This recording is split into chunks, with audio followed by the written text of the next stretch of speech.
You knew about that? Of course. Everyone in Natlan is rooting for you. Shilonen is working on the last part of your ancient name. It's best not to bother her when she's in the zone. Your name is a special case. There were quite a few headaches along the way, which slowed the progress.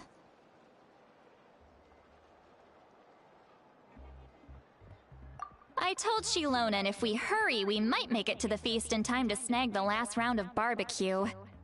I was just teasing, but she gave it some serious thought, nodded, and really hit the ground running after that. It's like my joke lit a fire under her or something. Sounds like she really wanted that barbecue. Yeah, it's a favorite in her tribe. I bet she still hasn't realized the feast is already over. Wait, should we go make some for her then?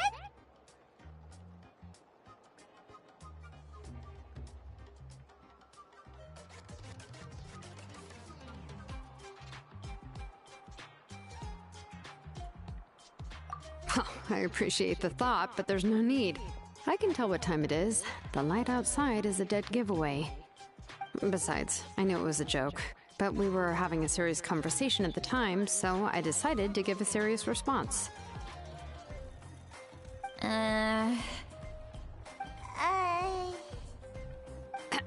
Well, anyway, I have something more important to show you. Here, take a look. Wow, it's your ancient name! Tumaini, a name surfaced from the very bottom of the River of Souls. It means hope. A light to guide us through the darkness, like the stars or the moon. It's a perfect fit.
Sorry about the wait, guys. I gotta let this. I'm gonna let the rest of this cutscene play, then I'm gonna eat dinner. Amazing! Does this name come with a cool chant like the others? Of course, but that'll come later. The Traveler is the first bearer of this name. Those words will emerge naturally during his journey. Once you return triumphant from the battle, I'm sure you will have fully understood why the Lord of the Night is his name for you.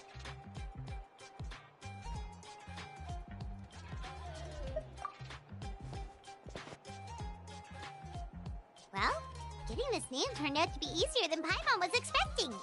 It all came down to the Lord of the Night's power. This situation is the first of its kind. Heck, I doubt we'll ever get a chance like this again.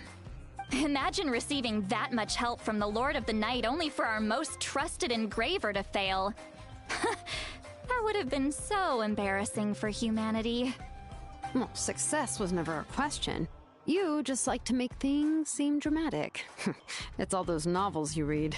Hey, it's not like I wanted you to fail. When you've been alive as long as me, you learn that anything can happen. Okay, it all worked out in the end. Your name was successfully forged, and it passed all my technical tests. But there's still one more step. We need to make sure the name has accepted you, and will function normally in your possession. An Outlander has never received an ancient name before. I wouldn't be surprised if something equally unprecedented happens when you connect to it. So you're saying it's still too early to celebrate? Well, when it comes to something this important, we can't leave anything to chance. Let's run this final test. Oh, don't worry, the process is simple. We can find a quiet place to test it out after dinner. Basically, I need to observe whether your soul can connect to the ley lines, and make sure there are no signs of rejection. Last time, you essentially barged into the Night Kingdom. But now we must make sure that it will truly accept you. Just leave it to me. I'm a professional. Oh, and you can have the Pilgrim's Chronicle back. Huh? It wasn't destroyed? If forging an ancient name consumed the memories used to create it, the first person to bear the name would never be remembered. The Pilgrim's Chronicle is still the most significant proof of your adventures in that land. No need to make a fuss. Let's go eat. I'm starving. Come on, I'll take you to my favorite barbecue place. Barbecue. See? I knew you couldn't resist. Oh, well, I forgot to mention, the place has top-tier alcohol as well.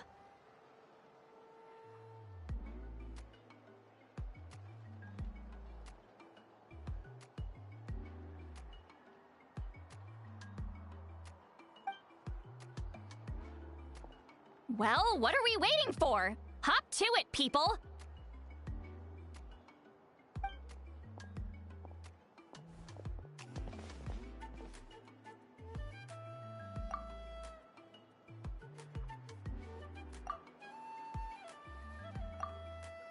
Is something on your mind, Sweet Lolly? You barely had anything to drink at dinner. I didn't think anything could shake me at this age, but the closer we get to the final battle, the more worried I feel. You have an ancient name now, but the Ode of Resurrection only takes effect if you win, and the Pyro Archon's fate is pointing toward death. I believe in you. And thank you. Your words mean a lot. All right, I'm ready. Oh, is, something wrong? No, not at all. Sweet Lolly just ate too much. Yes, that's right. So I should really walk it off. Come on, let's run the final test.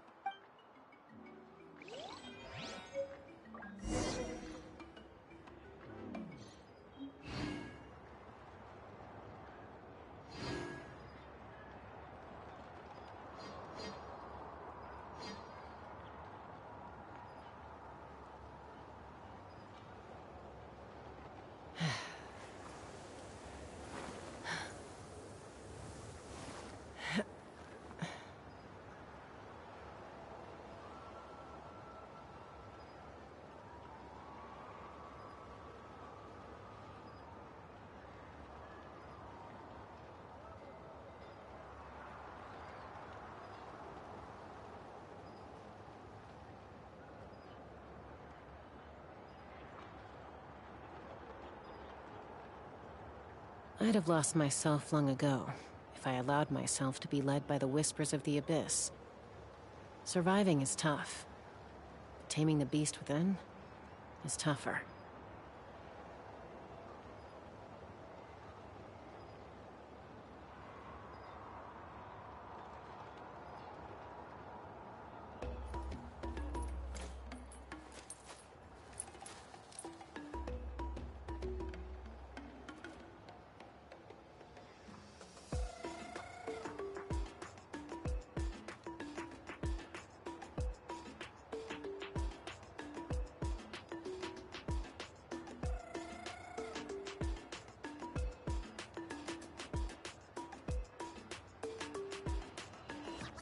When you lose your way, gaining some altitude can bring some perspective.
I'd have lost myself long ago if I allowed myself to be led by the whispers of the abyss.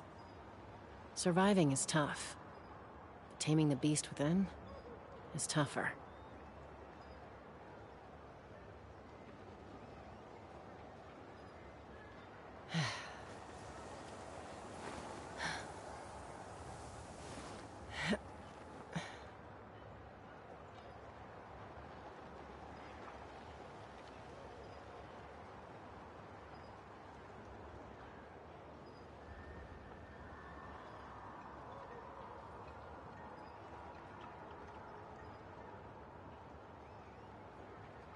When you lose your way, gaining some altitude can bring some perspective.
I'd have lost myself long ago if I allowed myself to be led by the whispers of the abyss.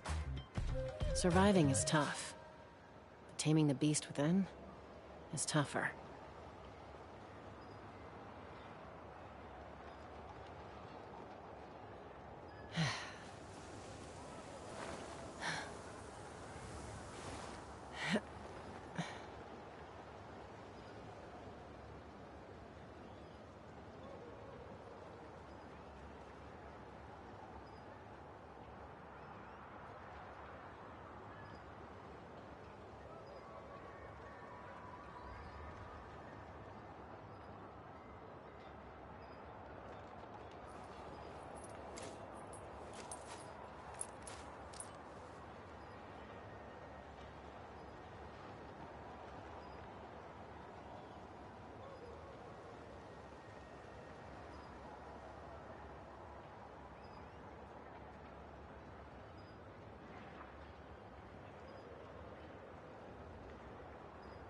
When you lose your way, gaining some altitude can bring some perspective.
I'd have lost myself long ago if I allowed myself to be led by the whispers of the abyss.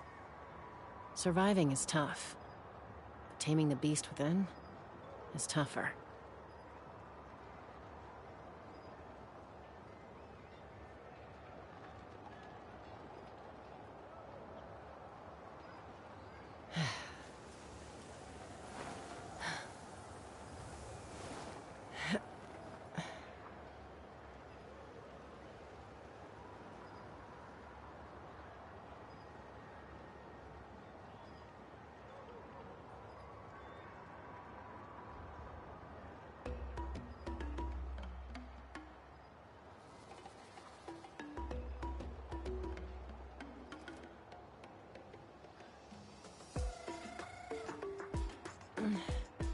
I'm a little out of practice these days. Any conflicts around? I'm in the mood for some peacemaking.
I'd have lost myself long ago if I allowed myself to be led by the whispers of the abyss.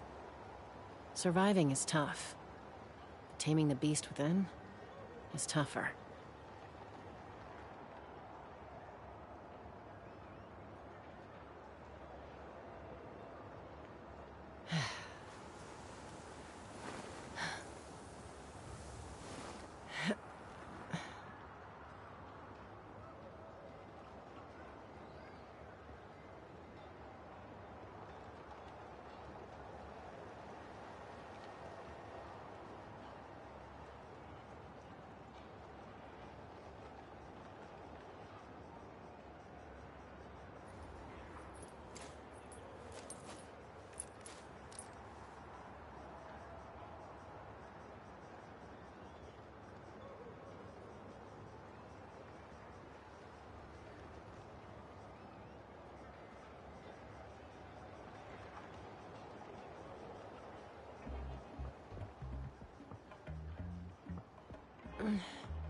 I'm a little out of practice these days.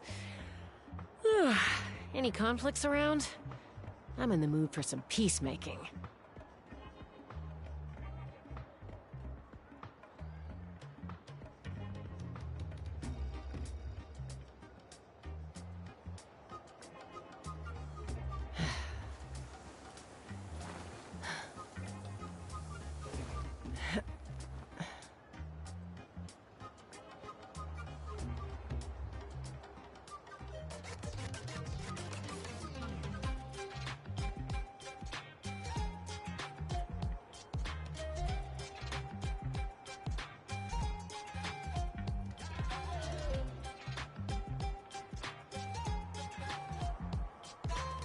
When you lose your way, gaining some altitude can bring some perspective.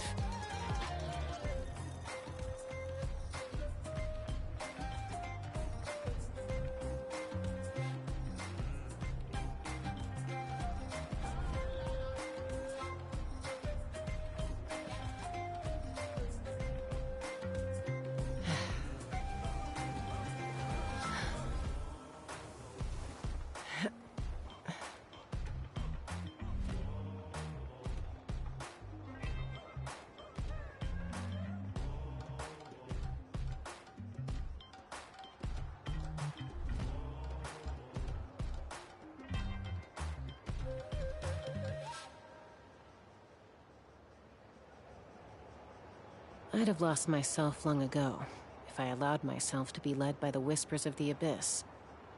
Surviving is tough. Taming the beast within is tougher.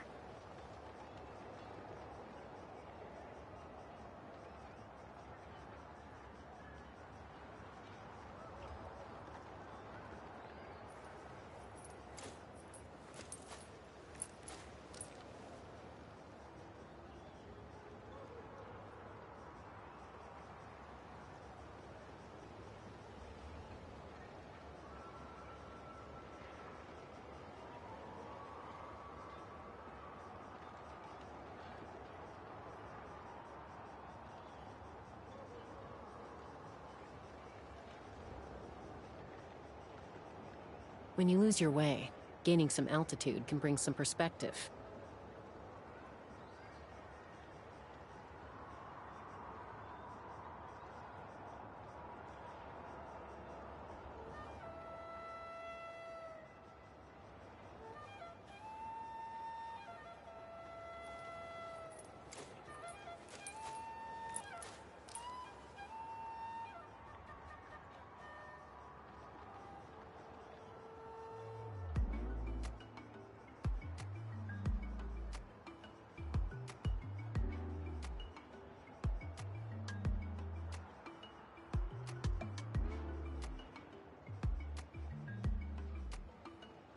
I'd have lost myself long ago if I allowed myself to be led by the whispers of the abyss.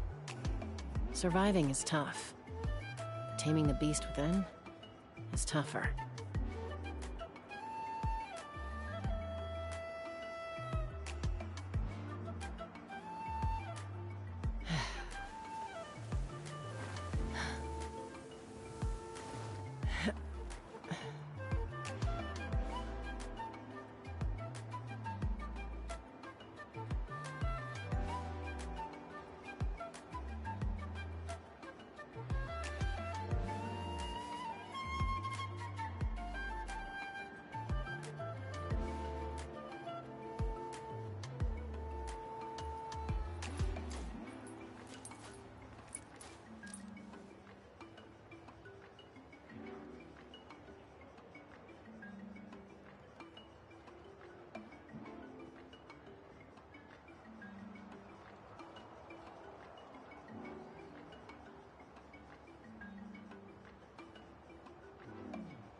When you lose your way, gaining some altitude can bring some perspective.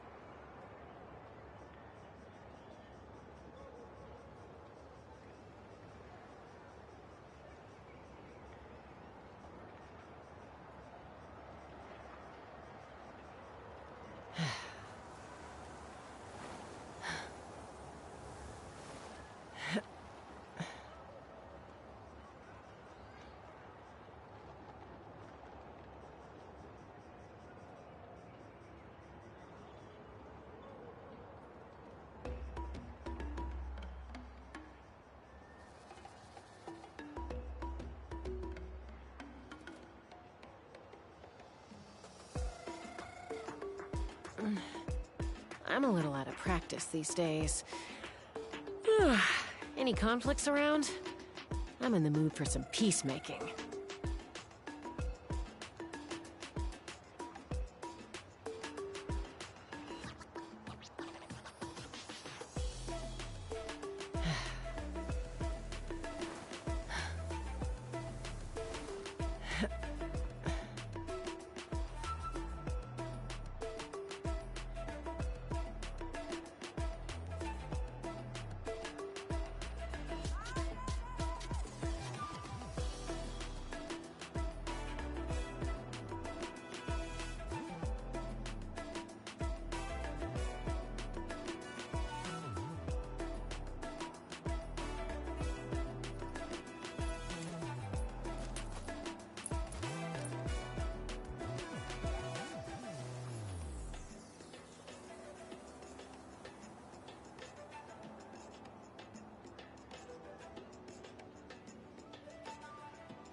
When you lose your way, gaining some altitude can bring some perspective.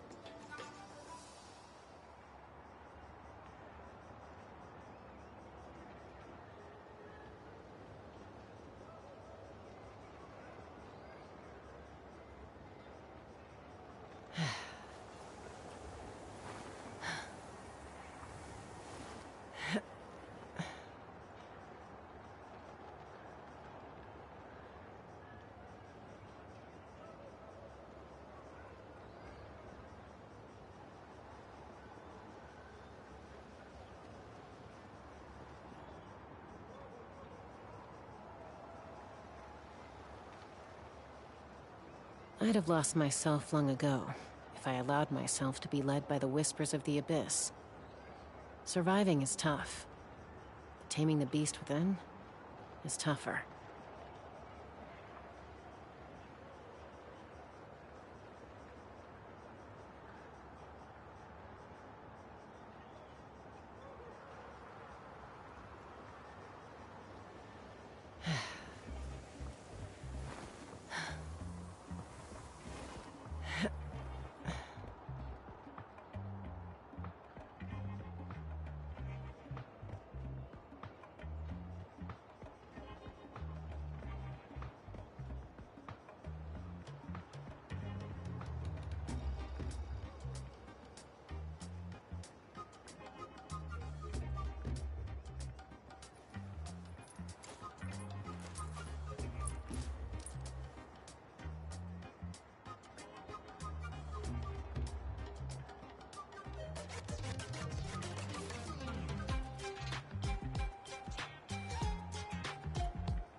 When you lose your way, gaining some altitude can bring some perspective.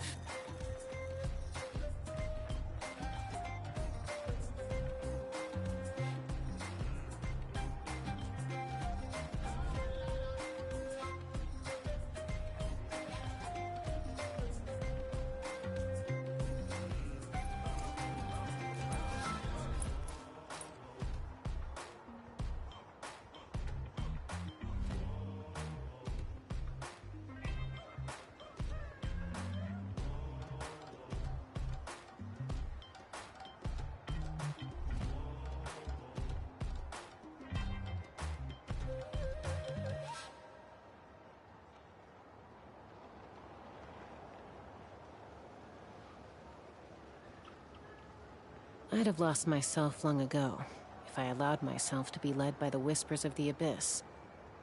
Surviving is tough. Taming the beast within is tougher.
When you lose your way, gaining some altitude can bring some perspective.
I'd have lost myself long ago if I allowed myself to be led by the whispers of the abyss.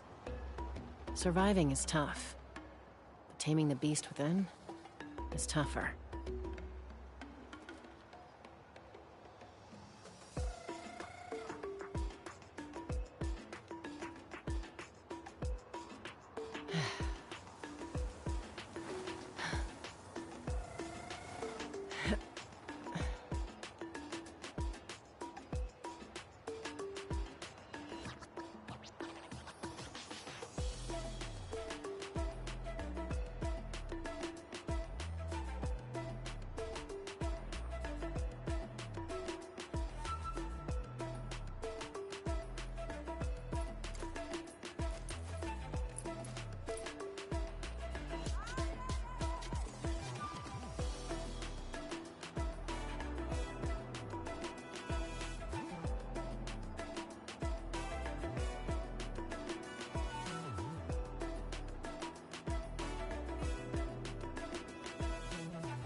When you lose your way, gaining some altitude can bring some perspective.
I'd have lost myself long ago if I allowed myself to be led by the whispers of the abyss. Surviving is tough. Taming the beast within is tougher.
I'm a little out of practice these days.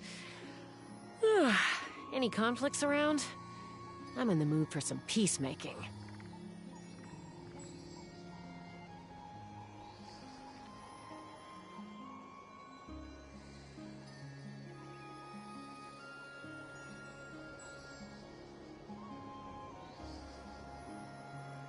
back if I buy it. Sorry.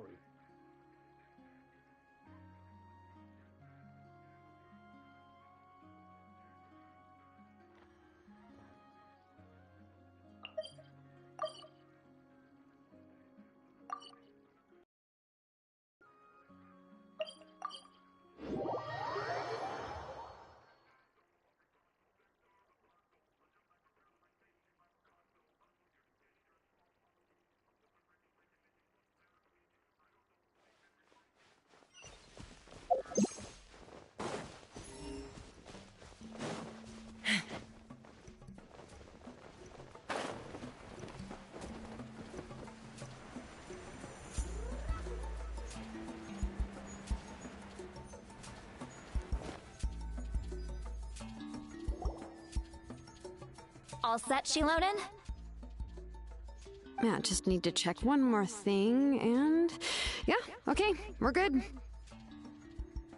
All right, I'll stand next to you and monitor your connection to the ley lines. It shouldn't take long, but you need to look out for one thing.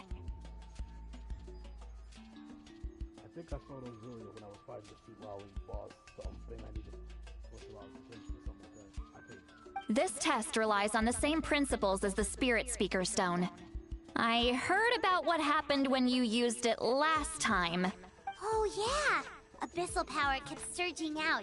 If Chaska hadn't destroyed the stone, Vichama would have been consumed by the abyss! That's exactly what I'm worried about.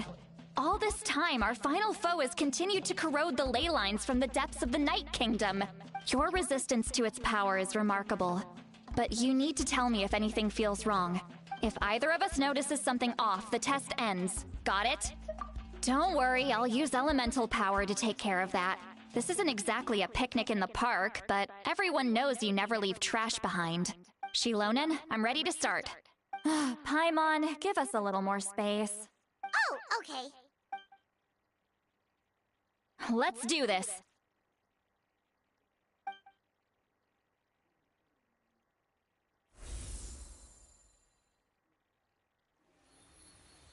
Whoa, that light is beautiful! It's exactly like when we used the Spirit Speaker Stone! Your connection to the ley lines looks good. I can sense the Lord of the Night. Your soul is remarkable. Such a strong presence. Even on par with the Lord of the Night. Looks like the Lord of the Night has accepted this name and acknowledged you as its bearer. No surprise there, considering we only got this far because of her. Stable connection to the ley lines, no unexpected fluctuations, both good signs. How do you feel, Traveler? Then it looks like your ancient name is good to go. That's great news.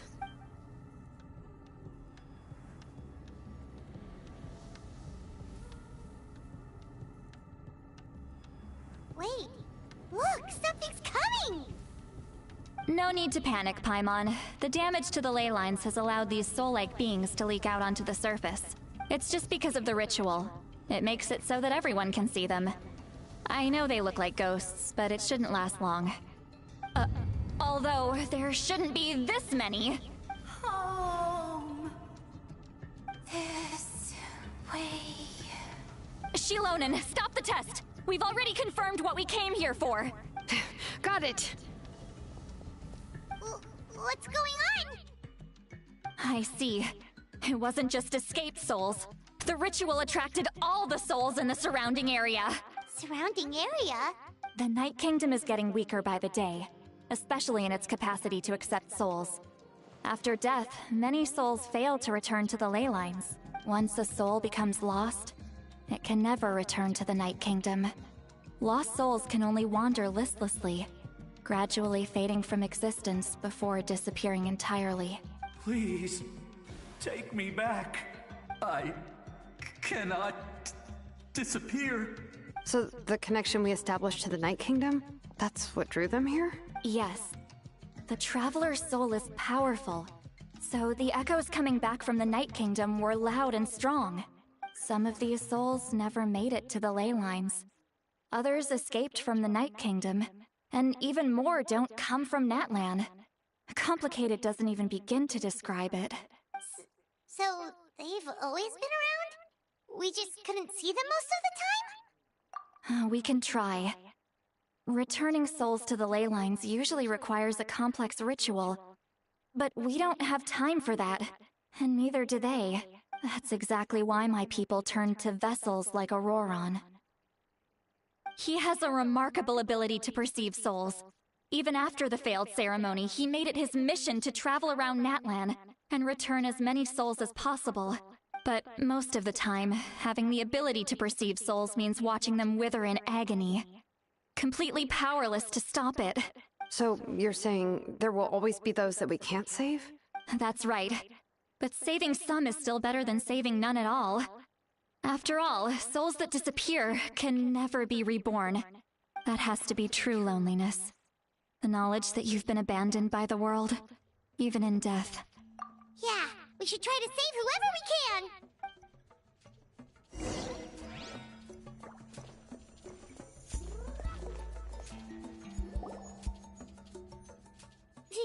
Vichama, is that you?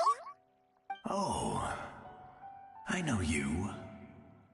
I didn't think we would meet again, especially like this. Using the Spirit Speaker Stone meant so much to me. Thank you, Citlali. I finally had the chance to say that in person. Enough of that. What happened to you? Wait, you're from the Scions of the Canopy? During the battle, your tribe was... It's okay. The battle finally gave me the chance to fulfill my dream. Back then, I missed my chance at the Night Warden Wars. I wasn't about to let that happen twice. I scouted the location and direction of the attacks, so I could tell Chief Wyna the safest way to evacuate. Those with grappling hooks escaped through the air. Everyone else banded together on the ground to break through the front. But people needed information, so I stayed behind until the very end. Oh, you're a true hero. Thank you, but that's not why I did it. I did it for the future of my tribe and the future of Natlan. The battle gave me back my sense of purpose, that's all I wanted. And anyway, I was supposed to see Malco again. I thought we would witness Natlan's rebirth together. But the Night Kingdom rejected me. Even though you're a hero of Natlan? How could that happen? I'm sorry. The Lord of the Night didn't do it on purpose, I can promise you that. The ley lines are in terrible shape. Even the Ode of Resurrection is no longer working like it should. I know. She can't help it, right? I get it. It just feels like fate is mocking me. Even in death, I won't ever get to be with Malco again. No, it hasn't been long since the battle. The door to the Night Kingdom should still be open to you. Give me some time. I'll think of something. Is that even possible? It doesn't matter. I have to try. A hero of Natlan deserves a better fate than this.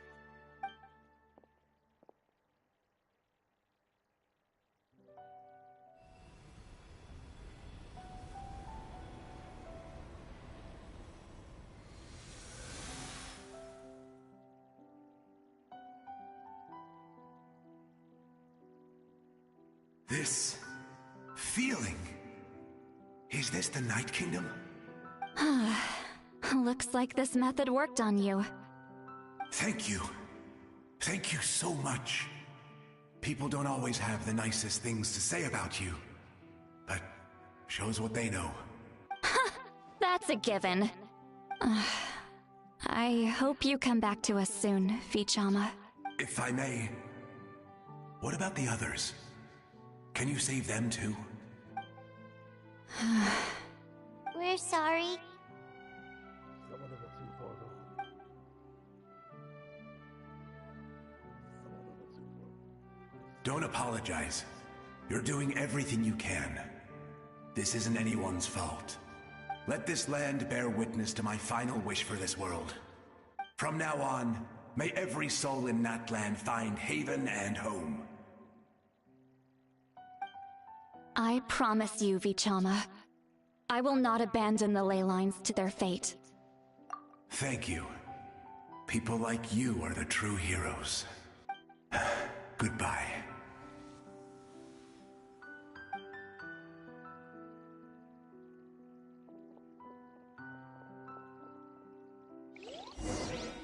Let me go back. Please, my child. Home? Here? Home. She's one of the souls that overflowed from the Night Kingdom. She can no longer go back there. Home. Home. We're sorry. If there was anything we could do... Home. Home.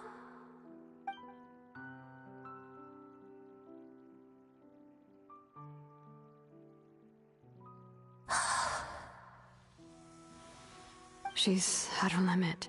Just getting here has taken all her strength. Let me go back. Let me go. The Night Kingdom isn't responding. That means its doors are closed. I fought my entire life. I believed the Lord of the Night would.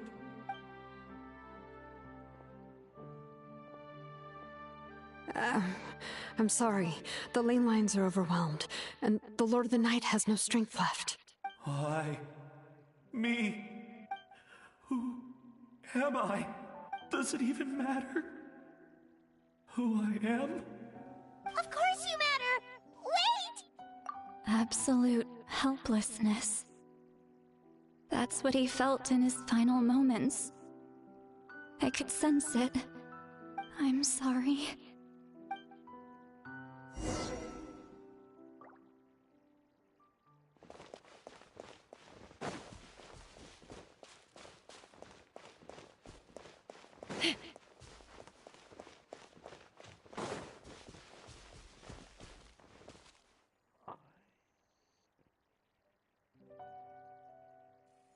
Save me!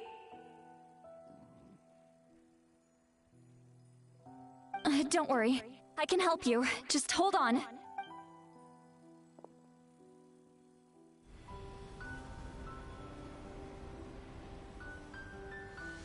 The Night Kingdom. Thank you. Oh, you must be from the Masters of the Night Wind. Would you tell me your name, kind soul? Seat Lolly. Saint Lolly. What a beautiful name. Dazzling, just like the stars in the sky.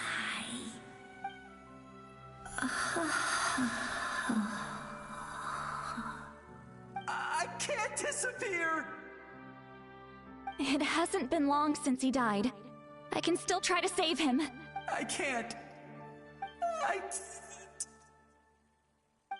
can't. Watch out, Sea Lolly! The Abyss is corrupting him! Disappearing. You are.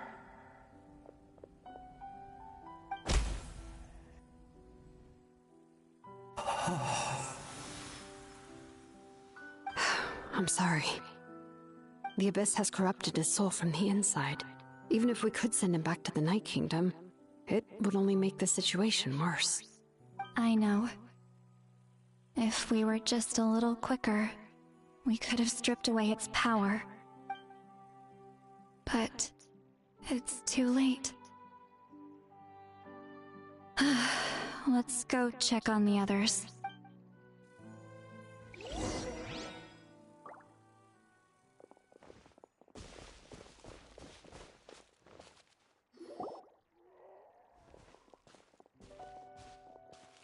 Oh no! Saurian souls can be affected too?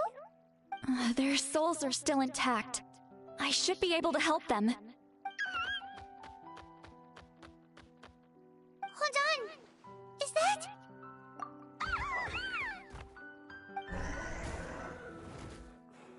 That's right.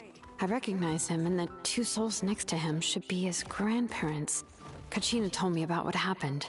Well, it all makes sense now. Io could barely sleep or eat because he sensed the presence of his grandparents. That must be why he looks so happy right now. They're finally reunited.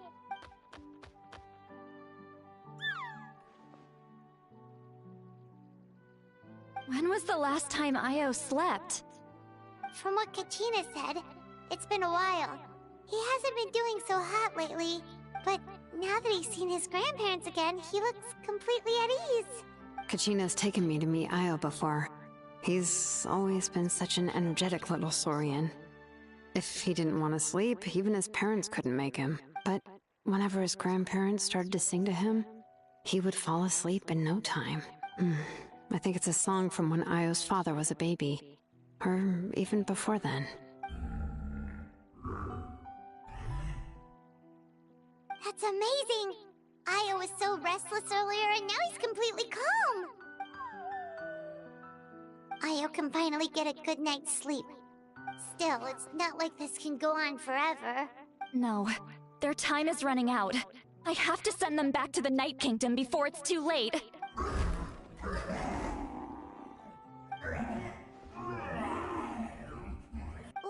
What's wrong with them? They got super angry all of a sudden. They don't want to go. I know you don't want to leave Io, but you can't stay here. You're running out of time.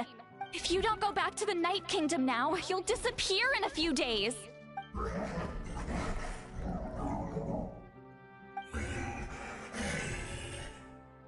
They've made their position clear. We want to stay by his side, no matter what. We should respect their decision. I don't want to leave them to that fate. But if this is what they want, then I can't separate them. What fate? You mean like the other lost souls? Yes. They will gradually fade away, painfully and slowly, until nothing is left. But that is their choice. For the next few days, at least Io will get a good night's sleep. That's the only way to prevent more souls from suffering the same fate. Once all traces of abyssal power are removed from the Night Kingdom, the Pyro Archon will restore the ley lines. That's the final step of our plan. So we're not just fighting for the living, but for the dead too. That reminds me of the dream I had about the captain. What dream? Oh yeah! You said the captain had a bunch of these kinds of souls with him. Maybe they're looking for a home too. But it's impossible for Conrians to enter the Night Kingdom, right? Although it wouldn't be the first time the captain tried to do the impossible.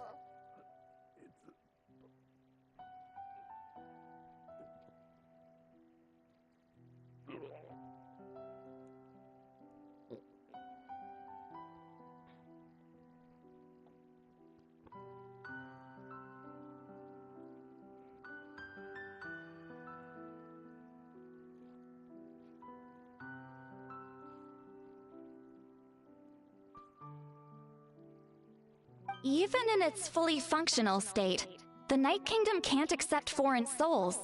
It's completely isolated from the ley lines of other nations. In theory, that means Conrian souls shouldn't be drawn to the presence of the Night Kingdom. Something strange is going on. One thing's for sure. It seems like the captain wants to help these souls. Well, he usually keeps his cards close to his chest. If we want to know what he's up to, we just have to wait for him to act. Anyway, let's focus on the final battle. That's the most important thing right now. I will. Good or bad, happy or cruel, we always have to face the truth. Reality doesn't change just because we choose not to face it. I just wish I could have done more. So many souls, and I could barely help. I'm so sorry. Hey, don't apologize. None of this was your fault. I guess you're right. If we want to end this, we have to tackle the root of the problem. The ley lines. It's just another reason why this battle is so important. Traveler, before you set off, remember to give your ancient name to the Pyro Archon. She will introduce it to our people and explain its meaning. And then, the rest is up to you. And don't forget, we're all cheering for you!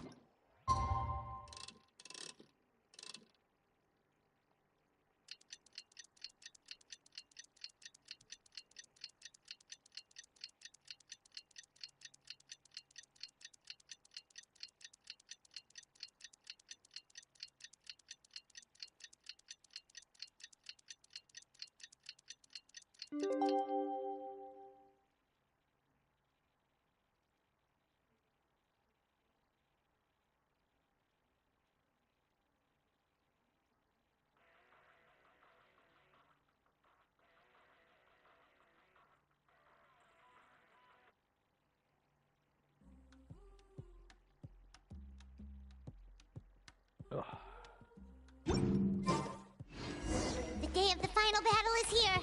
Time to go to the Stadium of the Sacred Flame. You can do it, Traveler.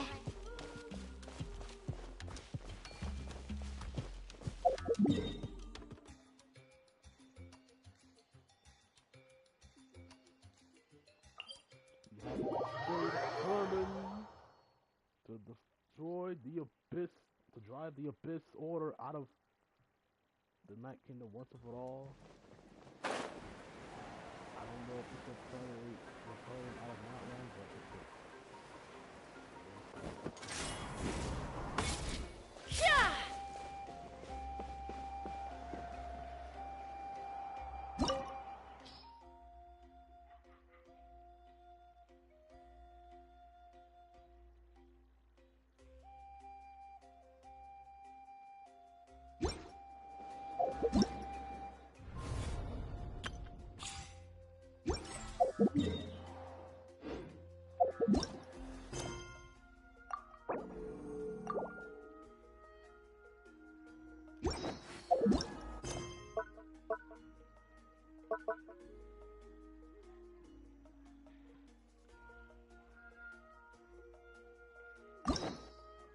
apparently this still makes it want to take some time to complete. That's fine.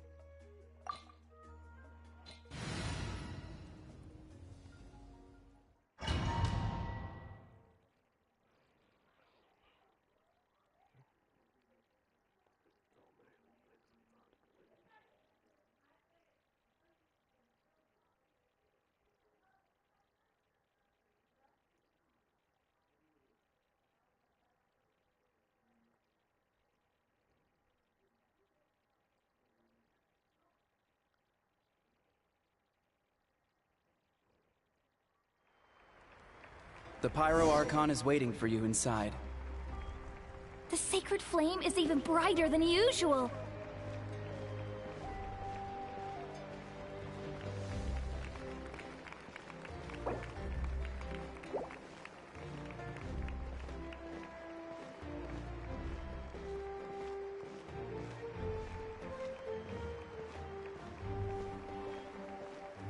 I don't think I'll ever forget this day.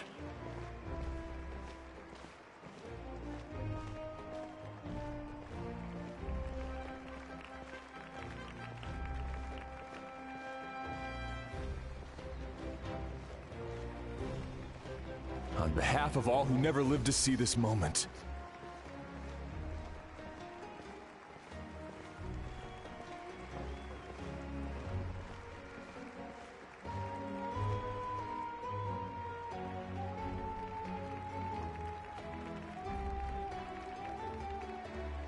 We're fighting for you, not Lan. Ah, Traveler, Paimon, you're here. Ah, judging by the confident look on your face, I assume your ancient name is complete? Yep, it's good to go.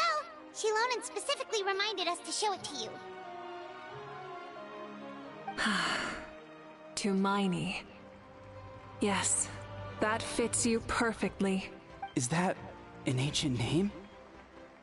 I heard this is the first time we forged an ancient name for an Outlander. Seems like it was a success. What's engraved on it?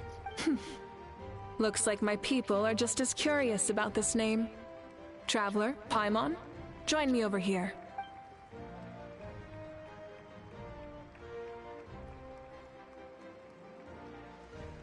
As you can see, I am holding the Traveler's ancient name.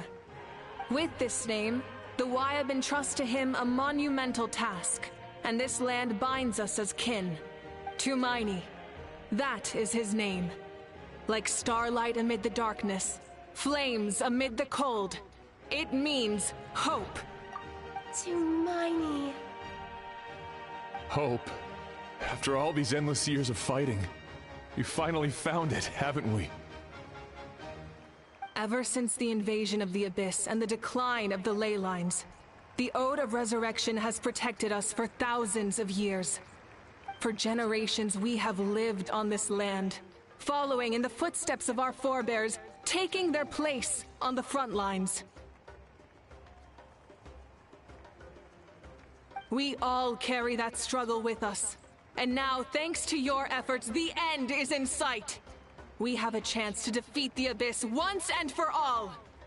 This glory is one we share. It belongs to all of Natlan! For Natlan! For Natlan! For Natlan! Our suffering will not soon be forgotten. But there will come a day when we can proudly declare to our progeny that this war is won! For our fallen heroes, our lifelong comrades, and all who forge the path ahead through trial and tribulation. For our homeland, we will claim victory! In Natlan, no one fights alone! No one fights alone! To battle!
We're here.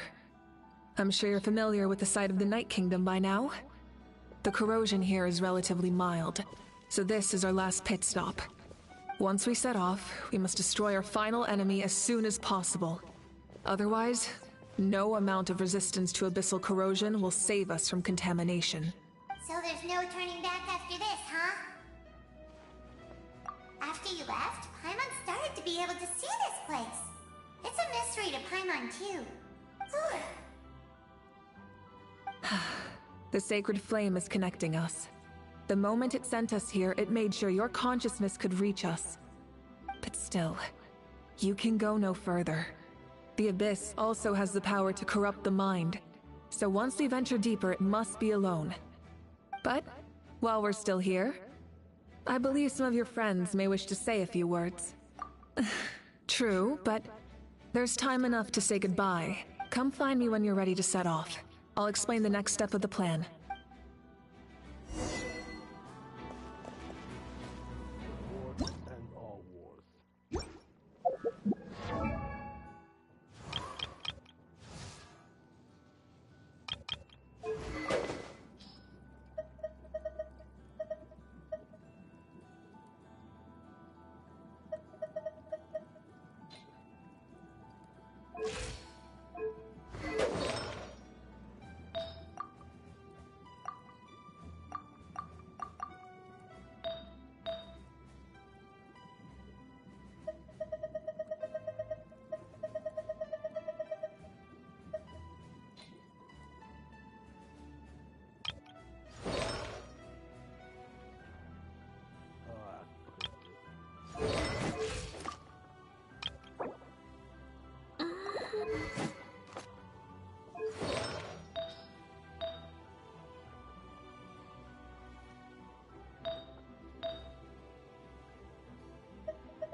You're about to set off, right?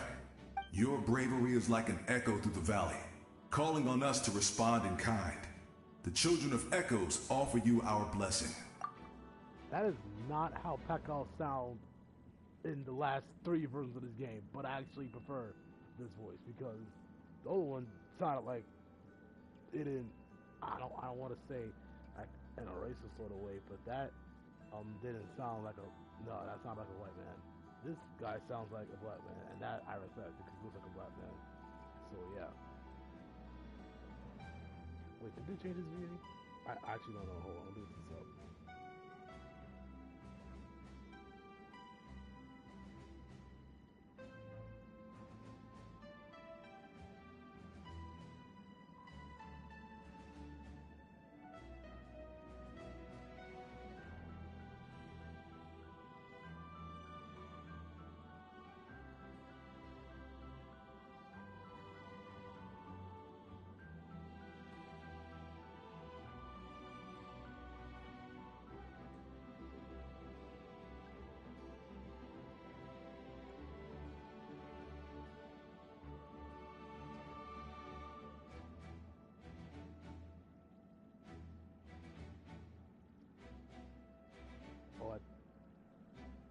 I guess they did change his VA.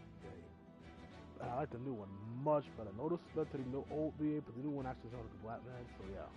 Everyone is waiting for you back at the stadium. We'll be cheering the whole time. The Abyss is powerful, but there's no reason to fear. We've defeated it before, and you can do it again. Oh, and I brought Nepika with me. She really wanted to see you. Hello, Mr. Traveler. Not too long ago, you and Shalonen saved me and helped me recover my real name. And now, you're going somewhere super dangerous in the name of everyone in Natlan. Yeah, he's amazing! Shalonen says a name is like a blessing. So, I want to give you my blessing too. But, I don't know any fancy words, so just be safe and come visit us soon. We can celebrate your birthday next time. Then it's a promise. That's right, a promise to meet again in the future. Our tribe is always open to you. Whenever you choose to return, we'll welcome you back with a huge feast of barbecue and wine. I have no doubt that victory will be ours.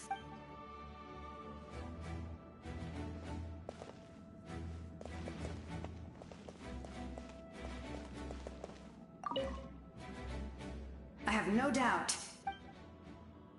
Oh,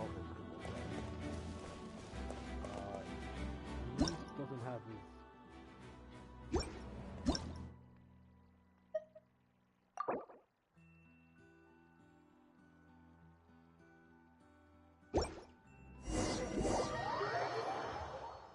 Yeah, lower difficulty because I'm not really in the mood to get my ass handed to me. So I'ma just sorry about that, guys. I'm not in the mood for some mega giga challenge or whatever the case may be. I gotta start this over at the lower difficulty. Had I known I could do this sooner, I would have done so sooner, but I didn't know how to do it sooner. So yeah, let's just. Do I have to go back to that speech? Oh, I gotta go all the way back to the speech. Where do I go? I need to go right here.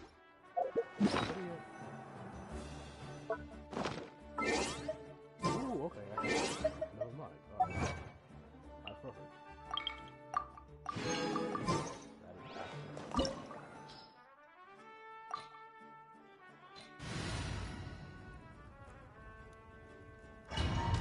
Alright, let's try this again at a lower difficulty.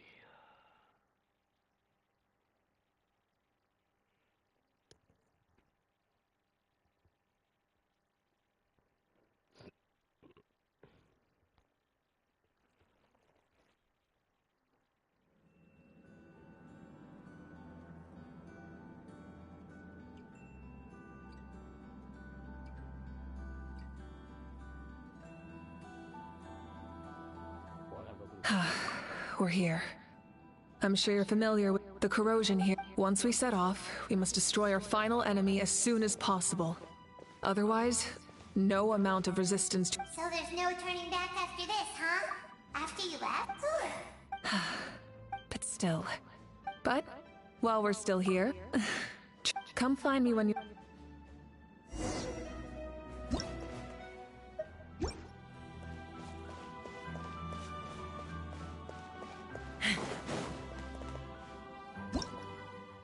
Oh, I should have switched to the real. On behalf of the Signs of the Canopy, I offer you our blessing.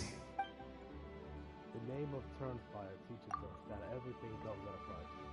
We fought for generations of blood and tears to this war, and now it's time to collect. We're all counting on you to take revenge, including the Mountain King. During the Turnfire night, I once said, "May the will of Kongamato march ever on, until the abyss is stamped out." Recently, I saw him again in my dreams. My most trusted partner, Burkina. He believed this would be the battle to end all battles, and implored me to lend my support to the hero of this era. As expected, traveler from afar, that hero is you. From the first time we met, I sensed something special. You remind me of someone. The one who moved Burkina to their side. I firmly believe you will defeat the forces of darkness. That miracle belongs to this era. We will answer to the fire for all of our deeds, and so shall the abyss answer for its crimes. Oh, and I'll have something to say. Although you are but lowly servants, you have brought us much amusement. We desire that entertainment to continue. If this is where you meet your end, it would be a great disappointment. We would get over it, of course, but if you do go die, just go without regrets. That's the nicest send-off you're going to get out of a house.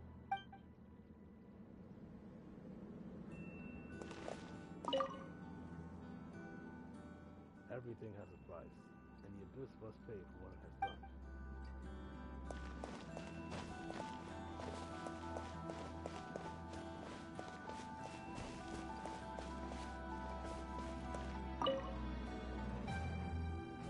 In this place where streams and waves converge, the people of the springs gather to honor your bravery.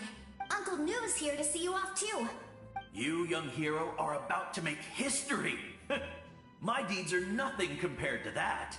When our ancestors first set out on their adventure, they could never have known they were about to found a tribe that would last thousands of years into the future.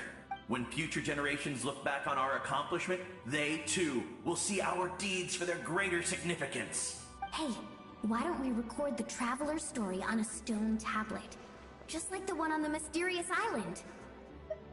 Of course. Front and center, just like the first chief.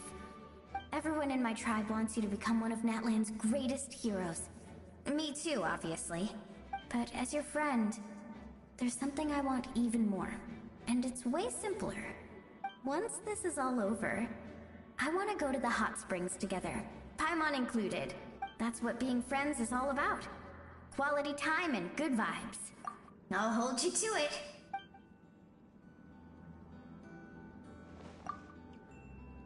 Don't forget about our hot spring trip. That's what being friends is all about. Quality time and good vibes.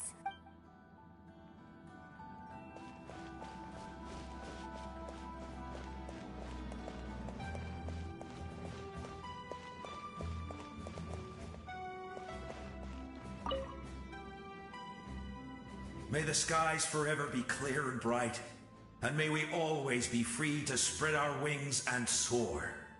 For this wish, the Flower Feather Clan gathers here today. War is a heavy burden, and still, we never stopped moving forward. Long-awaited peace is now within reach. You have the opportunity to set that future in motion. I'll be rooting for you. Oh, and Koya heard about the battle, so she's here too. We both had to make a difficult choice about family. But after our adventure together, We finally let go of our differences, and she came to understand my attachment to human society. Within the tribe, I found new sources of love and happiness. Koya told me she would do anything to protect that, and I would do the same for her. The same goes for my human family, Koichi's father and mother. Maybe my relationships seem like a mess to you, but it's okay. I won't let any one of them fall by the wayside. I will learn from everything we've been through, and rise above the trials of fate to become a better version of myself. Thank you, but beyond that, I pledge to be someone you can lean on in all your future endeavors.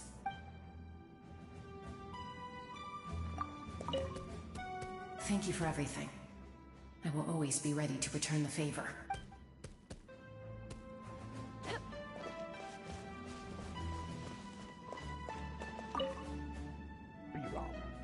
Ah, a revelation came to me in a dream, and I shared it with my tribe. You are the star that will shine through the mist. The spirits bless your journey. From this day forward, plants will sprout because of you. Insects will take flight after you, and all will turn to your will. I disagree. The land of Natlan nurtures life, but the Abyss knows only destruction. Natlan is also a land of memories and legends. I live longer than humans, and in all that time, I've learned what life and death mean to people. The dead draw solace from the living, and the living push forward in honor of the dead. In life and death, we all leave marks on this world. We cannot let them be reduced to nothing. Yes. Thank you for joining this fight. I'll wait for your safe return.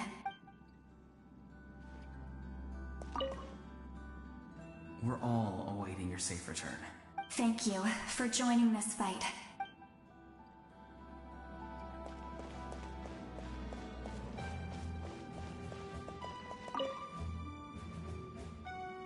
At the end of the earth lies the primal flame. We have come from afar to offer you our land's blessing and the respect of the collective of plenty. True strength isn't gifted from the heavens. It culminates little by little from everything we do. Natlan's history goes back thousands of years. Every person who calls this land home, past or present, has a hand in this opportunity. Just like the Pyro Archon's concept of time, the past, present, and the future exist at once. This moment is a convergence of all three. I have full confidence in the outcome of this battle. Victory will belong to Natlan. Actually, I also have a more personal request. Once the war is over, come visit us in Collective okay? That's right. Our tribe can't wait to meet you. Marisa and I will show you all of our customs and fun activities. I'll leave you in suspense for now, but I promise you won't be disappointed.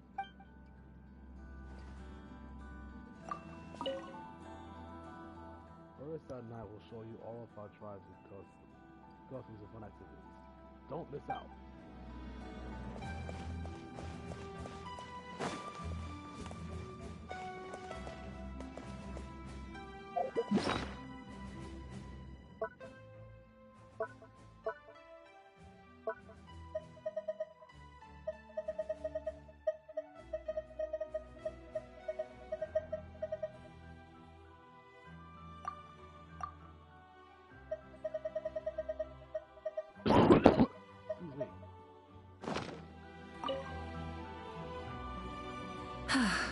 Are you ready, Traveler?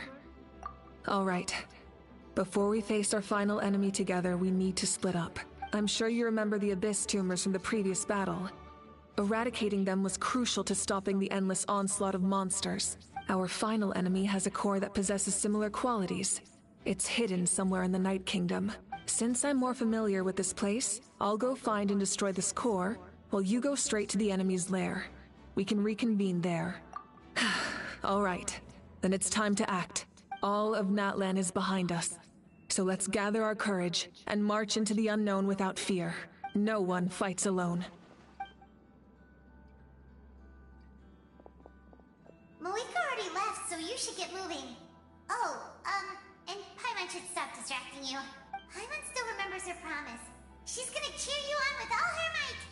Paimon's not some kid who's afraid of the dark. She's gonna be brave this time, so don't you worry. Always. You're not in this alone. We'll be with you in spirit the whole time. By the time you set up, Marika's already made her way into whatever contaminated part of the Night Kingdom.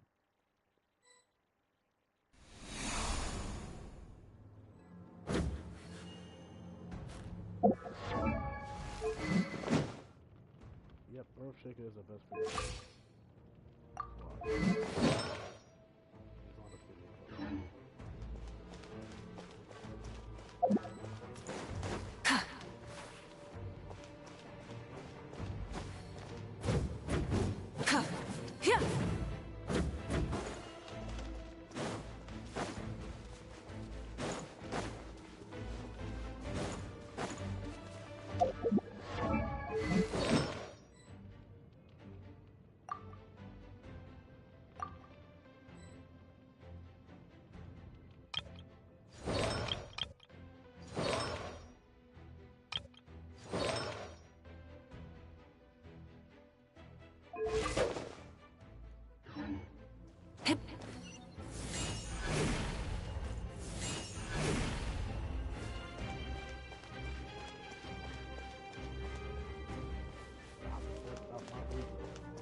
Rev the engines!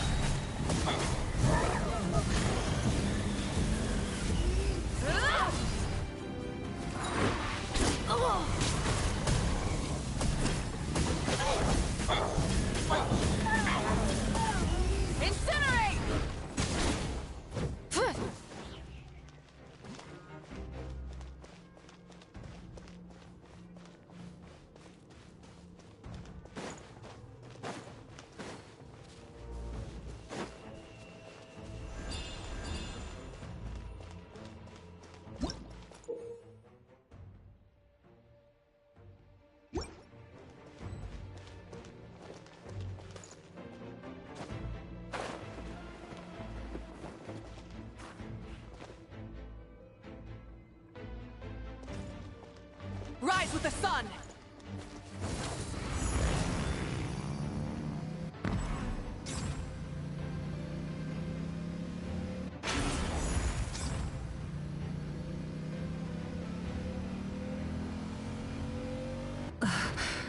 Something feels familiar. Wrath from the sky!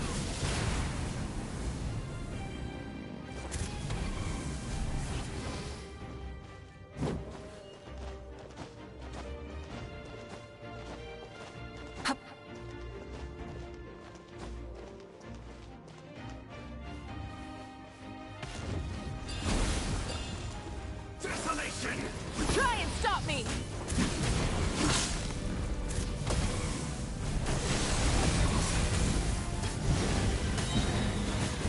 Incinerate! Light of the blazing sun! Let the frost fly!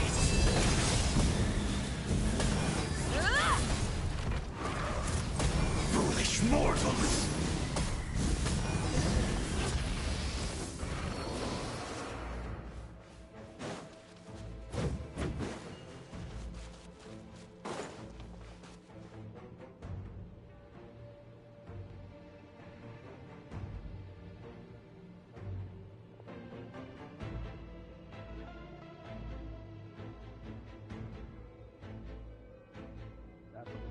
Hey, sis.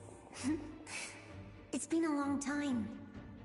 This form is probably what I look like in your memories, right?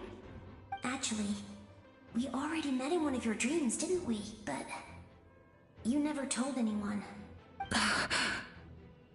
Out of all the awakened souls, I was surprised you were one of them. After all, it's been 500 years. Yeah.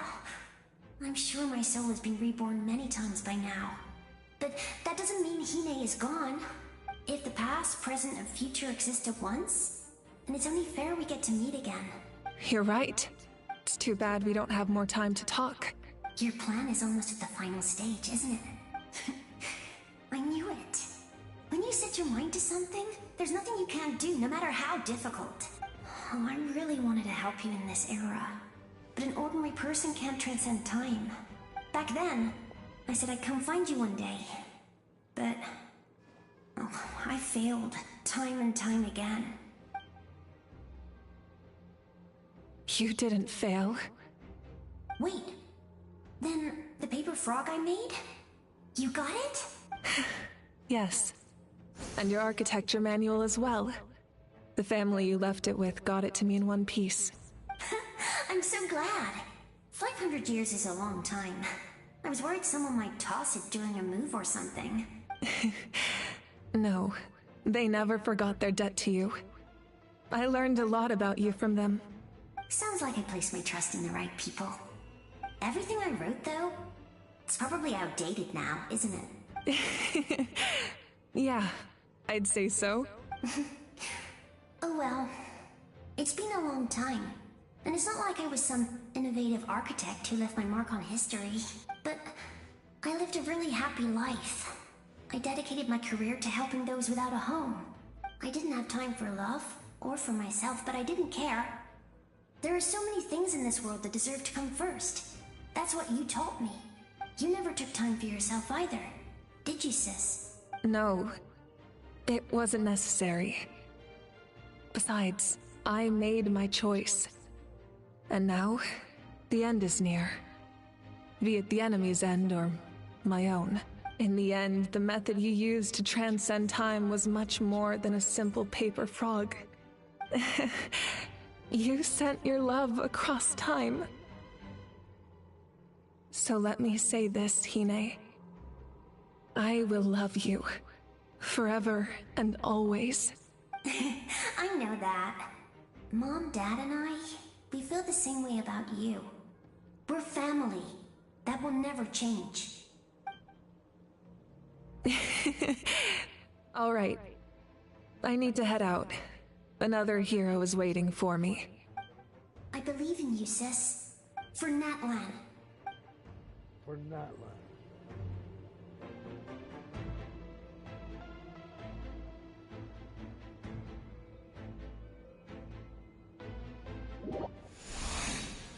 Meanwhile, this is gonna suck. This is gonna suck. Oh, never mind. Never mind.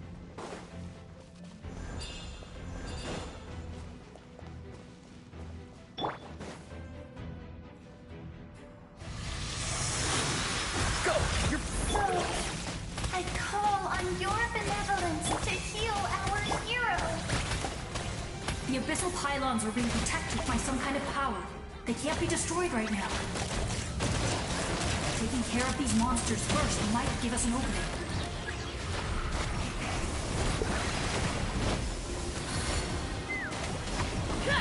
Farewell! Let's light it up!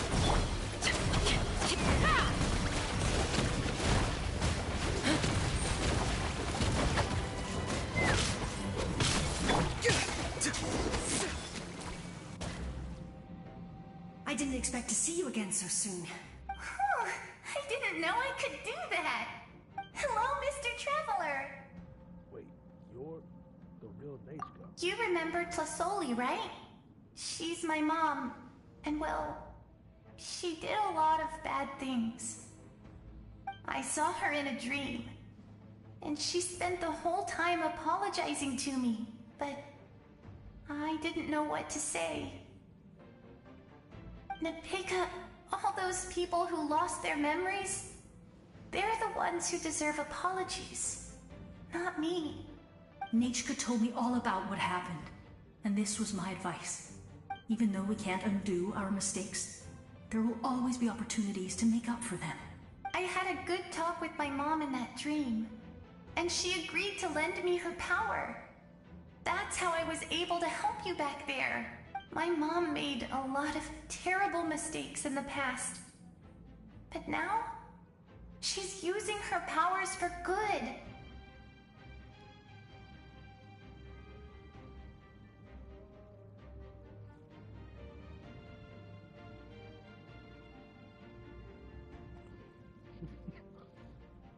You're a very talented person, Nichka. I'm sorry your life was cut so short. It's okay. We still managed to do something important in this place. Good luck, Traveler. We're all counting on you. You can leave this place to us. When the monsters attack again, we'll fend them off. We got to see each other in a dream. And that's enough. The square makes it possible to connect the living to the Night Kingdom. If the Abyss starts to corrode that area, its forces could once again surge into the land above. It pains me not being able to see Mualani again. But if I can do something to protect Natlan, then that is the only choice. Mualani will grow to surpass me as a warrior, and accomplish greater feats than my own. I have no doubt.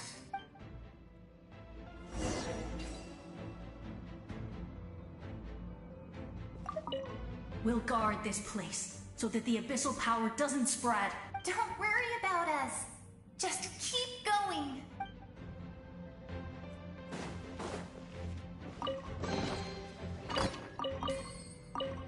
Back again.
I am back.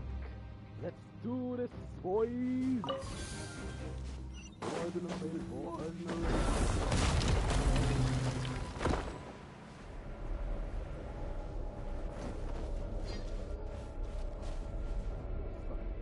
I'm taking damn, but I didn't know what I was like.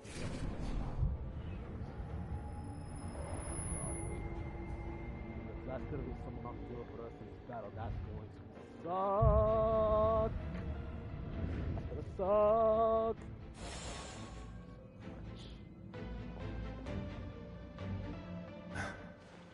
It's you! I knew you would come. We meet again. Remember me? I'm Malco. We met when you came to rescue Kachina. I could barely hold on to my human form back then. Vichama told me about the horrific battle on the surface, but now, the souls of the Night Kingdom have been revitalized. More importantly, after everything, we finally get to fight side by side again. It's all thanks to you and Sitlali. The path ahead has been heavily corroded by the Abyss. Navigation will be tricky. I can help illuminate your way, just like before. I'll take care of recon and combat.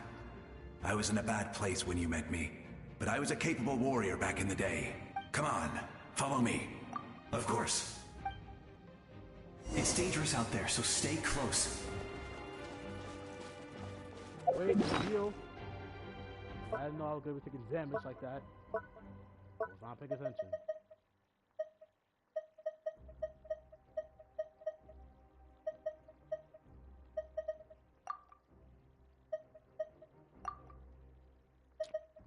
I'm eating all the wrong foods.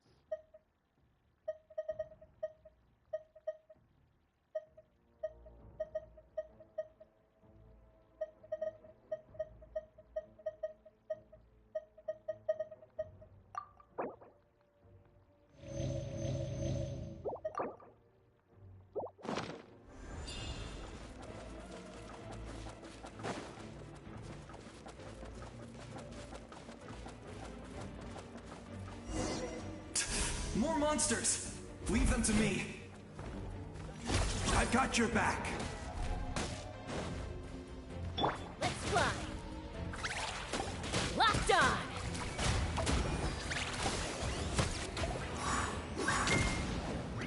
Yes! Coco, we made it! Come on, time to teach them a lesson. We're the Flower and Feather Clan's top adventurers. Show them what we're made of.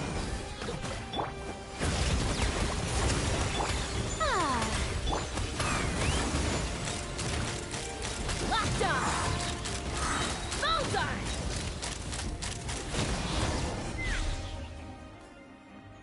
Whoa, you're as strong as ever.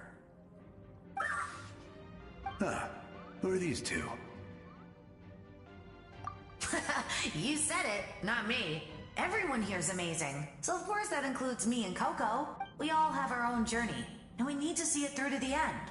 Not all adventurers go down in history, but right now, it's safe to say we're doing something extremely important. Definitely. Then let's go. We're all with you. I know your guide fairy and little one couldn't join you here, but I'm sure they're still with you in spirit.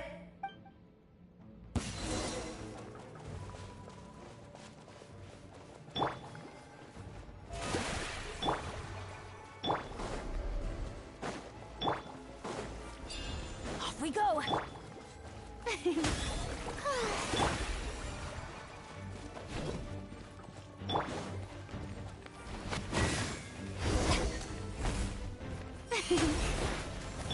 Farewell! Strike a pose! Time! So strong. The power of the Abyss is protecting it. It's almost impenetrable. Leave it to me. Time for the Abyss to face its reckoning.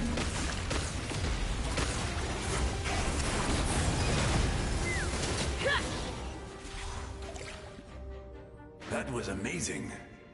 Judging by your clothes, you're not from Natlan, are you? I've never seen a soul like you in the Night Kingdom. But the Night Kingdom doesn't accept Outlanders, right? Yes. Although, rather than a soul, it would be more accurate to say that I'm a story created by the people of Natlan. I was his most trusted second-in-command. 500 years ago, we fought against the Abyss together, and I sacrificed myself during battle. The shamans of the Masters of the Nightwind recorded my story on a woven scroll. Even now, many in Natlan know my name. So you're him, but also not him? That's right. What you see is the me from the story. I was remembered as a glorious hero, even though the truth is quite the opposite. It was in fragmented memories of my life that I finally began to understand the real me. Unlike my righteous and noble commander, I was obsessive and cruel. An approach I believe to be more efficient. Our differences caused many an arguments between us. No wonder you already. You tried to sacrifice someone. I will stop at nothing to protect my commander's interests. The most idealistic and righteous among us are the most fragile, so I must protect his edge. Strong hand is required to stand against a strong foe. That is what the glory of Conria means to me. So you still believe in him, even though he's trying to see you? I do. I have my reasons, as do all who believe in something. You will understand that soon enough. Due to the limitations of the ley lines, we can go no further. The enemy's lair is close at hand. But don't worry. All the souls of the Night Kingdom will lend you their aid. You will become the hero of a new era. You're a special one, Traveler. You proved that again just now. The light will continue to guide your way through the endless darkness. Go now, for Natlan, and for all who lost their lives to the Abyss. This time, we shall prevail. Not for any single nation or faction, but for us all.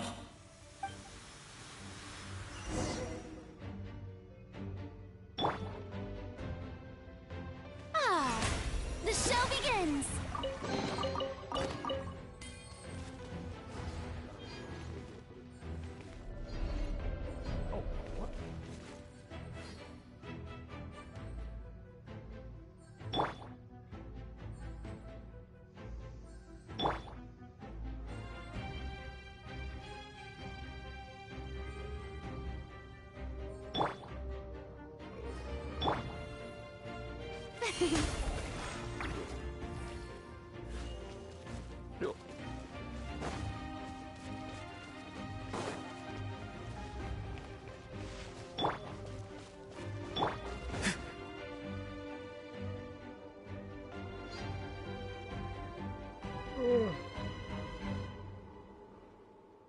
I didn't expect the situation to be so chaotic.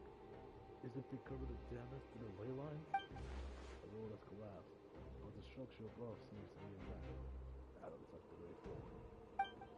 Still, how do I get over there?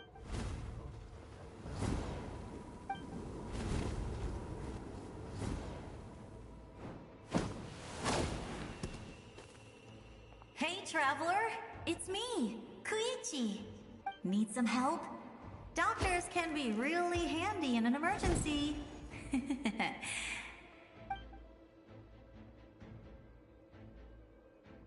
With your special powers, you should be able to make it through this place. Go now! Go! Huh? What was that? I felt shaking all of a sudden. Oh, I was wondering where she went. Well, that just means we've got even less time to waste.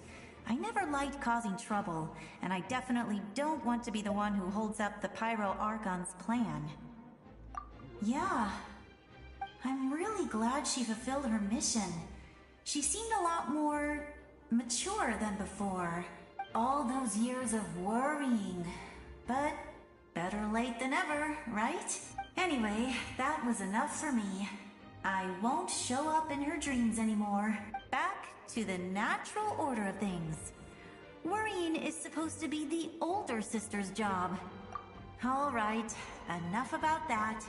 All we can do is accept the past and continue to look forward. I would say our nation's future is looking very bright. Indeed it is.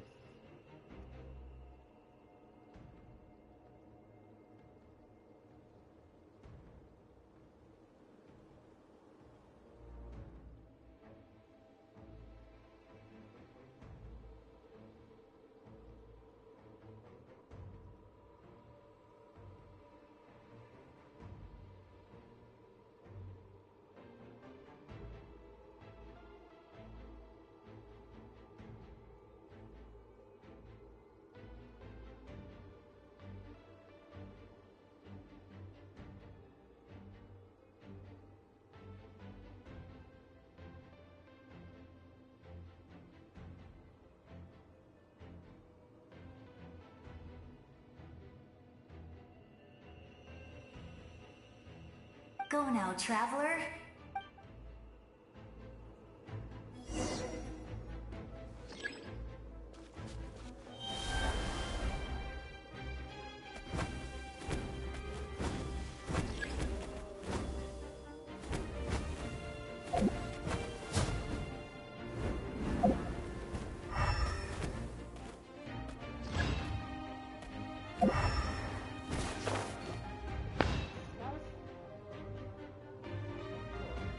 Alright, back.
I would say our nation's future is looking very bright. Go now, traveler.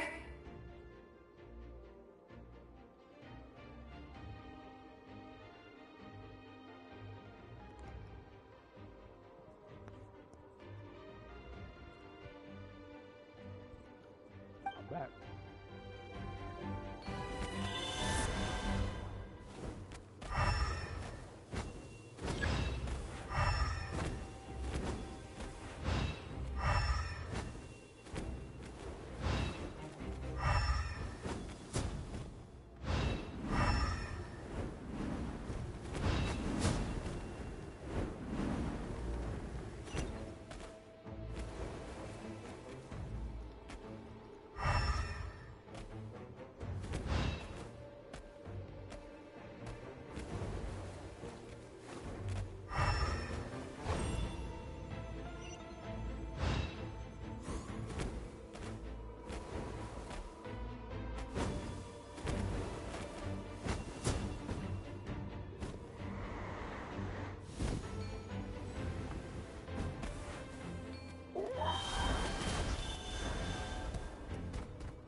I embrace.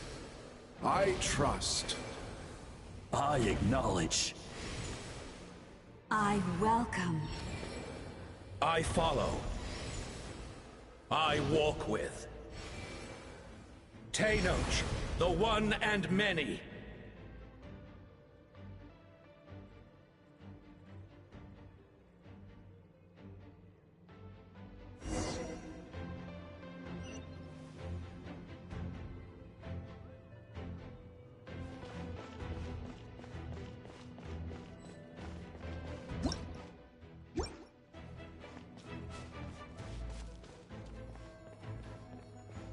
Let my people light up your path. Mawika is just up ahead. Now, go and bring forth a miracle reserved for the divine. You, the kindling we know as humanity.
you niggas losing.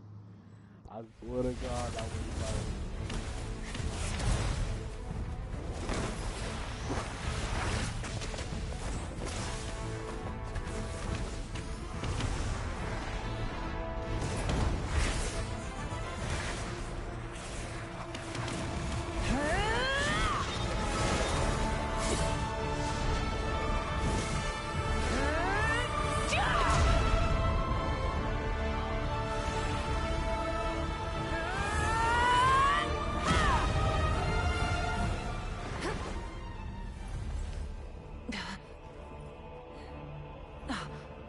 If you so yearn for the agony of death, then bow down to its true appearance!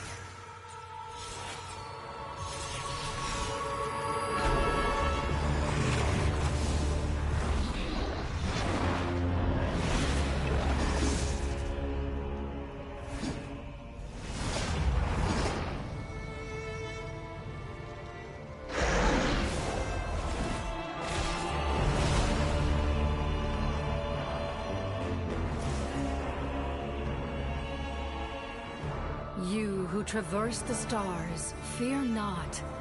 Natlan has placed its trust in you. Descender, ignite your fire, the hope that burns within.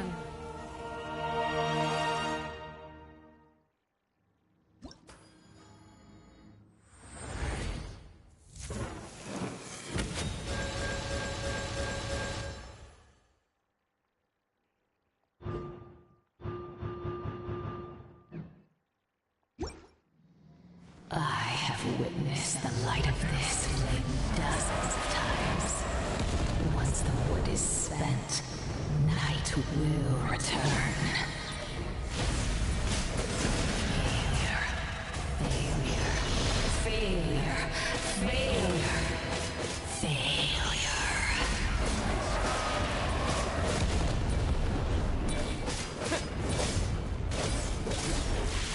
Now to the abyss. Be destroyed! You are loyal to the wrong master.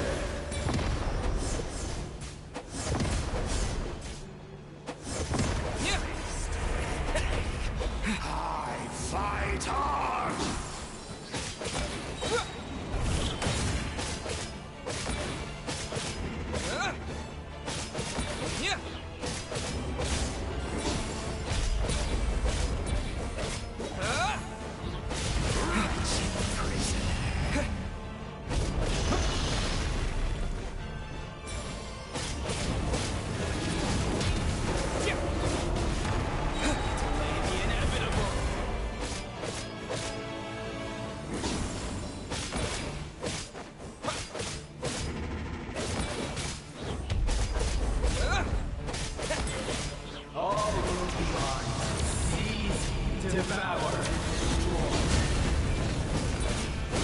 Watch out, Traveler!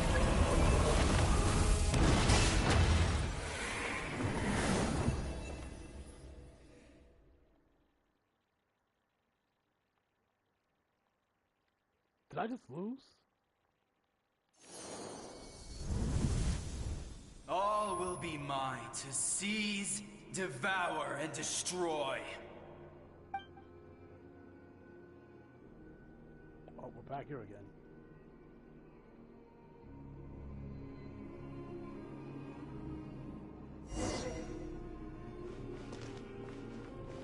Face your fate.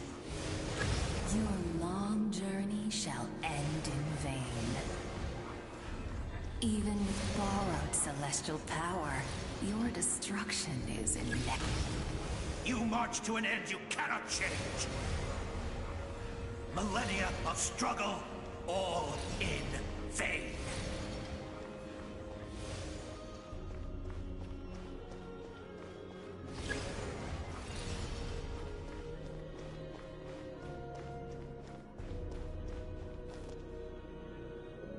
The lives of the Descenders are more valuable than you can imagine. You will destroy this world's hope with your own hands! If I was fated to fail, then why do you fear?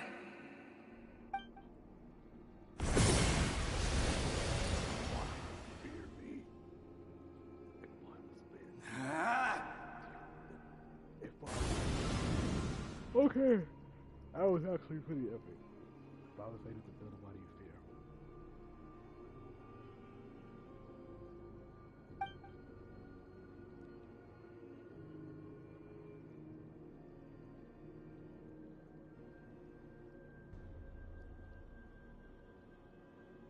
We embark on a pilgrimage for the wishes of the people.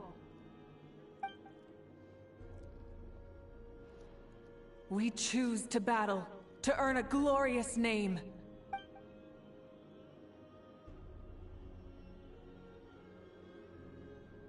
And in the end, we burn to cinders for a dream.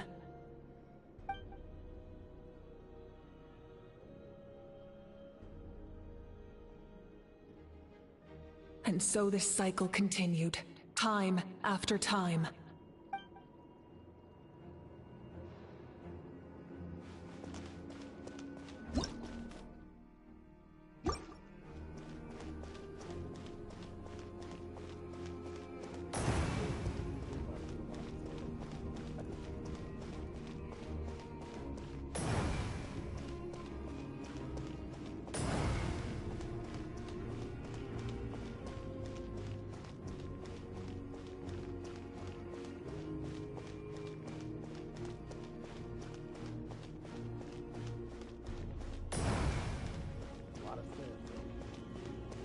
My fate is to bring this journey to an end, once and for all!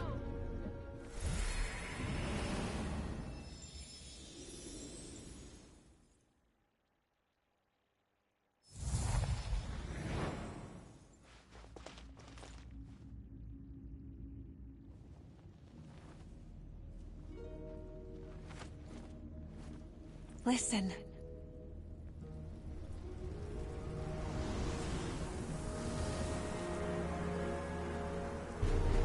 Did they lose? No, it can't be.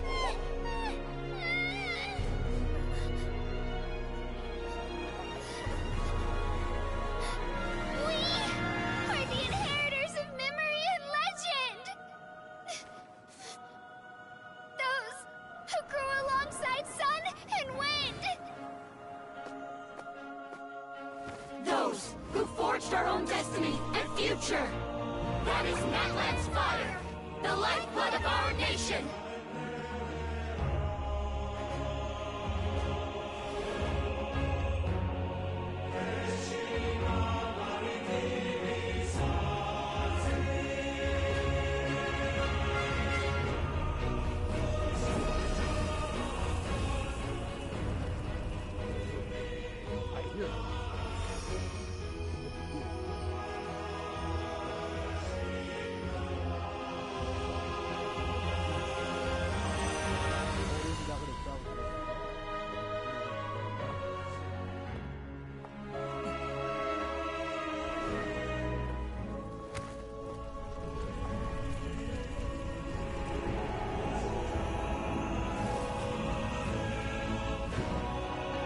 We won't give up hope. This is where we forge our future. With our own two hands!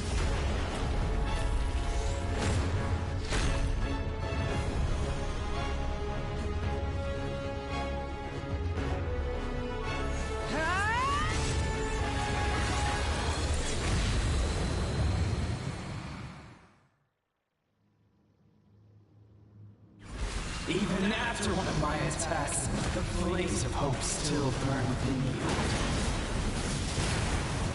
But with fear comes darkness, and with darkness comes dominion.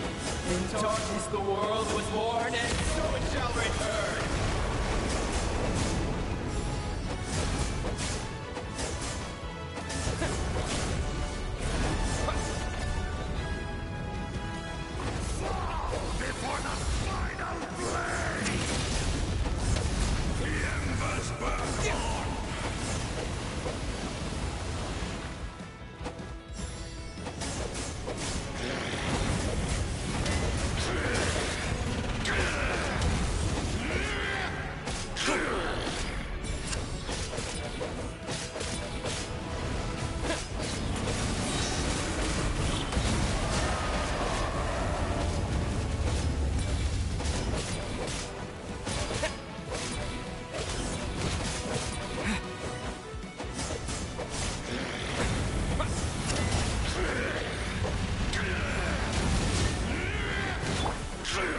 the blazing sun! Come, join me in the eternal night! Incinerate!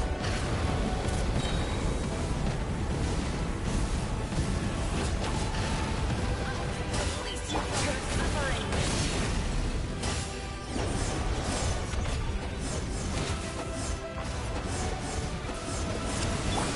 Wrath from the sky!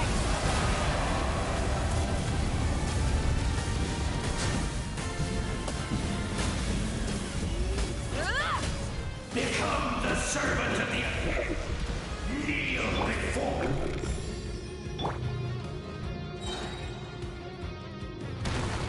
I bring forth the faith of the 6 tribes and bestow absolute freedom upon Accursed angels, banished greed.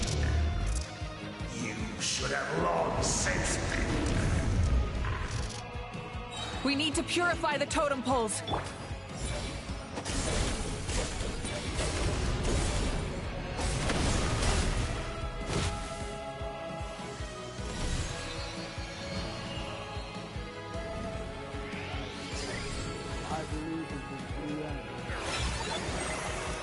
His soul is noble and pure. Hero is just his starting point. Phew.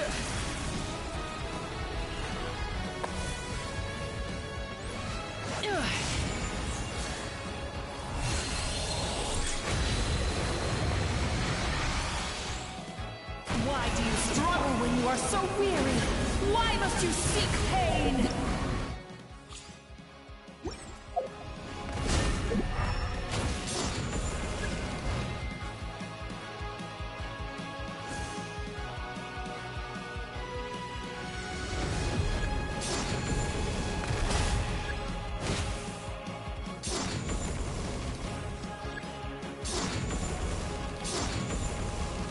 No one fights alone!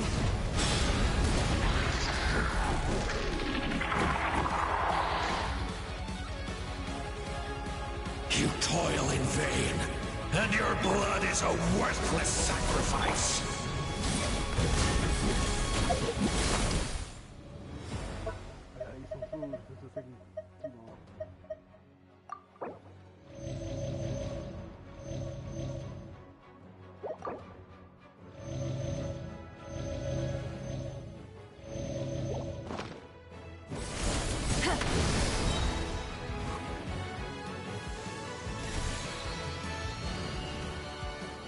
I wish to soar with him and see the world beyond the sky.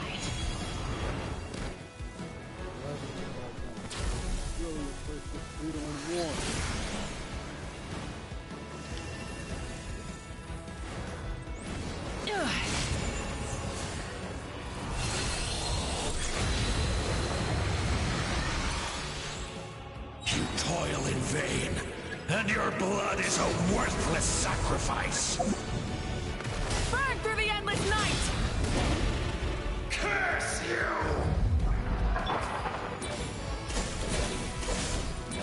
Enough, you foolish pests!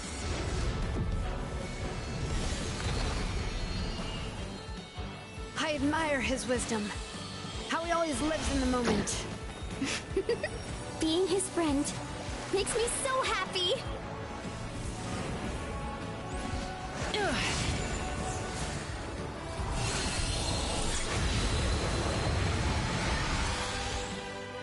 Enough, you foolish pests! We will take back Natlan's future!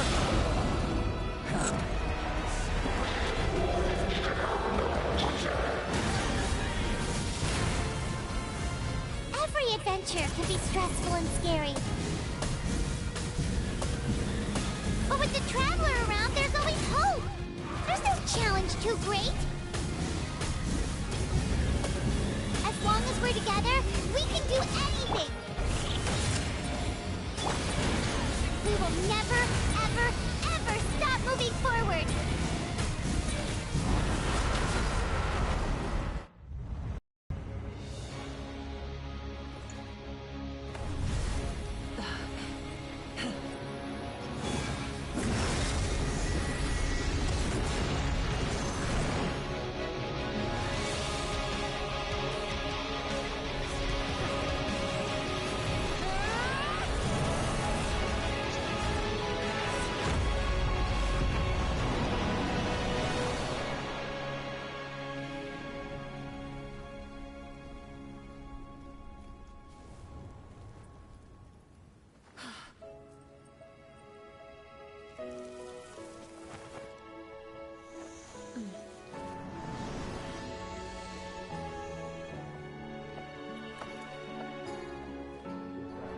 There's a faster way.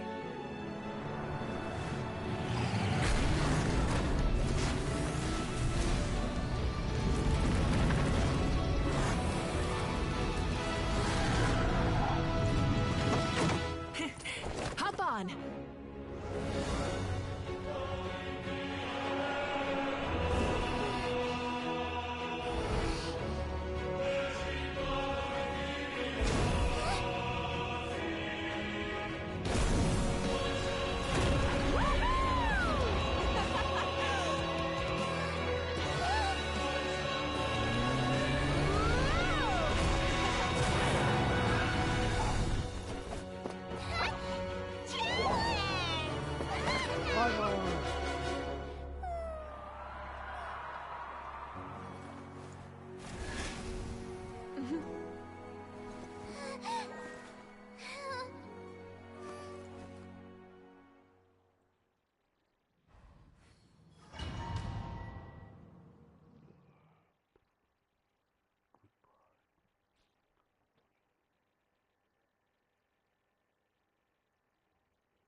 Unbelievable.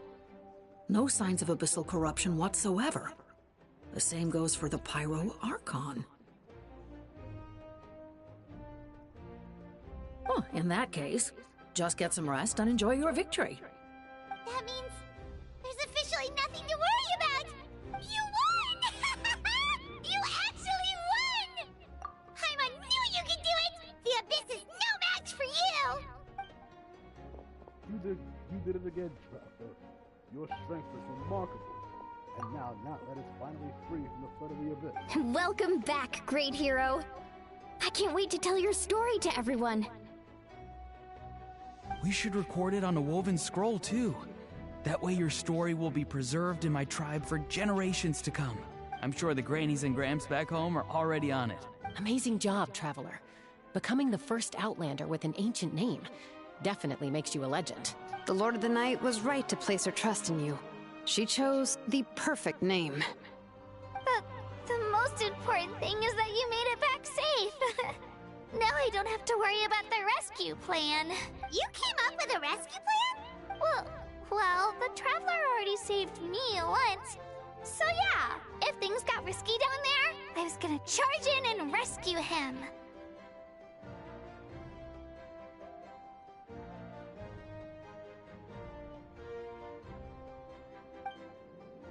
I don't think it would be quite specific.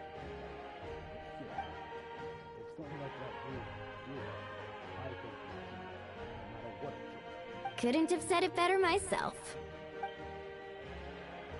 Bravery itself, I try my best. I suppose there's an exception to that rule. Before you bring it in the land, I encountered many things like that. And I can hear everyone rooting for me so far. Wait, really? What did you see? I saw Atea, Ichan, Chichuli, and all 6 heroes from 500 years ago. Not to mention, I heard the messages you left for me in my ancient name. I have to thank each and every one of you. Without your help, I could never have defeated an enemy as strong as the Abyss. So, you heard everything we said? Those messages became part of your name during the forging process. I just didn't expect them to come in handy at such a crucial moment. To think that you heard this, though, that's a little embarrassing. Hey, what's embarrassing about that? I'll say it again right now. Being your friend makes me so happy. Good one, Koichi. Things are looking lively over here. How you feeling, Traveler? Great. Just what I wanted to hear. The preparations for your celebration ceremony are almost complete. Celebration ceremony? According to tradition, we hold a celebration ceremony for our most outstanding warriors after their final pilgrimage.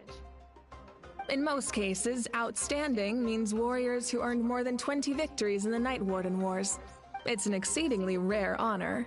You can think of it almost like a lifetime achievement award. We haven't held one of those ceremonies in a long time, though.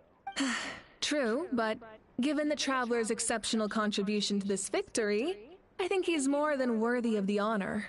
Let's head to the center of the stadium, and I'll announce the honor to everyone. You deserve a formal round of applause for this achievement. Oh, then I'm gonna grab the best seat in the house. Wait, I'm coming too! Camera. This calls for a camera. Slow down, there's no rush. Moika, if this ceremony is to celebrate defeating the Abyss, don't you deserve the same honor? What's the point of holding a victory feast for yourself? Besides, I'm already the Pyro Archon. That's enough honor for a lifetime. Let's go. Everyone's waiting for us.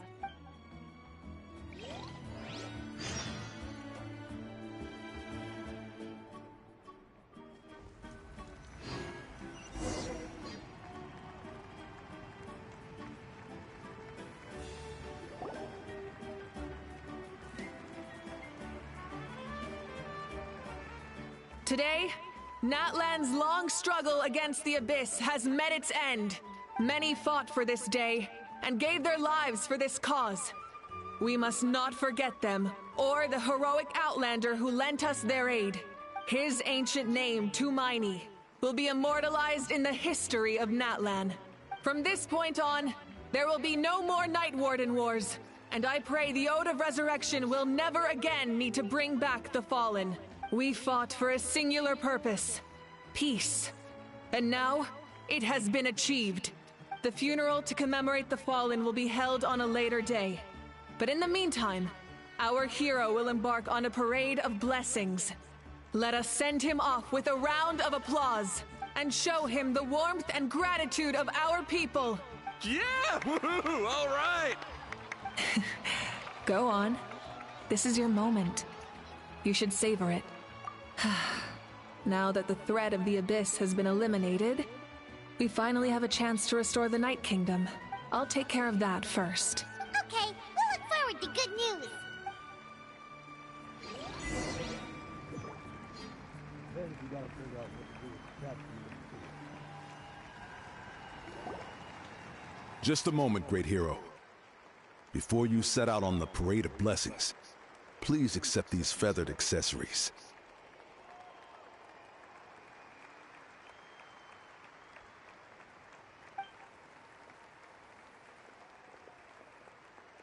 We bestow these gifts to every hero who receives this honor.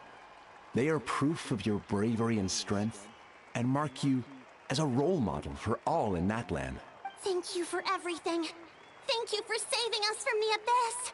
Now, the person who has the honor of adorning you with these gifts is none other than one of Natlan's most outstanding warriors, Chaska. Oh, it's just someone we know. You sound disappointed. Someone we know, pile on him to share his contact. Exactly! It makes this moment even more special because we're already friends. Well, both in a personal capacity and as a representative of all warriors in Natlan, I bestow upon you this blessing.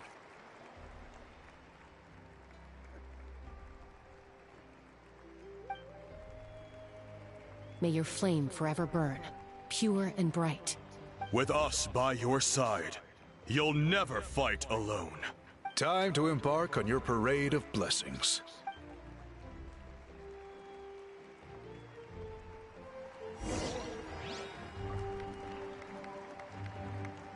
Hey, hero! We're here to guide the way! Great hero! Could you look this way for a sec?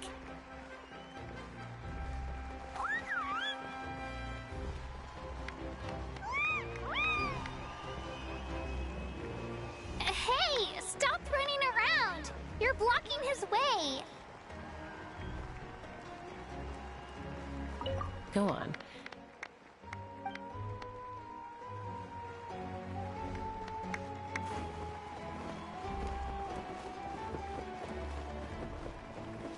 Yeah! Enjoy the parade! Over here! Over here! Quick, take a picture! As the sun shines down on our nation! Another victory for Natlan!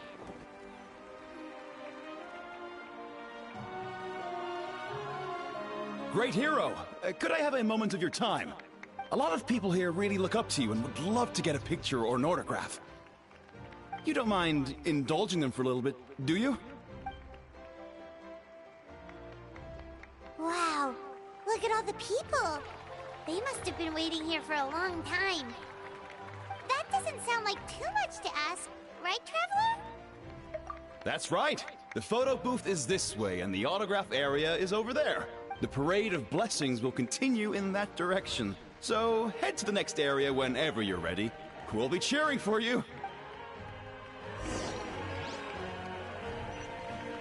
Over here! Over here!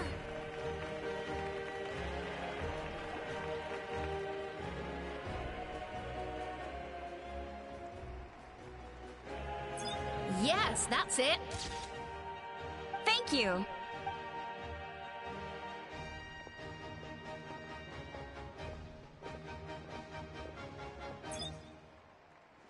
Oh, that pose is perfect. Such a precious memento. Wow, it looks great. Can I have one more photo? Just one more. Sorry, only one photo per person. There's still a lot of people waiting. It's okay. One is enough. One is more than enough. Get off the line. Oh, look over here. Perfect. This is going straight into the next issue. Thank you, Hero. Thank you so much for everything you've done for Natlan. Sorry, guys. What was that? Sorry, guys. Only one photo per person. All right, that's all the film. No more pictures, everyone. Huh? Aww. We can't keep our great hero here forever. Thank you for your participation and your understanding, everyone.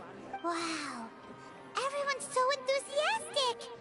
Paimon bet she can make a small fortune. Those of you to people in Natlan. All right. It was just a joke. There's a bunch of people waiting for you here, too! Thank you for indulging, everyone. Woohoo! It's the great hero! Quick, get ready to take...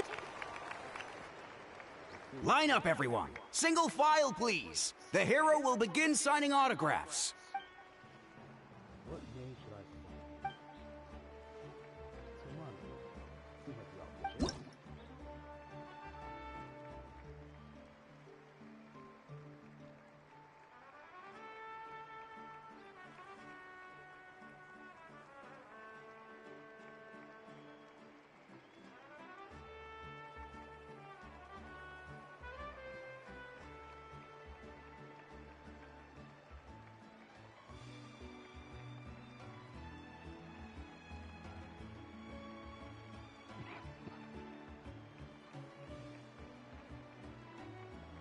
Thank you.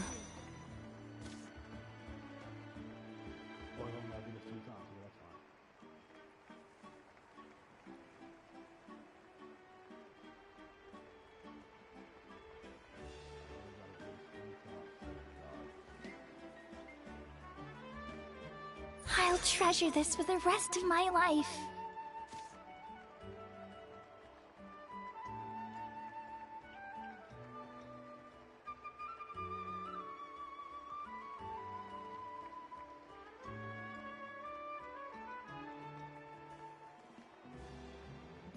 The hero's autograph? I actually got the hero's autograph?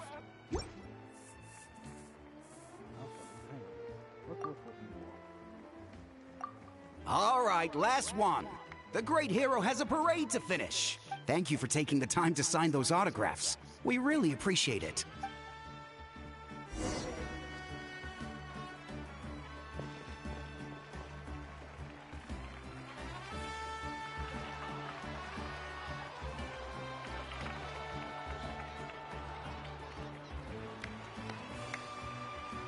Sorry to bother you, great hero. I'm a messenger from the Scions of the Canopy. I know everyone's been curious about the hidden message behind Tumaini. Every ancient name has a story behind it and comes with a certain mantra. Usually, the Wayab reveal those mantras to our chiefs in a dream. But yours is still unknown to us. Oh, you mean like the lines the 6 heroes recited when they appeared? But, where do they come from? Is it something you have to decide, Traveler? In the beginning, there was darkness. But there's someone set them free. Only then can the universe know light. Oh! That was beautiful! I've got it all down! That's the final element of your ancient name, right? That means you've been completely accepted by Natlan's ley lines! From the Lord of the Night herself? Legendary. Truly legendary. Tumaini! Tumaini! Tumaini!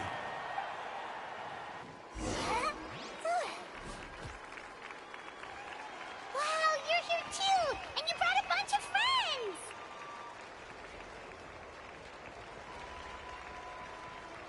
Look over here, Traveler. They're dancing! For music! For the sacred flame and for our... Hero. Huh? It's the great hero! Please, come dance with us! Whoa! What do you think, Traveler? Should we join them? Alright! Paimon's always willing to try something new! Let's give it a whirl.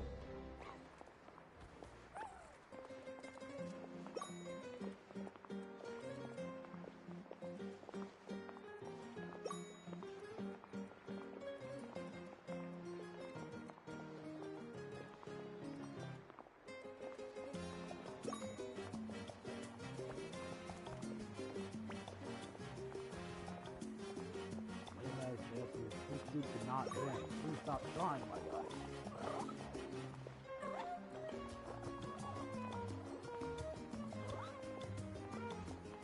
Hey, not bad! You're a natural! Let's hear it for our hero!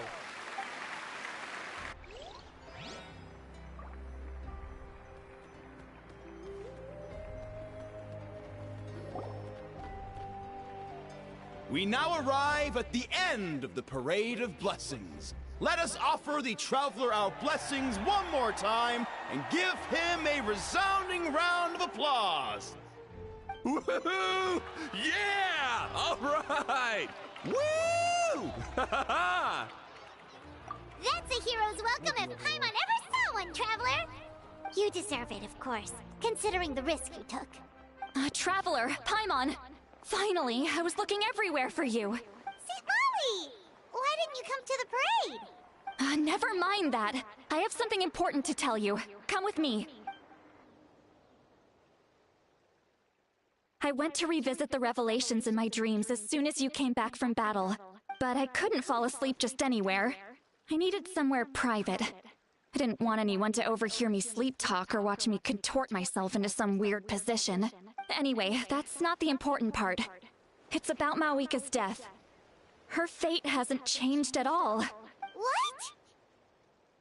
But we both made it back. Didn't you defeat the bad guy behind all this? Does that mean the war isn't over? No. The disaster is over, but my dreams never lie. That's why I came to find you. I need to know what I'm missing. Where is Mawika right now? Did she tell you what she's planning? She said she was going to restore the Night Kingdom. Compared to fighting the Abyss, that should be pretty easy, right? After all, the corrosion should be gone by now. Easy? Not so much. We can't restore the ley lines without the Lord of the Night. And I'm not sure she has enough power to do it on her own. The Lord of the Night is weak right now. She told us that herself, remember? I'll admit, restoring the ley lines is simpler than reconstructing them entirely, but it's still no easy feat. You've got a point. Otherwise, Mawika would need to get involved. True. If the Lord of the Night could restore the ley lines by herself, all Mawika would need to do is tell her we won. Not even that. The Lord of the Night knows the ley lines better than anyone. I'm sure she knew of your victory before us all. Point being, this matter is far more complicated than the Archon made it out to be. We need to get to the bottom of this. But why would she have to choose? Malika has accepted her death, remember? For her to let someone else dictate her end, there can only be one possibility. She must think the outcome of her death is worth it. The moment Malika used the Ruler of Death's power, death was demanded in return. Not necessarily as repayment for her aid, but as a rule. That means Malika doesn't have to just sacrifice herself to the Ruler of Death. She can still use her death to get something in return. Then let's get going! Where do you think she went? Could it be where we found the source mechanism? The Lord of the Night should now be able to appear anywhere in Natlan. What we need to know is where the Ruler of Death can be summoned. According to the Lord of the Night, the Ruler of Death is one of the Shining Shades, an extremely elusive figure. Even woven scrolls dating back thousands of years have nearly no mentions of her.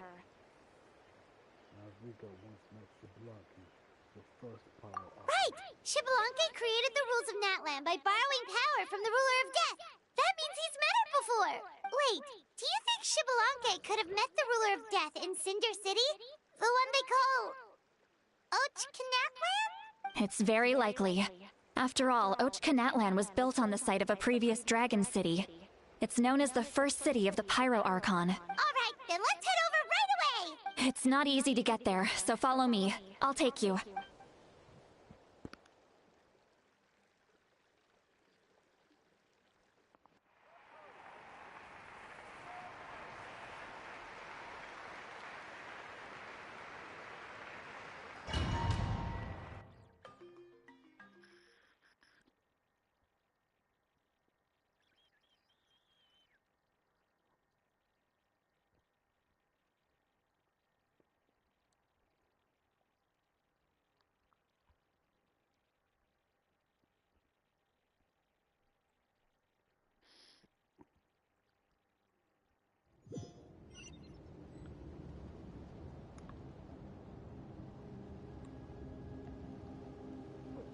How did we get here? Man, this place really is hard to get to. And, Paimon wasn't the only one who saw that weird thing up there, right? All those eyes inside of it? Talk about creepy. I believe that's how the Ruler of Death keeps an eye on Teyvat. Quick, this way! We're almost there!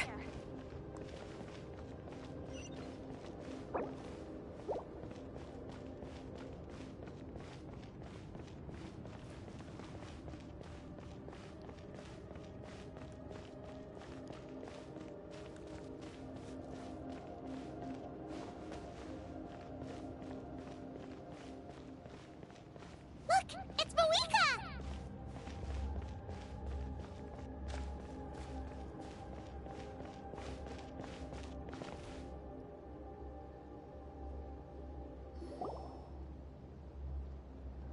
I have grown weary of the endless wait. The fate of this land is of no interest to me anymore. However, you humans managed to meet the expectations of the Heavenly Principles. For that result, you deserve praise. Moika, as the price for using my power, I shall now bear witness to your death. And with you, the war that your nation has waged for more than 1,000 years shall meet its end. Malika! You got here sooner than I expected. What are you doing? Closing the final chapter on the plan that has consumed Natlan for 500... No. For the entirety of our history. We've eradicated the Abyss from Natlan. But its power remains in worlds beyond Teyvat. Tremendous and unyielding. Only by completely restoring the Night Kingdom can we defend against its corrosion in the long run. But the architect of the Night Kingdom is near her end. She lacks the power for such a task. And worse still, if her life force is depleted, the rules of Natlan disappear along with her. We have no need for the Ode of Resurrection right now. But it remains Natlan's strongest defense should the Abyss return one day. So, you're planning to... Yes. My plan is to once again place my life within the sacred flame. 500 years ago, I gave my life for the chance to be reborn in this era. A chance to see all my plans to completion. And now, to sustain the Lord of the Night, I will give my life once more. I respect your decision, Malika. But this method requires an immense sacrifice. The flames of your life force are exceedingly strong. But a life sustained by fire is one destined to die out one day. What will you do then? I've thought about that. With the Abyss out of the picture for now, the Sacred Flame's power will be consumed at a much slower rate. My life force should be able to sustain it for another 200 or 300 years. Future Pyro-Archons will continue to seek new sources of fire. As long as Natlan's legacy endures, the Night Kingdom will survive, impervious to the Abyss. Once again, you place hope in the hands of the future. But the pilgrimage can replenish the power of the sacred flame. We can give it that meaning. Why shoulder this burden by yourself? Because I want the pilgrimage to change. The pilgrimage was an essential part of our struggle against the Abyss. A grand competition full of promise and glory. But it also chained our people to an inescapable destiny. Fear and anxiety have been our constant companions. We knew what the consequences would be if we laid down our arms. Morality left us with no other choice. And so, Natlan became the nation of war. This is where Xbalanque defeated the dragons and granted our people the same place. I have the chance to grant them the liberation of their spirit. War. Only competition. One fueled by our dreams for the future, rather than a desperate struggle for survival. A new future deserves a new meaning. A chance to take a definitive step forward. Very noble indeed. But what does any of this have to do with you? You speak of duty, but not yourself. In my eyes, Malika, you are not inherently special. A child of Natlan among countless others. Yes, the situation is urgent, and the ley lines must be restored right away. But it is too heavy a burden for you to shoulder alone. That is where we differ, Lord of the Night. You see all humans as the same, but I understand what it means to be a leader. A leader is swift and decisive in the face of reality. Someone capable of making the right choice even when there are no good options on the table. Sacrificing the remainder of my life to help Natlan overcome this crisis. That is the right choice.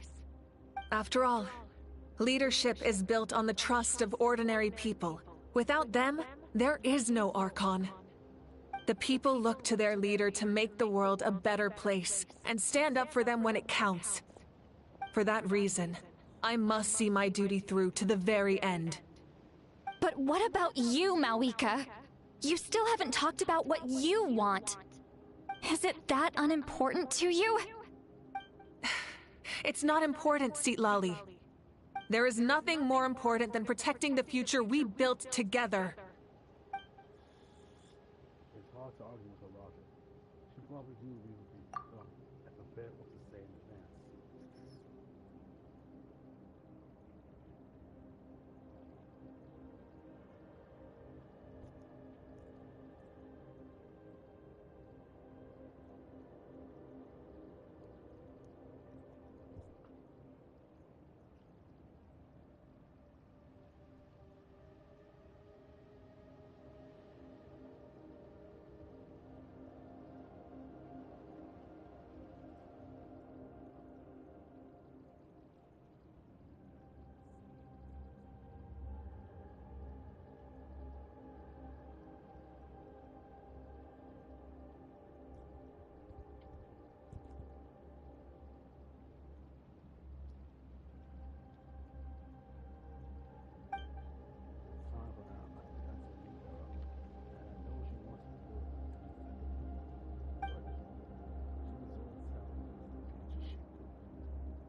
I shall accept Marika's sacrifice for the Lord of the Night as her death, and I will bear witness to the very end. Thus concludes the deal I made with Xbalanque several thousand years ago. Lord of the Night, you may now begin.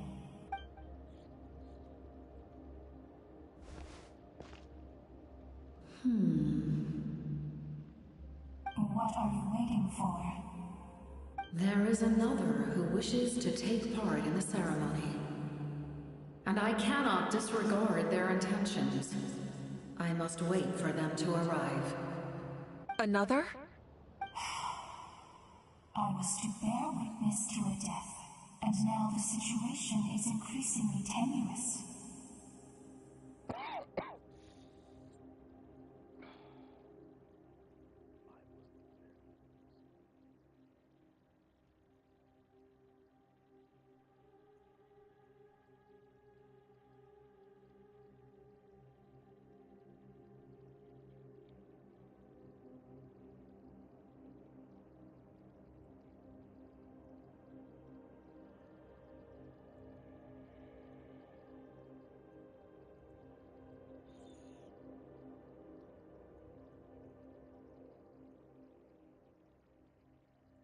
If the life of this second individual fails to meet my requirements, I fear I may lose my patience.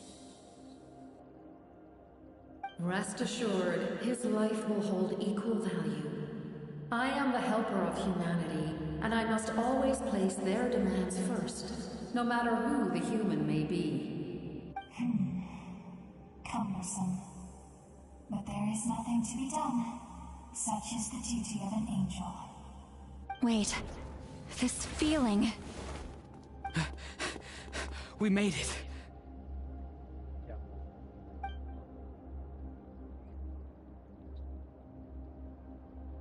Thank you for showing me the way. The captain?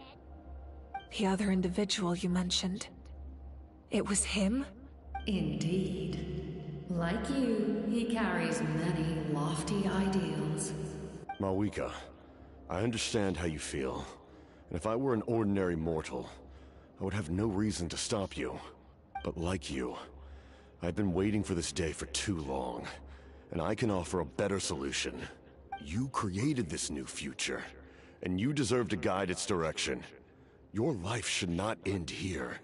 But death is the end I have been trying to reach all along. I have come this far to use my death to open the gates of the ley lines to my people. Your people? Wait, the souls I saw in my dream? That's right.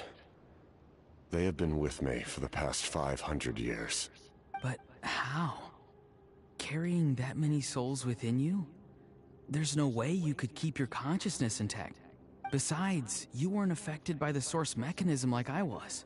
Do you still remember the voice that you heard? It came from my heart. With the help of technology from Conria, my heart was modified to convert memories and souls from the ley lines into knowledge. As a result, I became extremely sensitive to souls, and developed the ability to sense their presence, much like yourself. After encountering countless lost souls during the disaster 500 years ago, I forsook the capacity for knowledge granted by the modification, and used my heart as a vessel instead. The lives of my comrades, as well as many Natlanese, have been stored here ever since. And you want to send them home? Yes. The ley lines will not accept them. But by merging my existence with the Lord of the Night, I can become master of the ley lines and change the rules entirely. He expressed this to me, and I agreed. The captain envisions a kinder and fairer set of rules for humanity. In addition, he aims to challenge the authority of the ruler of death. In a word, his goal is revenge. Revenge? After all, It's because of her that I bear the curse of immortality, the curse of absolute life. I now understand that which you seek.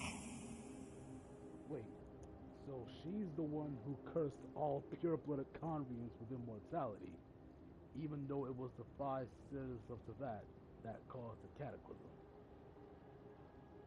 Hold on a sec, guys. Hold on a sec, guys. I'm going.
Then, bear witness to my resolve and hatred. The people of Conria committed grave sins. And for that, we were cursed to suffer endless physical torment. Cursed to witness the demise of everything we held dear.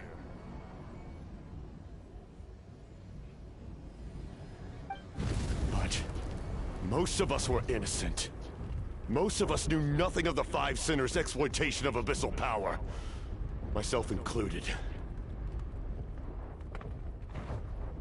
If I sacrifice my life for the Lord of the Night, you get the death you desire. But, at the same time, the curse of immortality would negate the very death you seek. Left unresolved, that paradox could uproot the natural order of this world. Even you, great ruler of death, lack the capacity to bear the consequences of that outcome. Your curse is now the tool with which I will overturn the oppression of the gods. This is my challenge to you.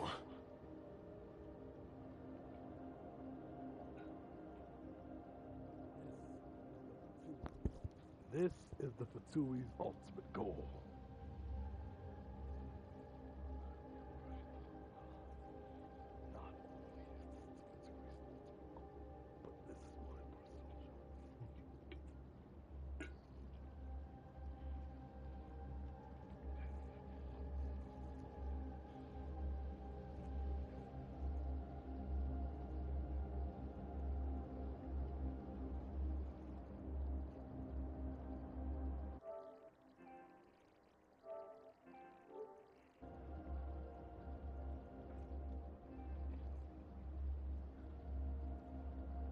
Forsake one of your rules. The choice is yours. Your new heart has limitless potential, and you have wielded it with bravery and honor. I grant you the title of Sentinel Knight. Like the 4 pillars of strength, you will continue to safeguard the glory of Conria. The glory of Conria. Our land, our dignity, and every comrade who fights alongside us. The Night Kingdom is almost destroyed. Our fallen soldiers, your comrades, they have nowhere to go. Huh? What are you doing? Are you taking all their souls with you? You're just an ordinary person. You can't bear that kind of burden. No hero should have to wander alone.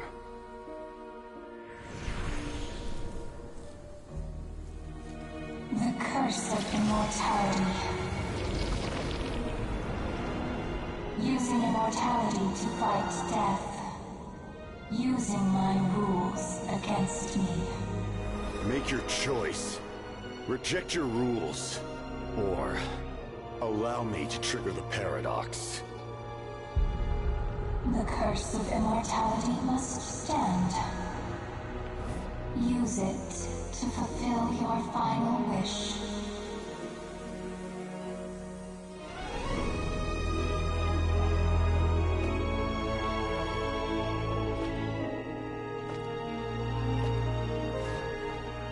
Well fought, my lord. Thank you for everything.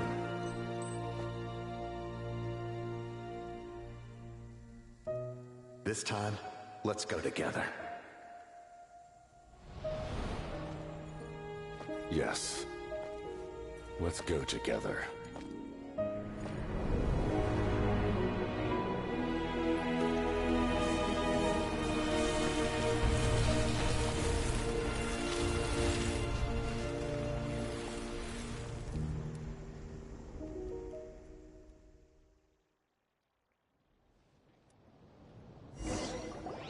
Paradox is triggered, huh?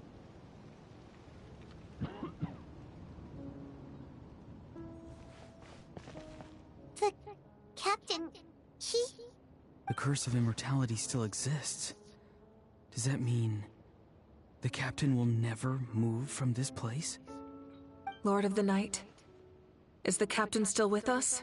There is no need to pursue traces of him.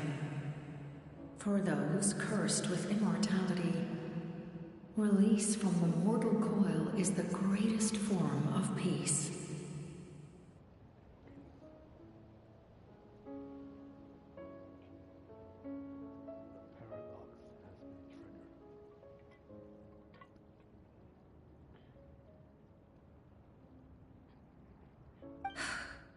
Even so, please pass on my gratitude.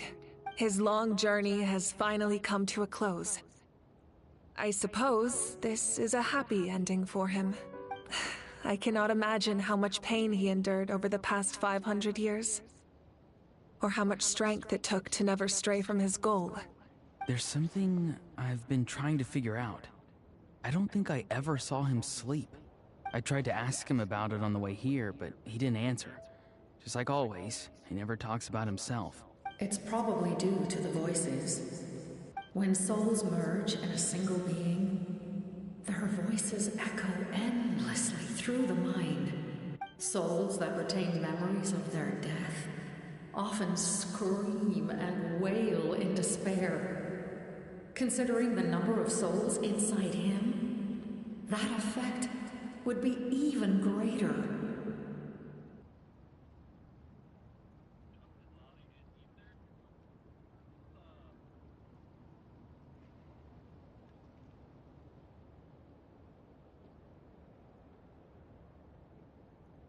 So, over the past 500 years, he didn't sleep?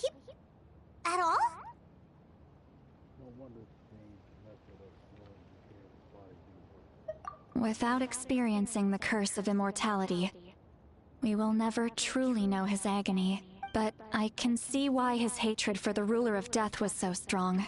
In the end, he used that immortality to his advantage, and granted the Lord of the Night eternal life by fusing his existence with hers. Well fought, Captain. You may wonder why the Night Kingdom, a land of souls, was unable to accept the souls adrift on the surface. The reason lies in the Heavenly Principle's modifications to the ley lines. The original purpose was to help counter the Abyss. And so, their stability was paramount. Now that the Lord of the Night has eternal life, she can sustain the ley lines for all eternity, right? But at one point in time, Natlan's ley lines were decimated. Even after reconstruction, the rules needed for the Ode of Resurrection made it impossible to reconnect the ley lines. That unique quality is precisely what drew the captain to Natlan. Did he try the same thing in other nations? Yes. But all those attempts ended in failure. He fought to save Natlan not only to defeat the Abyss, but because this is the only land where the souls within him could find salvation. We met not long ago to talk about that very possibility, and I confirmed the feasibility of his plan. I, too, recognize the need to change the rules of the ley lines. Not only for the souls that wander this land, but for the outlanders that may perish here in the future.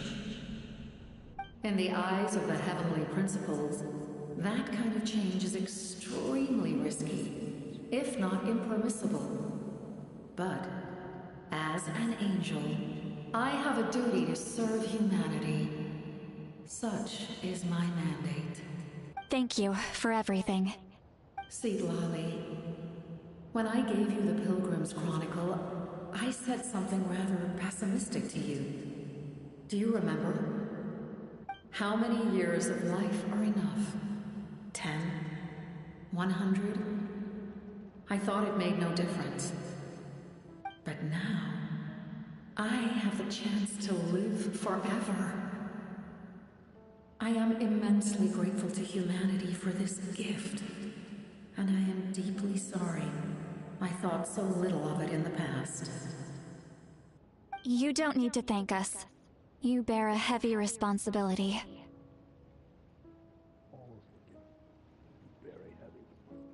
Heavy? No. That responsibility is the purpose of my existence. Farewell, humans. Creators of miracles. A new era awaits you.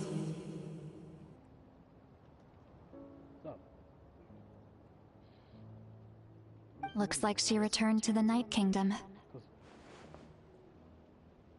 So, this was the captain's goal all along.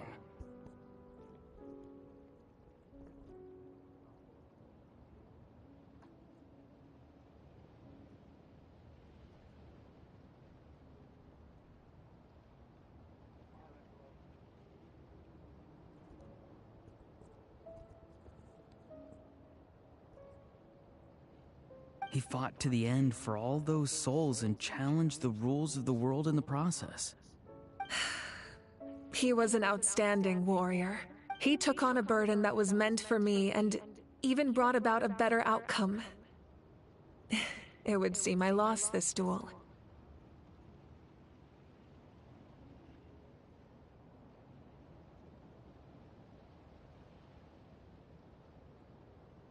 He was right. Natlan needs a leader to guide its future.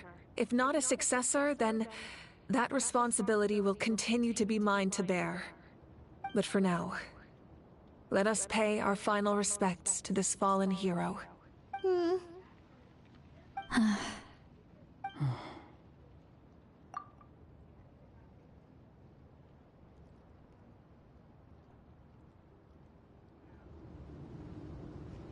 Daddy, don't fuck on him.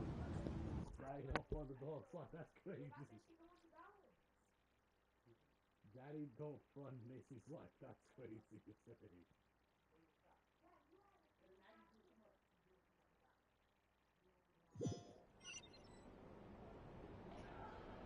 To my sister, Hine. I know all that remains in the Night Kingdom is your memory. But I still wanted to write a short letter to tell you about the situation after the war. After countless partings and farewells, Natlan has finally entered an era of peace. The pilgrimage is still a popular tournament, but now its only purpose is to showcase the thrill of competition, rather than select warriors for war.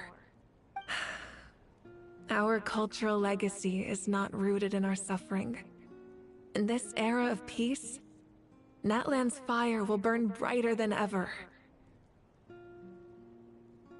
With the restoration of the Night Kingdom, our people are now free to leave our borders, and many have set their sights on the wonders of Tibet.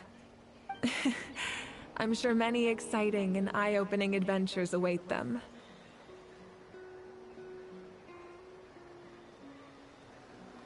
And although our battle scars will fade, the stories of our heroes will never be forgotten. When a new you returns to this land one day, I know you'll recognize the significance of this war and all we lost. The land we love has not been destroyed, but grows stronger by the day. I will forever be grateful that I got to see you again. And when the flames deliver this letter to you, I hope you know how much I miss you. I actually got the chance to finish this painting. And not a moment too soon. It's time to bid farewell to all the fallen.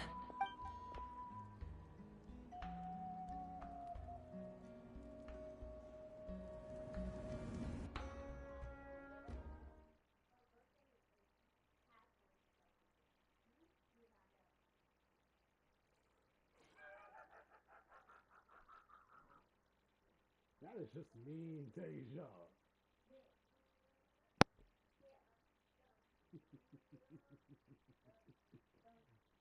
that is just being mean. That is just mean. Now she's just being mean. Like, I get it, like, she attacked Carter or whatever, but like... Okay, but like, the only thing is, like, I don't know if she was doing it, like... Right, because she always got a skin for this...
I'd have lost myself long ago if I allowed myself to be led by the whispers of the abyss.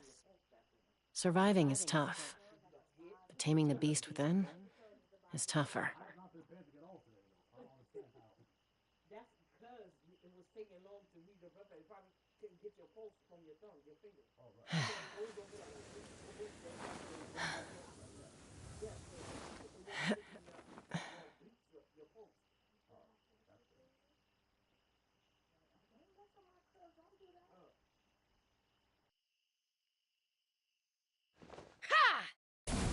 Hey! Is that part new?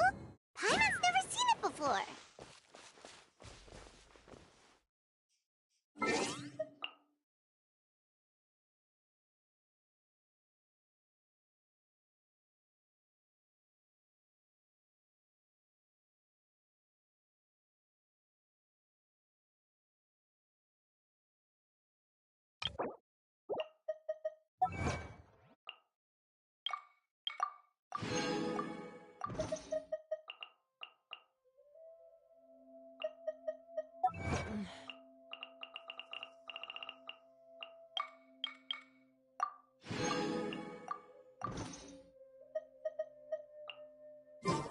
I'm a little out of practice these days.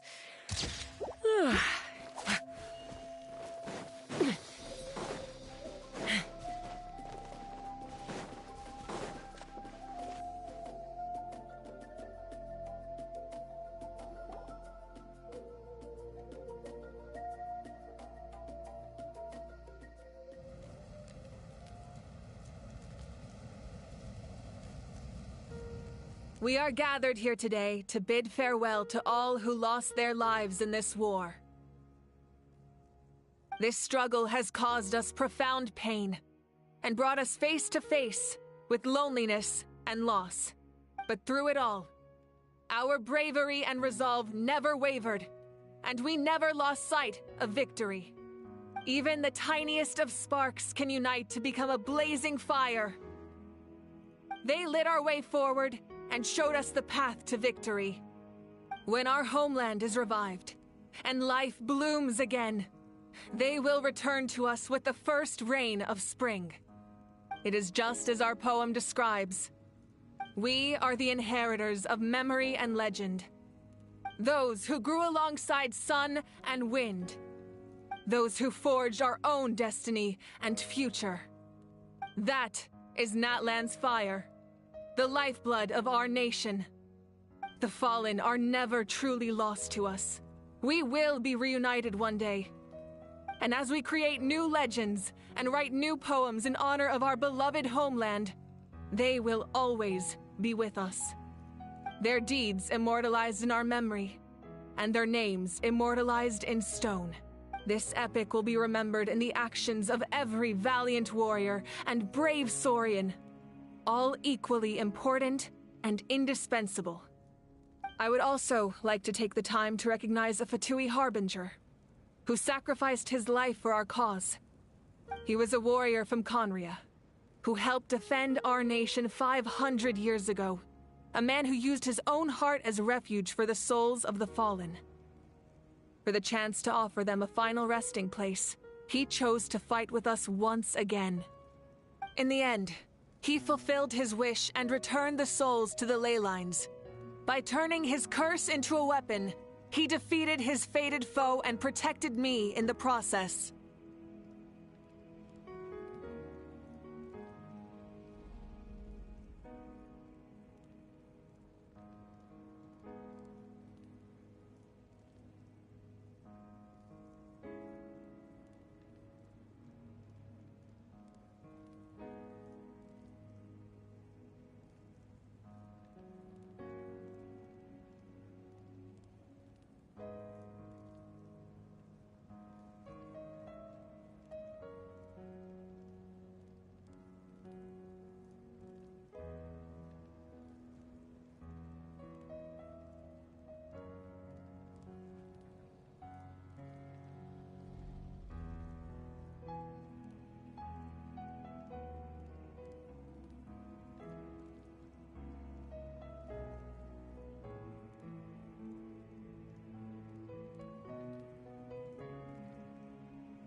We have had our differences in the past, and I cannot say his character is representative of all in his organization.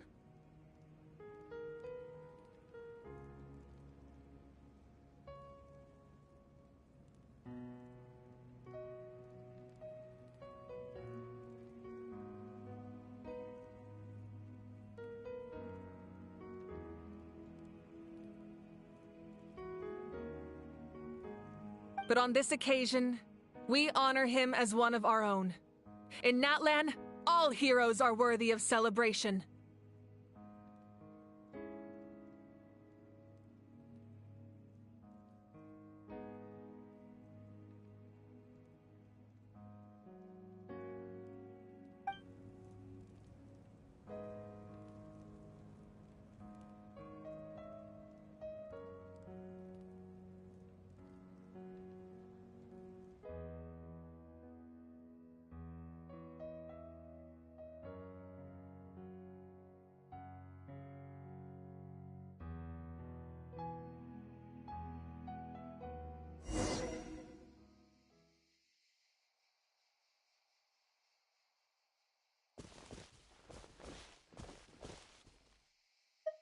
Strange. Why does no one praise the deeds of the almighty Dragon Lord? How? Does no one care about my heroism? A great hero such as myself, forced to remain nameless! Ignorant fools.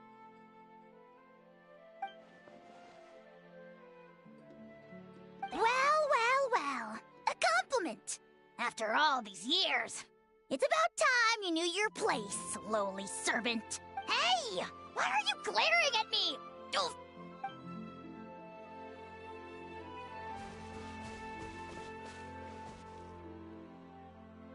Ah, our hero's here. Is there something you want to discuss?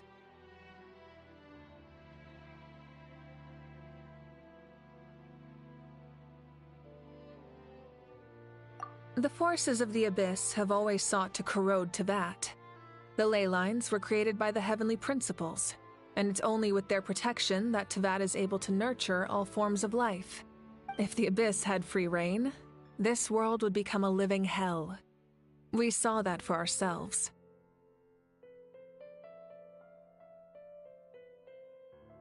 Any attempt by humanity to harness the power of the Abyss is met with swift punishment. The Heavenly Principles and the Shades show no mercy in that regard. That unyielding approach is also the source of great sorrow and hatred. The situation goes beyond a simple discussion of right versus wrong. Perhaps the truth will reveal itself during your future adventures. Oh, isn't it obvious? The Ode of Resurrection didn't take effect at all. Your own strength is what allowed you to keep fighting, as well as the moral support from everyone in Natlan. Still, moral support is also an important, if underappreciated, effect of the Ode of Resurrection. So we got lucky, basically. The captain's subordinates sent us a letter he left behind. After our duel at the stadium, he asked the Tsaritsa to remove him from the responsibility of obtaining the Gnosis, and his request was granted. So he was no...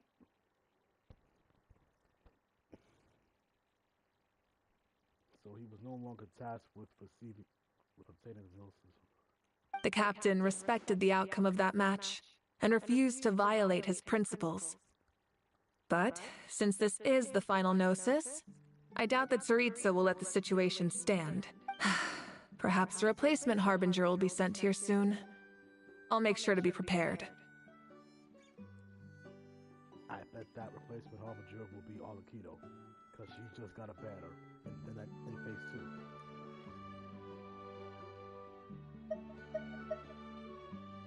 2. A direct conflict with the Pt2 is unavoidable the moment you step foot in Snezhnaya, so make sure you're ready for any scenario. On a related note, I've acquired some new intel about the fragment that suddenly appeared in the sky. Such fragments are known as Ancient Moon's remnants, relics of secret source technology from the era of the ancient dragons. Coincidentally, a small squad of Pt2 infiltrated our borders around the same time it appeared. Our investigation revealed them to be the subordinates of the Doctor. Their stronghold is in Nod Krai, a land with a long history not far from Snezhnaya. The people there can use a very special power. It's said that this mysterious power predates even the 7 elements of Tevat. Ancient Moon's remnants, the Doctor, a mysterious power. The project that connects all 3 must be ambitious indeed. Huh? Tribe? Oh, you're thinking along the lines of how the names of the 6 heroes were inherited. In truth, apart from a few ancient names associated with a certain tribal culture or tradition, most ancient names can be inherited by anyone. Your name likely falls under that category. The Wyab will select someone who shares your character and name them as your successor. Of course, that won't happen for a very long time.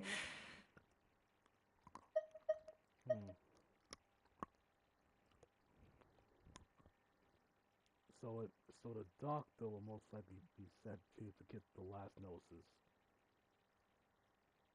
After all, he was able to obtain both the Electro and Dendro Gnosis at once.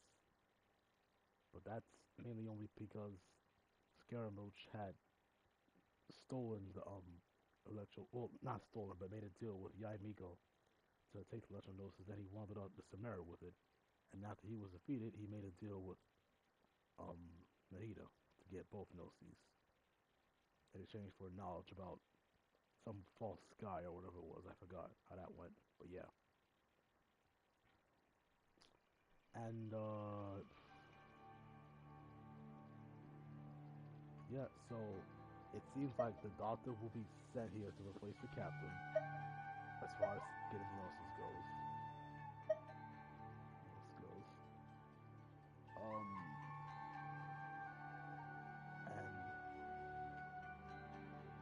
Yep, it looks like we're heading to Nod Krai after our adventures in that land are officially over.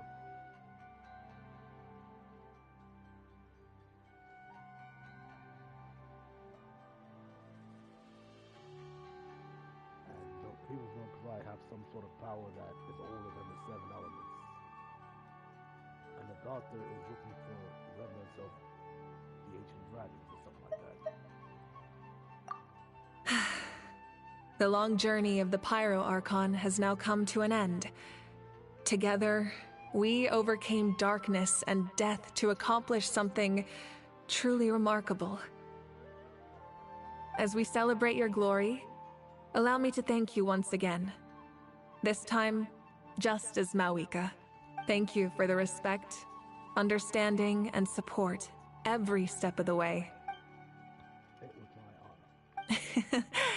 An honor we share. You can keep chatting with your friends nearby. I think I'll stay here for now and watch over them.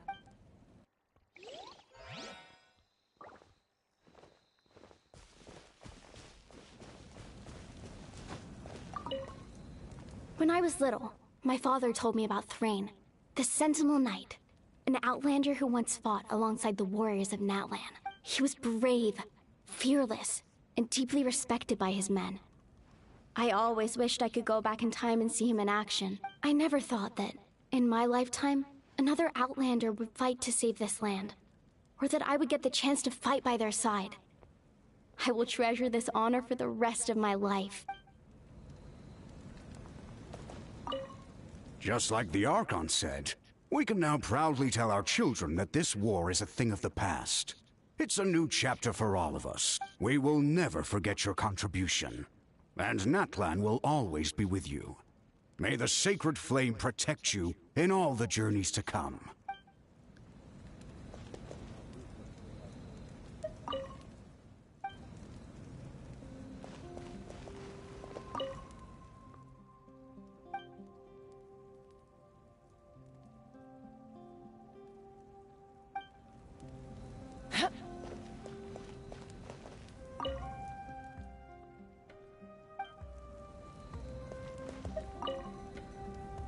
The stories of heroes will continue to be passed down from generation to generation. If Natlan faces a crisis again, I'm sure people will look to our story as a source of hope. We've earned our place in history. That's pretty surreal.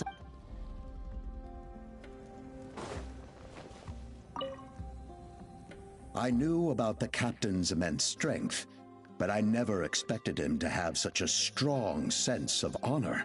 No matter how prejudiced I may have been in the past, he now has my utmost respect.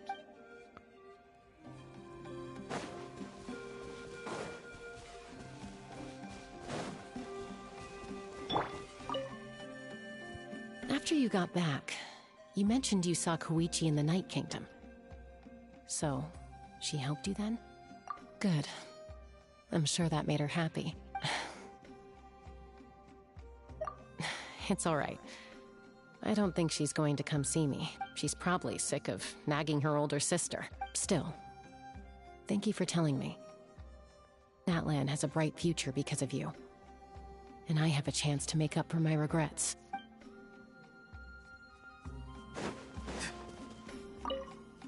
Hey, did you hear? As long as we get permission from our chief, we can leave Natlan as much as we want. Yeah, it's because the ley lines have been restored, right? And the Lord of the Night is a lot stronger now. That means we can finally see the outside world for ourselves. I heard that Fontaine has a huge ocean. That is totally my vibe. I want to go to Liyue.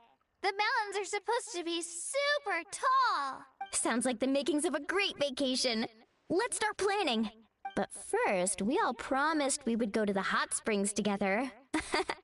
Then we'll be hot springs buddies for life.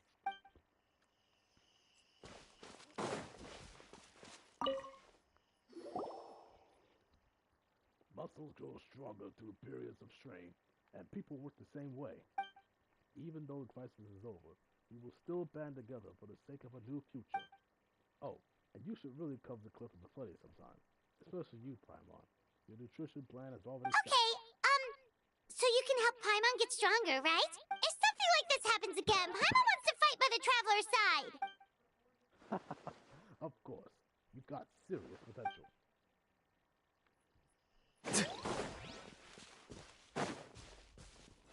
My teacher once said the weight of fate is decided by the one who has to bear it. You helped Natlan overcome a cruel fate. From now on, we will always be there to help you. Now, we just need to see where your fate, no, our fate, leads us.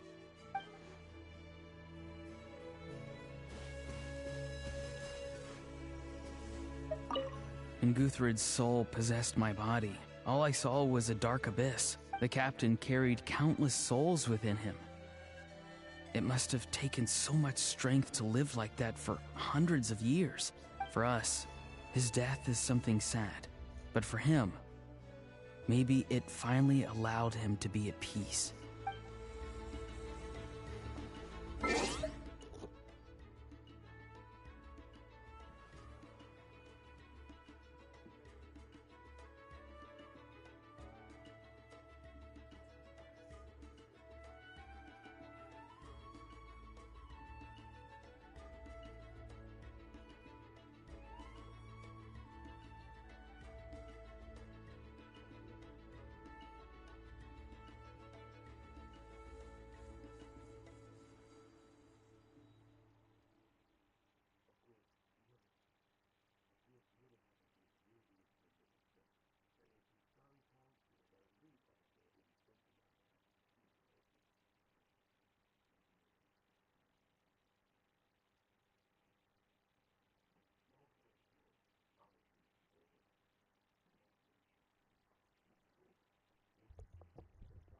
We are enemies.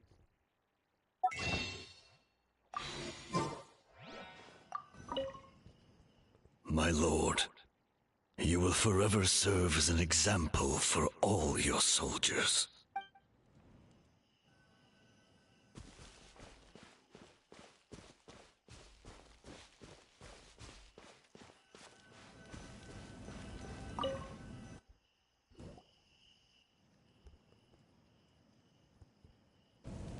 What are you thinking about, Traveler? Oh, the battle, right? Even though we won in the end, it cost a lot to get to this point, huh?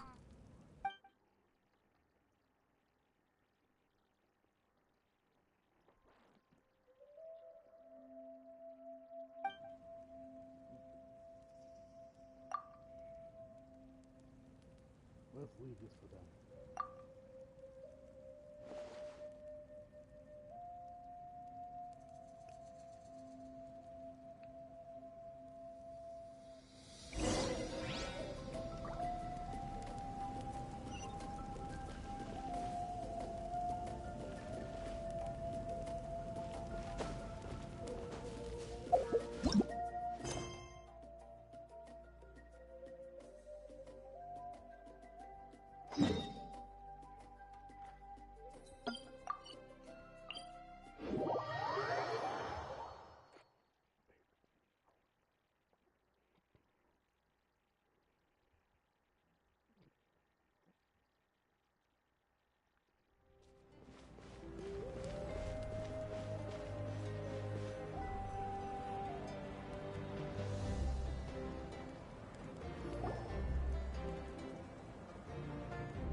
Come on!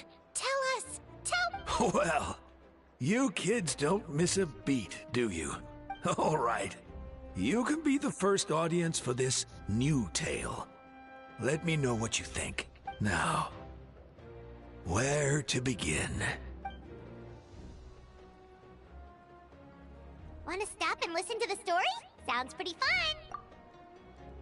This is a story of the great heroes of our time. There are 3 great heroes at the center of this tale.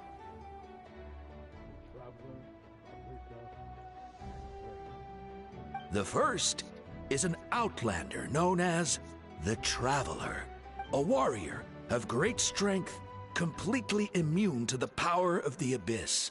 Most importantly, the Traveler is kind and brave, someone who treasures those around him. You could call him a natural-born hero. Yeah, he's super strong! Tell us more! Hey, just let him finish the story!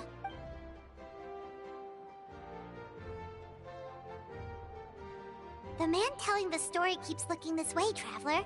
Paimon thinks he recognizes you. The second hero is also an outlander. Many years ago, he forged a connection with this land and used his body as a vessel for the souls of his fallen comrades. His goal was to give them a home and, with that, a chance to be reborn into this world. The third hero is none other than our current Archon, Mawika. Not only is she a powerful and respected figure, but she also commands the power of the Ode of Resurrection, which can bring people back from the dead. With the support of 6 heroes from 500 years ago, she united Natlan against a dangerous foe. Now, this story truly begins with the arrival of the Traveler in Natlan.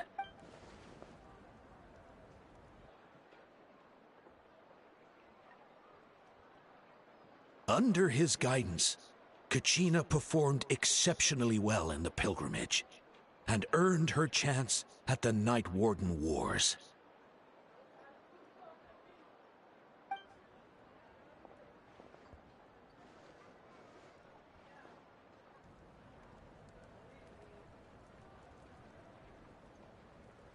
Suddenly, the sky turned dark. The sacred flame went out, and Gasoithoth appeared.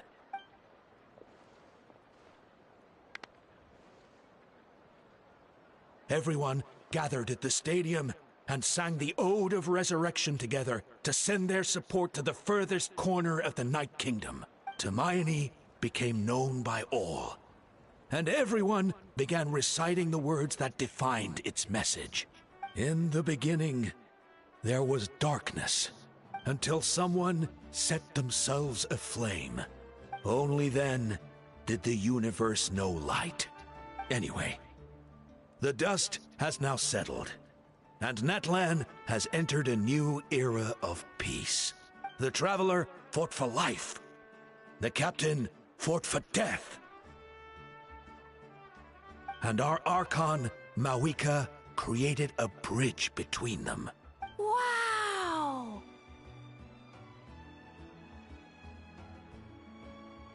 Is there more? Please don't let that be the end! Sounds like you like this one. Tell you what, give me some time, and I'll write it all out in even greater detail. I loved it!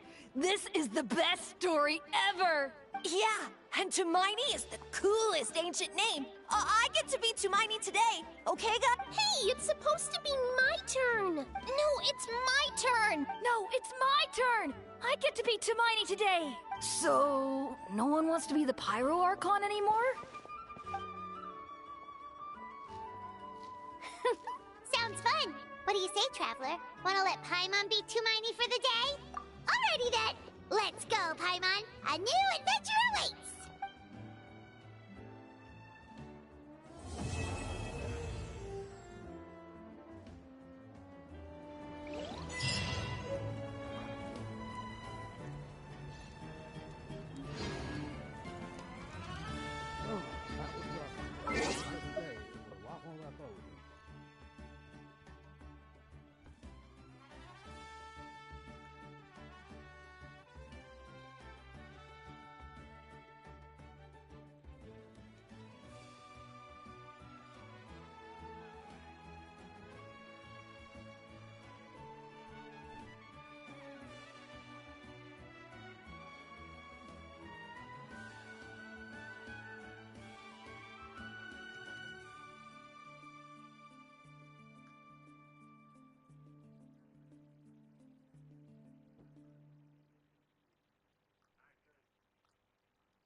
Now that we finished our conquest, we can go ahead.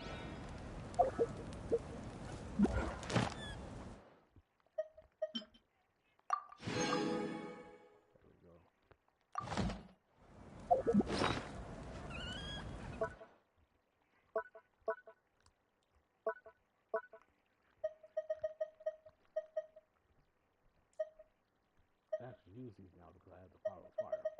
Fire, I mean. But first, I'm gonna.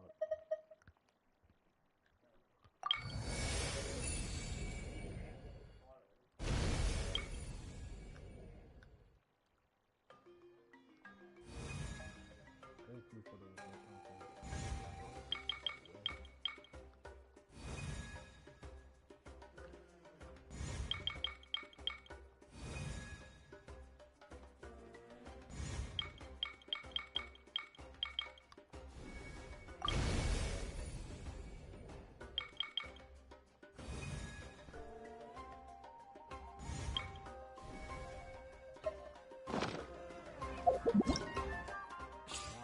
for finishing this in a certain amount of time. Fine, let's go. You putting that dog in here?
No, we ain't doing this. Nope. Nope. Nope. Nope. We're not even going inside. Nope. I don't know if she cares, to be honest with you. Nope. You gotta get out. Nope. Go to Robbie Center.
She's about to try to hole. You gonna put it in the hole so people try to. That's this. She's gonna start trying to do it in the hallway. No. You put it in the hallway. She's gonna start trying for real. She can't. Yeah, look at her squished up right now. She's not She's getting squished up. She's gonna be squished up in that room regardless, man. Because she's in the cage. She's gonna be squished up no matter where she is. You gonna put her in her bed? Then you gonna talk about her smelling bad as fuck.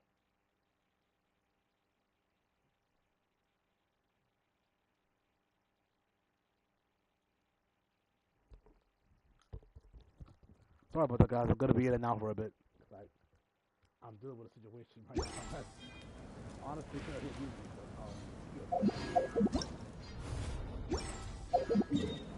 what is this? Oh no, this is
excuse me.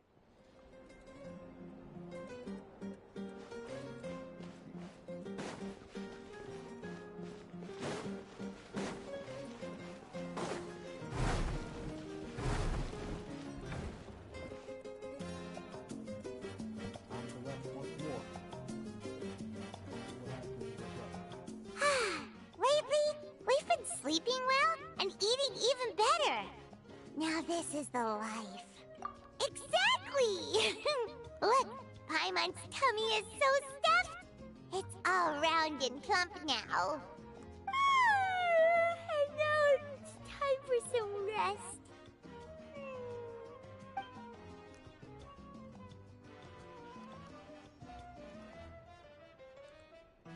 What a peaceful feeling. We're normally so busy. It's nice to have some downtime like this every once in a while between adventures. We've got trouble. What? That was Raleigh. To hear your voice at a time like this is truly an honor, Granny. Cut that out, it's serious. What are you doing sleeping this late? Who are you, me? Come see us in the speaker's chamber once you've cleaned yourselves up. We're waiting for you here.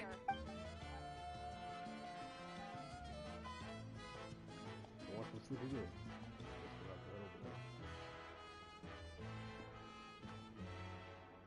Wake up, Paimon. You gotta go find Alvika. No! Paimon's not done eating yet. Huh? Oh, good morning.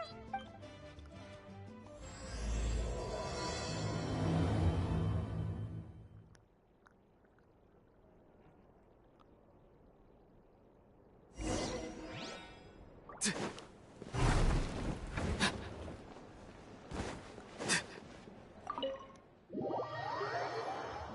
Christ.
Let's fly!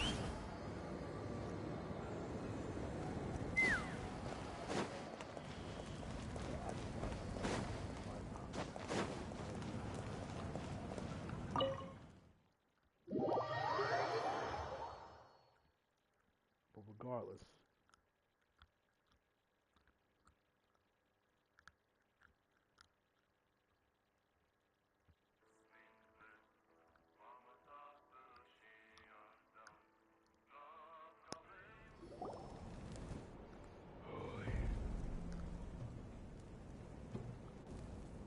wonder if they've eaten. Or if they've even gotten up. Maybe I should buy some snacks? Oh, don't tell me something came up on their way here. Relax. I'm sure they're fine. Ah, there they are. See? Just like I said. Moika, see Lolly! We came running as soon as we got your message! What's the emergency? Thank you for coming all this way. Here, have some water and catch your breath first. Well, you could certainly say that. I'll let Lolly explain. Strictly speaking, I'm just passing on something I heard as well. Basically, the Wyab passed a truly shocking piece of news to me through the smoke last night. You're aware that Mawika's not the first Pyro Archon, yes? On occasion, there were those who lived longer than an ordinary human. Not unlike my situation. But all in all, the title has changed hands many times. And now, the Wyab have sensed a special surge within the ley lines. A truly ancient soul is about to return to the mortal realm. His name is Xbalanque. Xbalanque? But isn't he the very first? Yes, that's him. The first Pyro Archon. According to legend, he was the greatest of heroes and leaders, and the one who made a deal with the ruler of death, thereby creating the rules that saved Natlan's ley lines. Hasn't he been dead like a really long time? How can he be resurrected? Even in Natlan, it's impossible for someone as ancient as him to ever return. Still, nothing's off the table when Xbalanque is concerned. Hence why this really is something major. Let me be clear about this. I did not mishear, nor is the Wyab mistaken. We would never jest about something like this. Don't worry. Both the Traveler and I have complete faith in your abilities. Whose interpretation of the Wyab's will could we trust if not yours? Yeah, that's the one thing I'll never be modest about. But the fact I'm not wrong about this only further begs the question. Just why is Lord Xbalanque suddenly about to be resurrected now? As you can see, Lolly's even more concerned about this than I am. Still, it's understandable. Waiting to find out the whole truth must be torture for a great shaman who can only peep at the outcomes without knowing the causes. Mawika, I hope you'll approach this with a measure of caution. Depending on how things go, everything could change or nothing at all. Well, I think you know what I mean. I do. Xbalanque's arrival will shake our nation. After all, we still don't know if he's satisfied with the outcome of this war. Wait, do you think he'll come and find you? Well, you can't just up and say things like that. You scared me half to death. That's actually pretty likely. Think about it. People in the same line of work tend to have some similarities, right? Maybe all Pyro Archons share my disposition. I don't want to meet him. I haven't really mentally prepared myself yet for such a grand occasion. Anyway, my job was just to pass on the message and bring the Traveler over. Now that that's dealt with, you can discuss the pilgrimage. I'm done here. Wait! Where are you going, Sea Lolly? Back to bed! You have no idea how much that scared me. I was up all night. Ugh, can barely keep my eyes open. Nighty-night. Okay then, that is why I cannot stand Sea Lolly. Anyway, it's like I said before. Our cultural legacy shouldn't end with our triumph over our suffering. Instead, it'll burn brighter than ever. So, the pilgrimage of the return of the sacred flame has been given new meaning. We have chosen to turn it into a pure athletic competition, promoting fair play and encouraging the personal growth of contestants. And this grand tournament will begin soon. Ooh, that sounds awesome! Heroes are drawn to tournaments like this, and naturally, you're no exception. The news of Lord Xbalanque's impending resurrection may be a bombshell, but I believe that we should keep our focus on the pilgrimage. Huh. Okay. So, not in a hurry to find him, huh? That's right. I've already informed the tribes that we'll be hosting the next tournament right away. It'll help sweep away the shadows cast by the war. preparing supplies, cleaning up and remodeling the competition venues, recruiting staff for logistics, moral support, and pre-tournament weather forecasting. All of that's been assigned. We need to make sure everything is completed well and on schedule first. Traveler, Paimon, you are our cherished friends and a part of our nation. I'd like to invite you to serve as special supervisors for this event. Paimon can do it too? Of course. On that note, my 2 new supervisors, would you come with me to check on the progress of each of the tribes? Sure!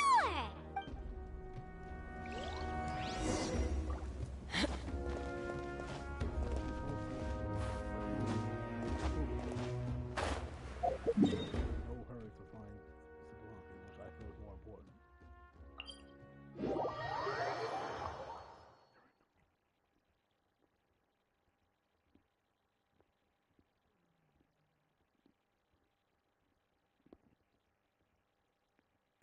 This is some bull crap.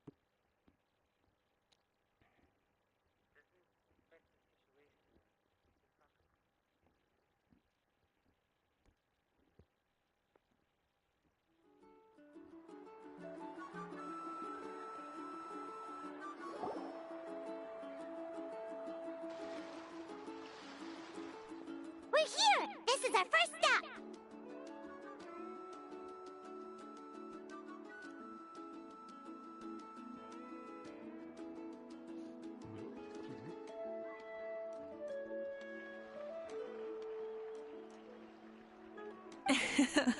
Looks like someone's in a good mood.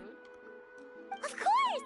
Paimon's here as a special supervisor this time! It's only been a few days, but Paimon's back and cooler than ever! It's nothing. We've got a long road ahead, so it's good that she's so motivated. Pretty much all we need to do is talk to everyone and confirm how the preparations for the pilgrimage are going. Hold on a sec. Take a look over there! See that? Someone's fishing! It's them! It's a quartet, you insolent ignoramuses! A quartet! How dare you treat the almighty Dragon Lord like a subhuman! If anything, I'm superhuman! Wait, no! Draconian! Why, hello there, Ahau. And you 3? What are you up to? We're fishing, Archon. Mualani says if we're lucky, we might catch someone really special. Yeah, like that punk Shibalanke. He's such a pathetic little... My apologies. Ajok clearly hasn't earned his ticket to see the sun today. We didn't mean any offense. When Kachina and Mualani were talking about fishing, they meant it literally, with hook and bait. Lowly servant! How dare you beat up the almighty Dragon Lord for some ancient fogey that you only know by name? You'll pay for this!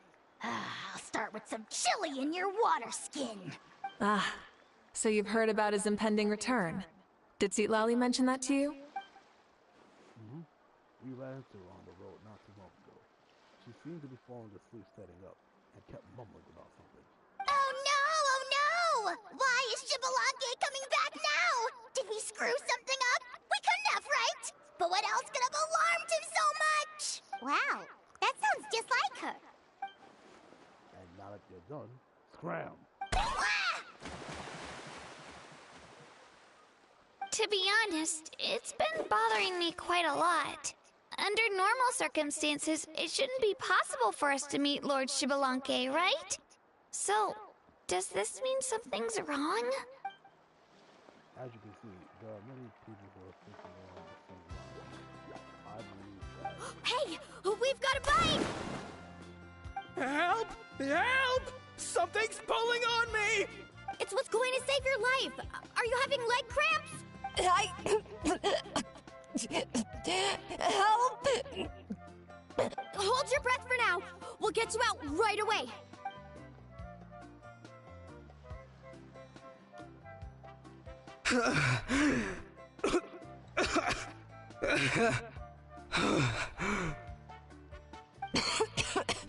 Thank you so much, everyone.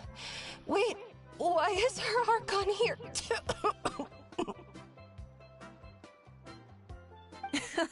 Well, would you look at that? You actually caught some people after all. Thanks for your help. Otherwise, that sudden bout of leg cramps might have ended our entire surfing squad. The two of us are in charge of transporting supplies. After safely delivering some of the equipment, medicine, and a few other things for the tournament, we had some time to spare, so...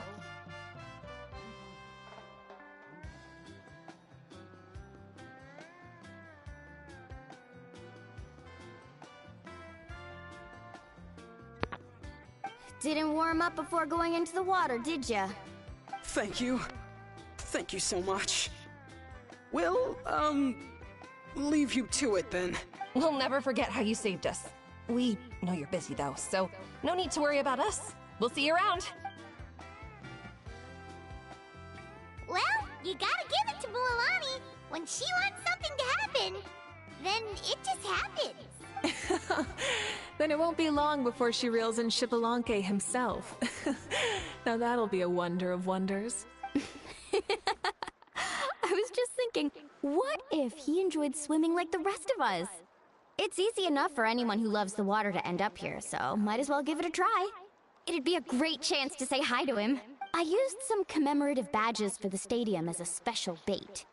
He's never been to present-day Natland, so it'll all be new to him. I'm sure. And before you say anything, anything's possible. On the off chance this'll work, it's worth a try no matter how unlikely it is.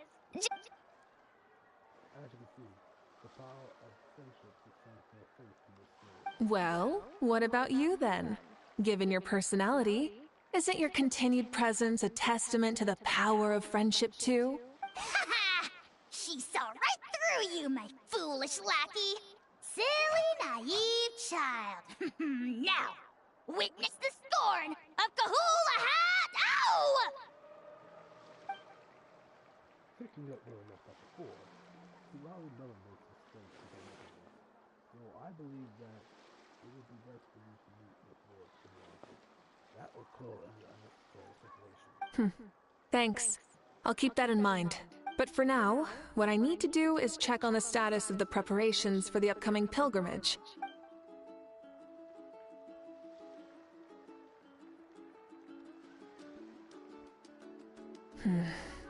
Seems like the people of the Springs have done a great job. Yep, don't worry. We only came here to fish after finishing all of our work. We're all done, all three of us. Everyone at the Children of Echoes has been hard at work too. I only came here after finishing my tasks for today. It looked like everyone else was about finished too. Huh. Now that's efficiency. I trust you. Well, looks like we won't have to make the trip to your tribes then. Everyone, this iteration of the pilgrimage holds great importance to Natlan as it is now. You must pull together and work as one, creating the best atmosphere possible for all our participants. Sure. Don't know why you'd worry about this stuff. You're always so ready to pounce on and fight just about anything. Why, you even dare to disrespect the almighty Dragon Lord! Remind me again, has Ahau done anything besides talk? I'll send the dirtiest job since we're gonna write this. What are you doing to me, you son of a... hey! Let me go! It's always a party with those three. Seems like we can check off the people of the Springs. Oh, wait, four! Sorry, four.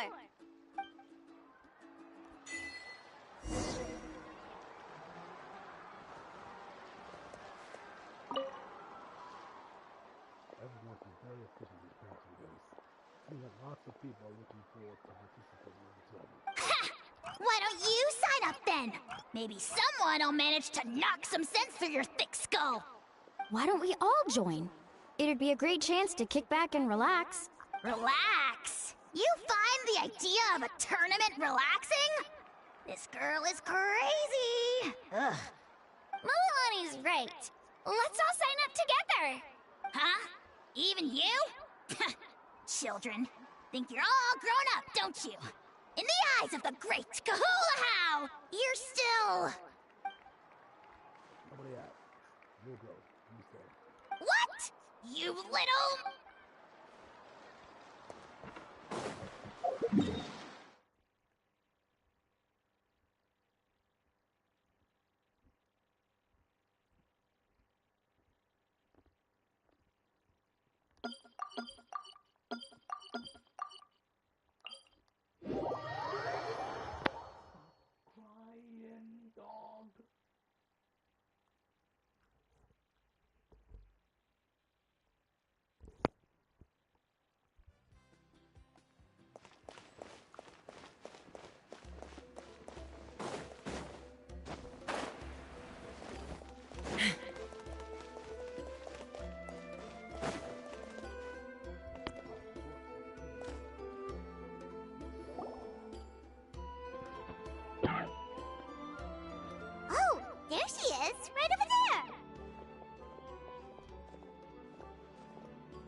asleep? Why are you still here? Ugh, the chief came to me for help just now. Not like I can just ignore someone in need and go back to bed, now can I? What? You didn't tell him that you stayed up all night? I just told him about Xbalanque's imminent return, and told him to be prepared. There was no need to mention anything else. Right! You still got a reputation to maintain, huh? Can't have people thinking Granny Easterly would lose sleep over something like this. Ugh, now you're making fun of me too, huh? Ugh, so even children are ridiculing me now. This cannot stand. And you! Do you also think I'm just trying to keep up appearances? And you too! What about you, Mawika? No, of course not. Relax, Seatlolly. Xbalanque was no ordinary person. He loved this land as much as we do and managed to forge a miracle through the ruler of death. I don't think he'll give us too hard a time. If that's what even the two of you think, then my worrying seems even more unnecessary. All right, I get it. That's just the kind of paranoid old hag I am. That means I can go get some shut-eye then. You can take a look around yourselves. And if you need any help, feel free to go find the chief. Or Auroron. The chief should be overseeing the preparation of the woven scrolls required for the tournament right about now. And as for Auroron, I believe he said he was going to do some handicrafts at the valley entrance. Come on, you're making it sound like it's my first time here. Rest well and stop worrying so much. We'll discuss the tournament with Auroron. All right then. Good night, everyone. And don't go thinking that Granny Eastly doesn't like hanging out with you just because she's not around all the time.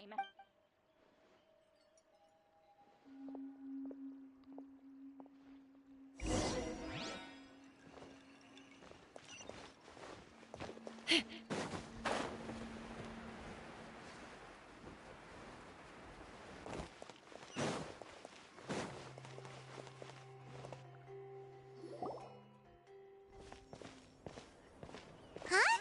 What are the Pt2 doing here? That's a little concerning. Let's go over there and see what they're up to. Also, how did they get this close to a tribal settlement?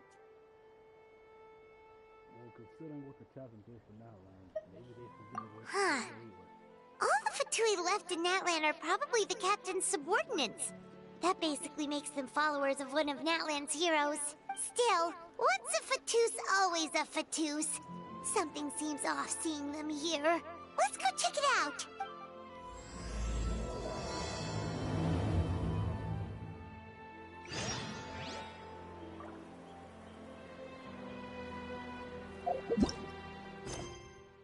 We'll look into that later. For now, Take me up!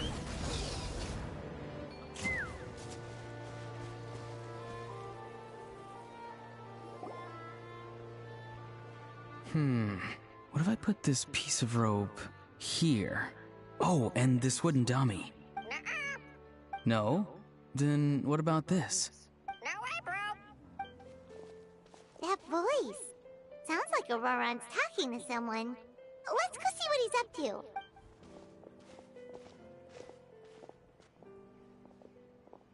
What you up to, Auroron? Oh, hello. A bird? No, a juvenile Cucosaurus. This one looks a little different from the others, though. Yeah, a very special look indeed. The heck are you on about? Whoa, he's quick on his feet. That retort was instant. For real now? Do you even hear yourself, bro? what? What is this? What am I hearing right now? Nah, this is crazy. What am I hearing right now? Did Paimon just say something wrong? Oh well, no way, bro. Please, shut up. What? Oh my god. What in the world?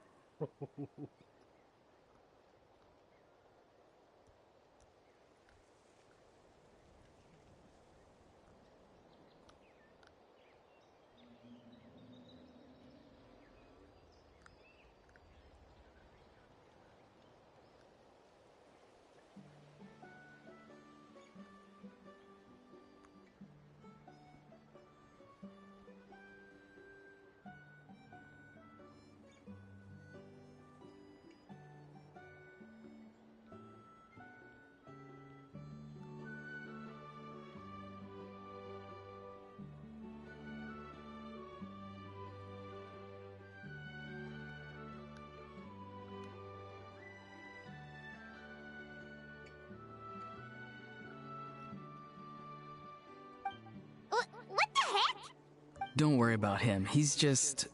how should I describe him? No, he's an assistant at Aoife's clinic, and one of my friends. His name is Kakuku. Is that not his name? Oh, wow. No way, bro. Yeah, that's what he does. Those are all Aoife's catchphrases, so Kakuku picked them up after hearing them day after day. The last time I delivered some vegetables to the people of the springs, I ran into Ahau, who was there for a soak in the hot springs. Ahau and Kakuku were stuck in an endless back-and-forth argument. Eventually, Ahau got really agitated and just started immediately shouting, "No, you!" no matter what Kakuku said. How unbelievably childish. No less than I'd expect of a How. Even I have rarely witnessed things like that. They went on like that for an entire afternoon. Wait, how do you know that? Did you stay and listen to them the whole time? Yeah, I did. It was so dumb I couldn't look away. You're a more patient man than most. Anyway, I'm here because I'm trying to capture Xbalanque. Capture, huh? Wild choice of words. Then how about hunting for Xbalanque? That's no better. Sorry, you're trying to do what now? We've never seen someone so ancient come back to life before, right? So I wanted to see if I could intercept him. See, this is the trap that I made. I've used it before. It's quite good at catching wild animals. Don't worry, though. I've already told everyone that there's a trap here, so they won't get too close. See, I've even made a notice board. Good luck catching anyone with this. And what are you planning on doing with the poor guy when you catch him anyways? Stick him in a stew? No. I just want to see what he looks like, and then I'll probably invite him to our tribe as a guest. I'll admit, I didn't take you for the actively hospitable sort. Well, a chance like this doesn't come every day. I wanted to give it a try, so I also made these little handicrafts.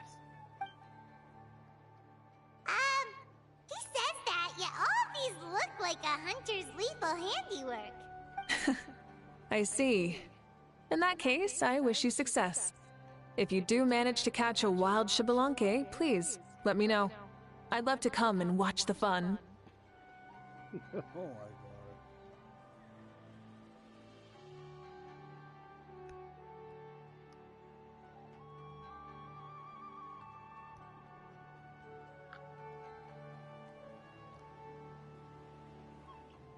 I have to believe Oran is also a hero.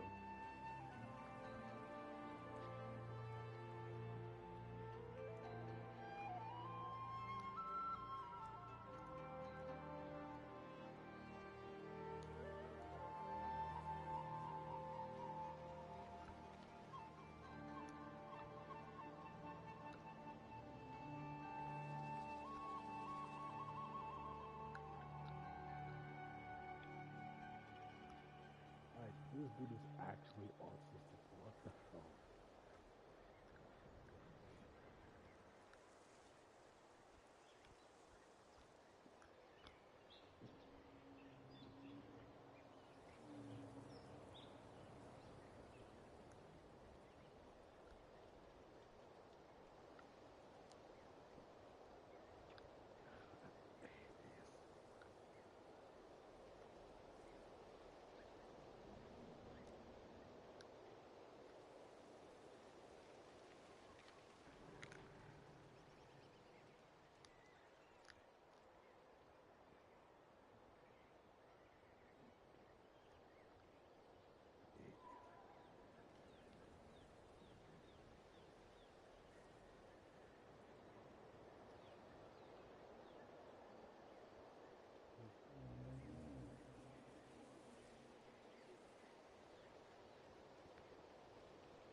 If the real Xbalanque does show up, a trap like that won't hurt him. We all have faith in him. After all, he was the first Archon of this land. That's right. That's also why I stuffed several layers of cushions and hay in there. If he really triggers the trap, he can just sprawl out and take a nap. For real now? Do you even hear yourself, bro? Bro, stop! You're driving Paimon insane over here! Yo, y'all stop playing, bro. Y'all both sound so stupid. Nah. I gotta say what?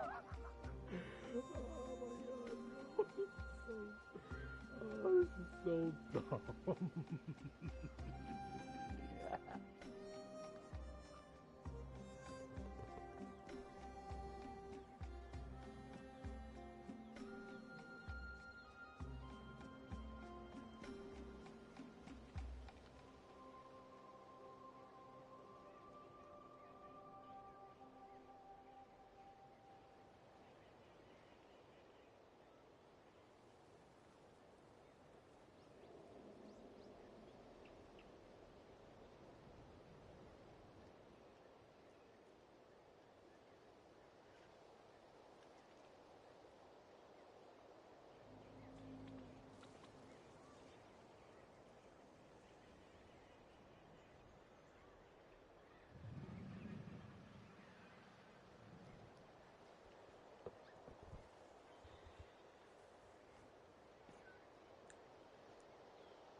Well, if you got time for this, then you finished prepping for the tournament, right? You took the words right out of my mouth, Paimon. Ah, so that's it. Sorry, I didn't know that's what you wanted to ask about. We, Masters of the Nightwind, are broadly responsible for the woven scrolls and mental support. I have expertise in exactly neither of those, so I joined the logistics team. I provided some amazing supplies. The others even praised me for the quality of my produce and even asked me about how to grow such great fruits and vegetables. You've gotten quite good at dealing with people.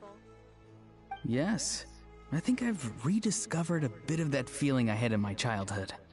Seems like things here are going smoothly. In that case, we'll check on how things are going elsewhere. See you later, Auroron. Bye, Auroron! Good luck with the... capturing Xbalanque. See you later! So he also knows how to say goodbye. See you later then, bros. Huh? Alright. See you later, my bros. Y'all gotta stop saying bro though, for real.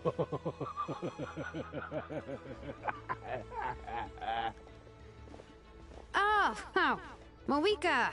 Oh, shoot. What are you doing here? Shilonin? What a coincidence.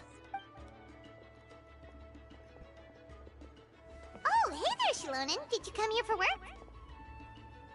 There's nothing around here, though, other than Auroron. Did he sell me out? I thought I asked him to not tell anyone that I was here. Nope. He didn't mention you at all. That's so. She's avoiding me. There are a few big pieces of equipment we need for the tournament, and I've been wanting to ask her to make them. I went straight to her place because I was worried she might refuse, but each time there was nobody home, and the neighbors said that she was busy. Turns out, she was here. Wow! She literally ran away from home just to avoid taking work from you. Okay, that's enough about me. What are you here for? Checking on pilgrimage prep progress? Yes, and to see how everyone's doing while we're at it. Still, most everyone we've talked to so far has been pretty interested in Xbalanque. Oh, Xbalanque? Did you just say Xbalanque? Wait, have you been so busy running away that you missed the whole memo about him?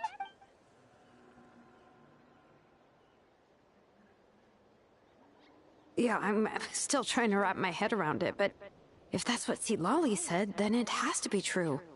Everyone's reaction makes sense too. Who wouldn't want to see the first Archon? This isn't a bad time for it to happen either. The war has only just ended, and With their long-standing goal suddenly gone, people are feeling a little lost. I met a warrior from the People of the Springs near the speaker's chamber a few days ago. He spent the entire afternoon pacing around the area.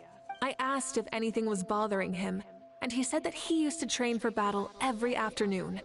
But now that the crisis is resolved, he doesn't know what to do with himself. Paimon can definitely see that. It's tough when what you've been doing all along suddenly stops being necessary. That's why you want to hold the pilgrimage again, right? To help everyone find a new goal? That's right. We will have competition take the place of ceaseless battle. It'll give us an outlet for our pent-up energy and offer a reward for the blood and sweat we've put into improving and growing. That's the meaning of the pilgrimage of the return of the sacred flame today and in the future. Sounds pretty good to me. I am starting to like this new pilgrimage already. But, how do you feel, Mawika? About Xbalanque, you mean? It's okay, I guess. Shouldn't you be, a little more nervous? He's our nation's progenitor. You sure he's not coming to just supervise your work? You sound like someone who's finally gotten the chance to strike back after years of oppression. Hey, don't put it like that. All right, maybe a little. It's not every day that someone who could bring you down a notch shows up. I knew that's what you'd think. Don't worry. If the real Xbalanque does make an appearance, then naturally I have my ways to meet him. Really? How? No spoilers just yet. Take a guess. Wait, you have a playful side too? I thought that was pretty obvious by this point, but okay. Of course she does. This whole glorious righteous leader thing is just one facet of her. And it's the side of her you've seen the most so far. But... Tragically, this is how my longtime companions think of me. Shilonin's always saying how awful I am. Hey! Don't just put words into my mouth like that. I've only ever said that you can be quite terrible sometimes.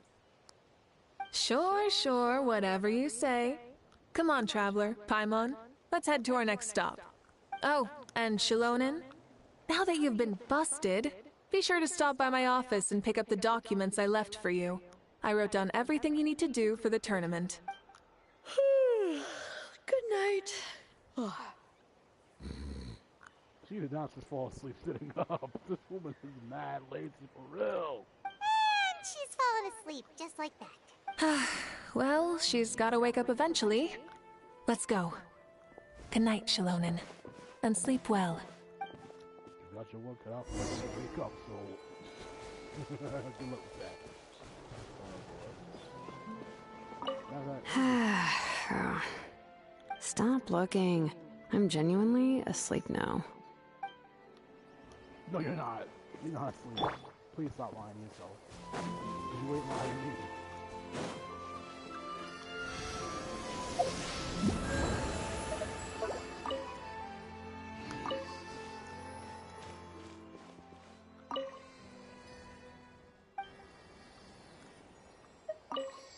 What is it?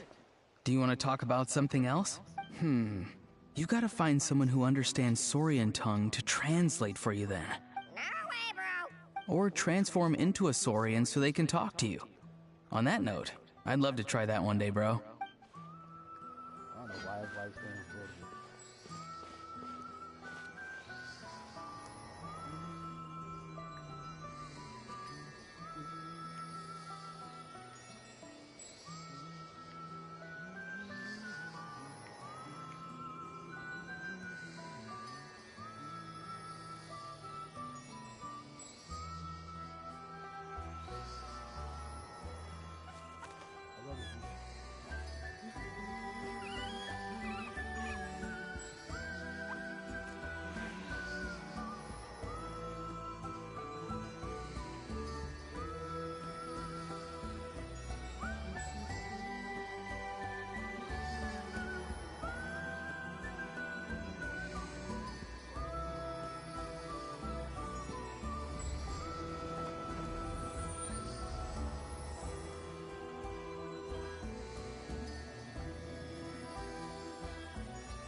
Having a favorite aunt? Yeah, no, I don't care about that.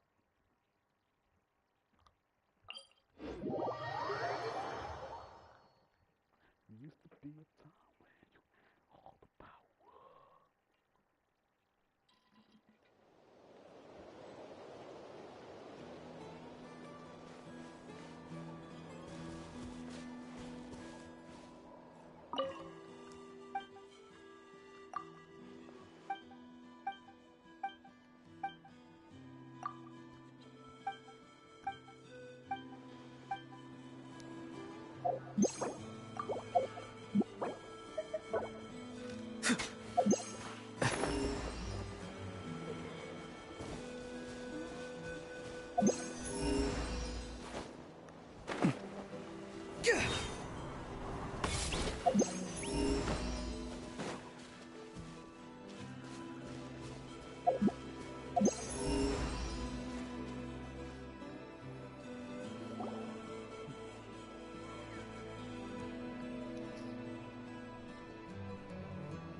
Doesn't seem like there's anyone around. They're probably all out and about. Does that mean the preparations are going smoothly? Of course, without a doubt. I'll be honest, I'm more concerned about how everyone's doing than how the preparations are coming along. The amount of rest they get will directly impact their tournament performance. It's my hope that everyone is eating and sleeping well, so they can enter the stadium full of anticipation. What are you guys doing here? Oh, it's Cheska! It's been a while. How have you been? Great! Things have been good on my end, too. How about you? Same old, same old. Back to the grind. Flying around to break up fights when they break out. Taking walks with my family when I'm free. You know, the usual. That said, I haven't had much work to do lately. I take it that means there haven't been many fights? Yeah, the war just ended, and the bonds between people have grown a lot stronger in the process. Hard to start fights like that. I don't mind, though. More time for me to zone out. I just sit at a lookout point and tend to my weapons. The fresh air is also great for my mood. Sounds like you've been doing well, then. What are you talking about? You should know the ups and downs I've been through better than anyone. So, how have preparations been going here at the Flower Feather Clan? Ah, so that's why you're here. In that case, I'll take you someplace where you can see the situation clearly. Follow me.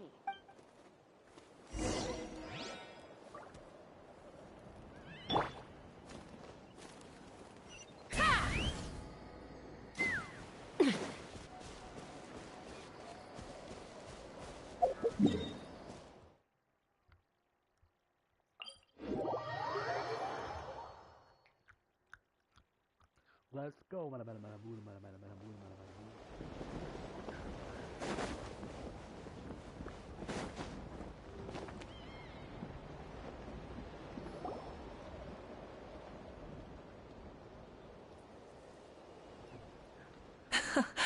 So this is the place you had in mind. Quite the view. Yeah.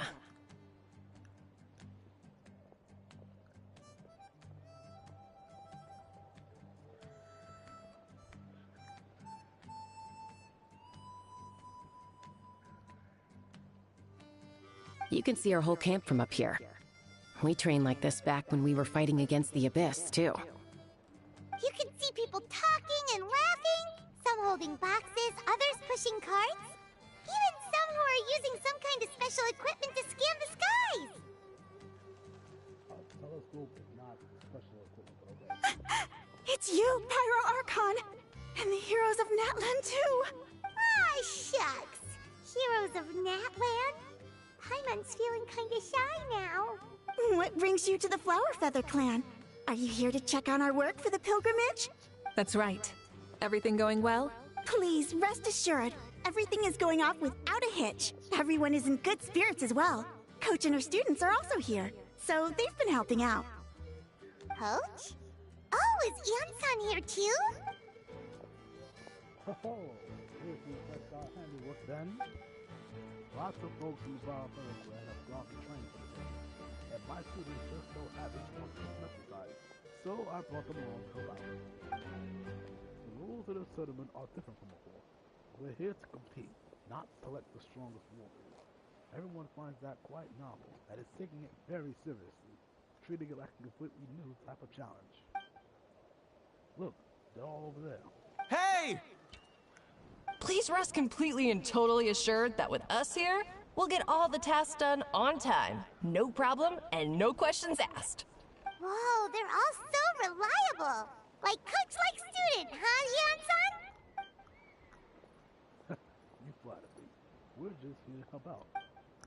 These exercises are high frequency but low intensity, which is perfect for our training.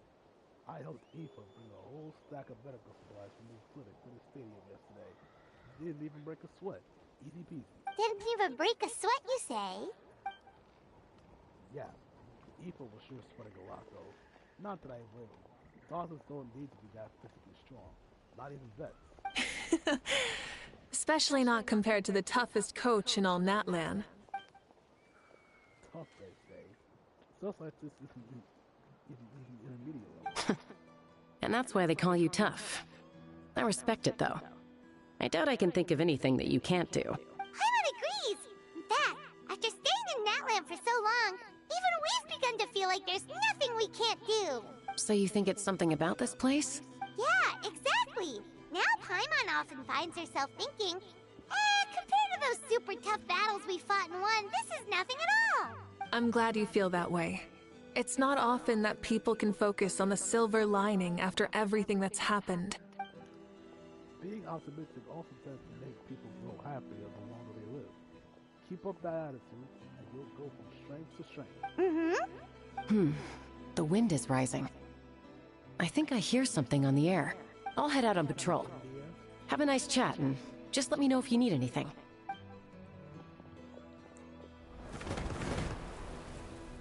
Sounds good. See you later. And she's off. She really comes and goes like the wind. I'd say that it's effortlessly cool moments like this that make her so endearing. Well, what's next for you? You two will relax, so I assume you're pretty much done with all the important stuff. We've already checked up on each of the tribe's progress, and everything is going smoothly. Well, we didn't quite get around to the Children of Echoes, but from what Kachina says and seeing how Shilonen's doing, it seems they're fine. No need to check up on them. Don't worry. Things have been progressing over the children. So, that's it for the day. The only thing left to do for the next couple of days is persuade Shilonen to finish her part of the work. Oh, I'd love to see the face she makes if you heard you say that. Since you have time, why don't you give me a hand? As you know, Malfika, I'm responsible for the finance of the course. Well, it's almost complete, and I built a mock course. Wanna do a trial run? Wait, so you mean we can get a sneak peek at what the competition would be like? Indeed. You know that Malfika can't personally participate in the tournament, right? As the Archon, she must serve as both host and judge. And as special supervisor, you can't sign up either. And as both outsiders, outlanders and supervisors, you can't sign up either. So this is your best chance to experience the course. Say no more, or my hair might spontaneously combust. Come on, just show us the course already. Alright, follow me.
Live before you is a marker with the course that will be used for the upcoming tournament. You mean this entire thing?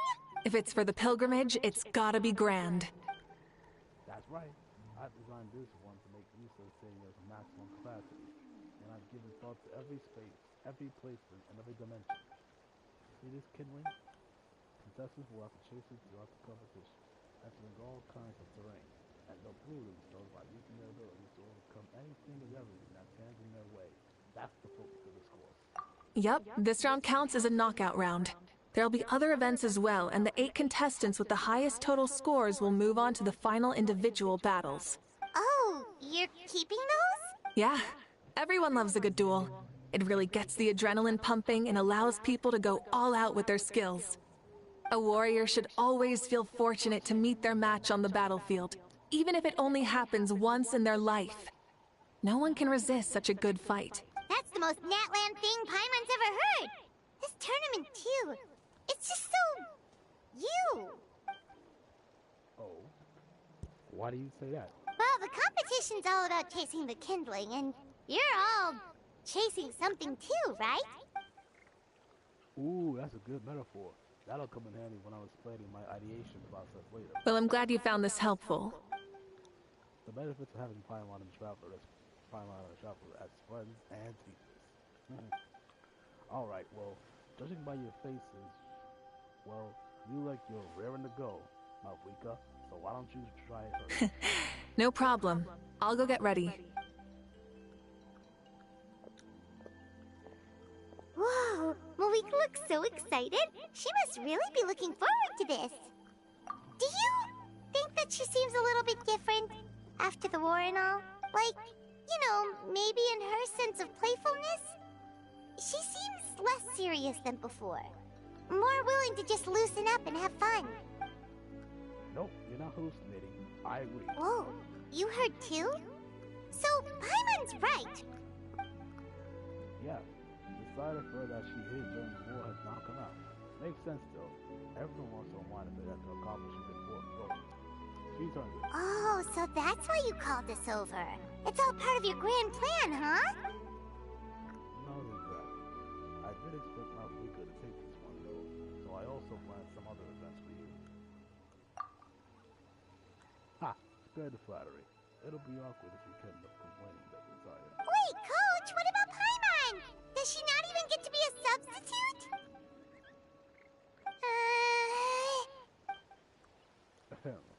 You have not yet met the basic criteria of even begin training.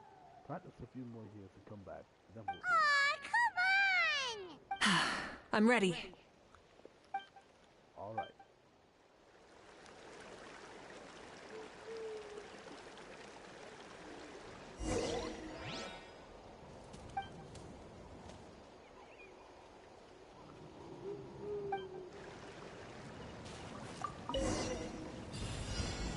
Full throttle!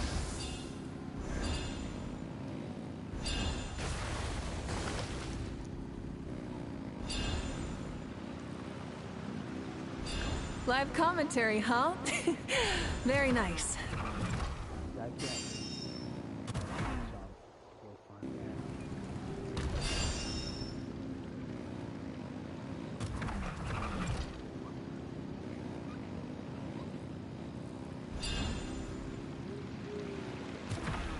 It's a piece of cake. Huh? Did you hear that? Ah! Enemies incoming! Be careful!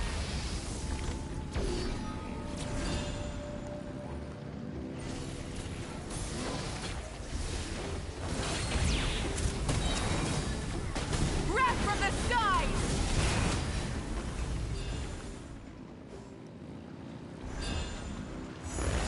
I gotta say, this is pretty interesting.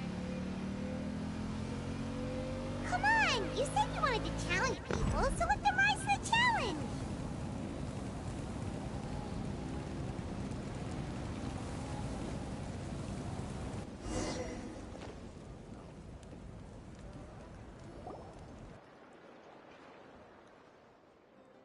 Course complete.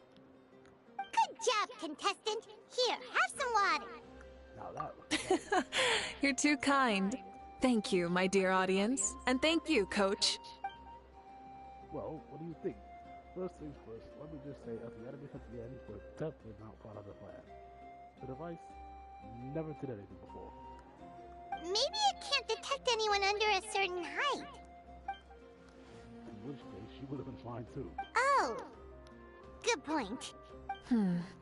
It's a solid course, but, there are a number of small problems. For example, take the chase at the start. I feel like it's too short to separate the best from the rest. Why don't you find a few more people to test it out and adjust the distance based on their feedback? Ooh, you're really thorough. And yeah, getting multiple opinions is a great idea. Also, about the vertical section. It's only so-so, and contestants might get dizzy from the sudden change of direction, which might cause some of them to fall if they get motion sickness. Also...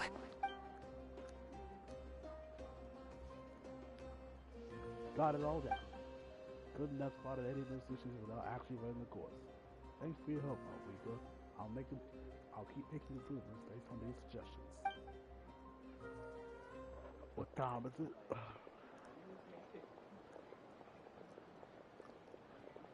That reminds me of something I was talking to the traveler about, actually. I've also got a ball launcher. Want to give it a try? A ball launcher? Yep.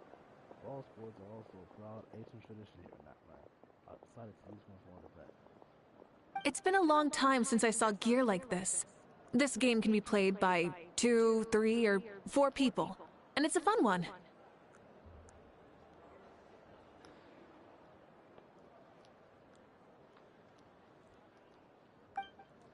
Want to give it a try?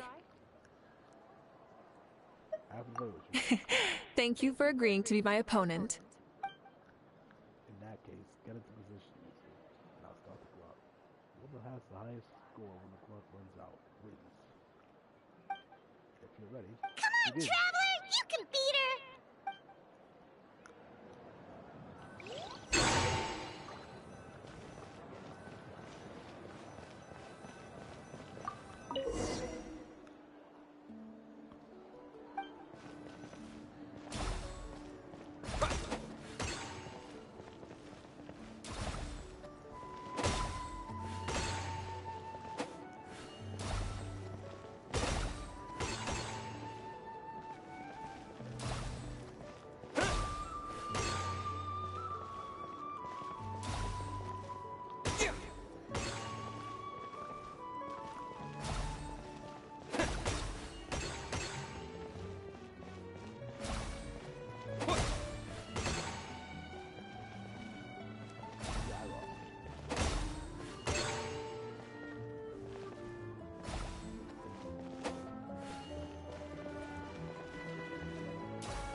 You played well.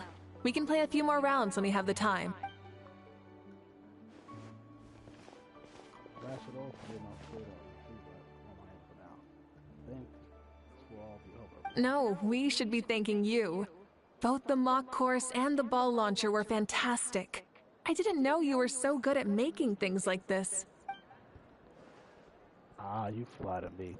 It wasn't all my own handiwork. I contracted out a part of the work you gave me to Shilonen. She was a little reluctant, but once I mentioned that you were the one who would ask me to find some helpers, she volunteered to help. Oh, looks like I also have you to thank for her negative views about me.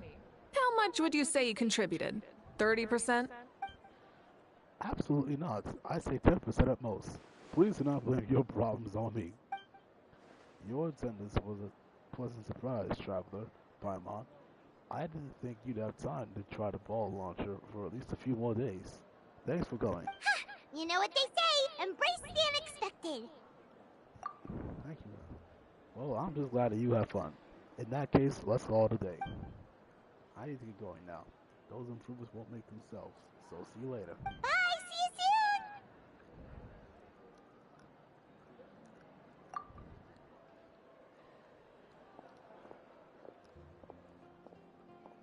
See you soon, Coach.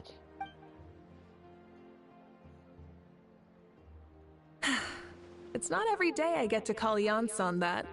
Did you see the look on her face? She almost jumped out of her own skin. You kinda enjoy messing with people, don't you? Really? I never noticed. Anyway, we've been out and about for so long. You must be hungry. Come on, let's go get some grub. Well, okay, Paimon takes it all back. You're the best person ever.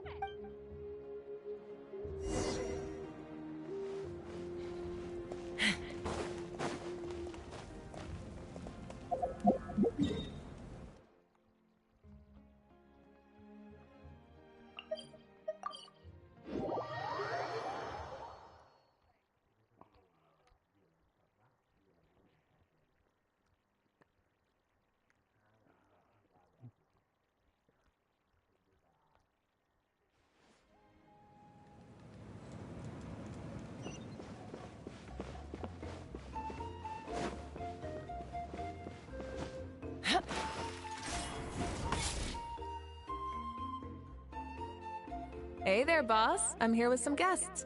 I'll have the usual. Ah, Pyro Archon. Welcome, welcome. It's been a while. Glad to see you with our new heroes, too. Boss, this is the Traveler, and this is Paimon. Hi there. Greetings to you both as well. You'll have the same as before, then? Ah, we worked out today, so yeah, that would be great. So what is the usual? He's too much happening. Yo, that was a sick burn. That was so not necessary. Oh, come on, Traveler. You've never been so stingy even when we were low on Mora, so why are you going after Paimon's food now that someone's treating us? You two are a riot. I get where the Traveler's coming from, though. You're too cute not to tease, Miss Paimon. If someone's down in the dumps, your banter can cheer him right up. And that's not just from me, by the way. I've heard it from plenty of other people. For real? So, were you teasing Paimon on purpose, Traveler? Just leave it to us. Please wait a moment. Your food will be out shortly. All right, eat your fill, Paimon, but just remember, the tournament is in 3 days, so try and make sure your food coma is finished by then. What? Food coma? Huh. Don't know what you're talking about. Paimon will be there on time, don't you worry.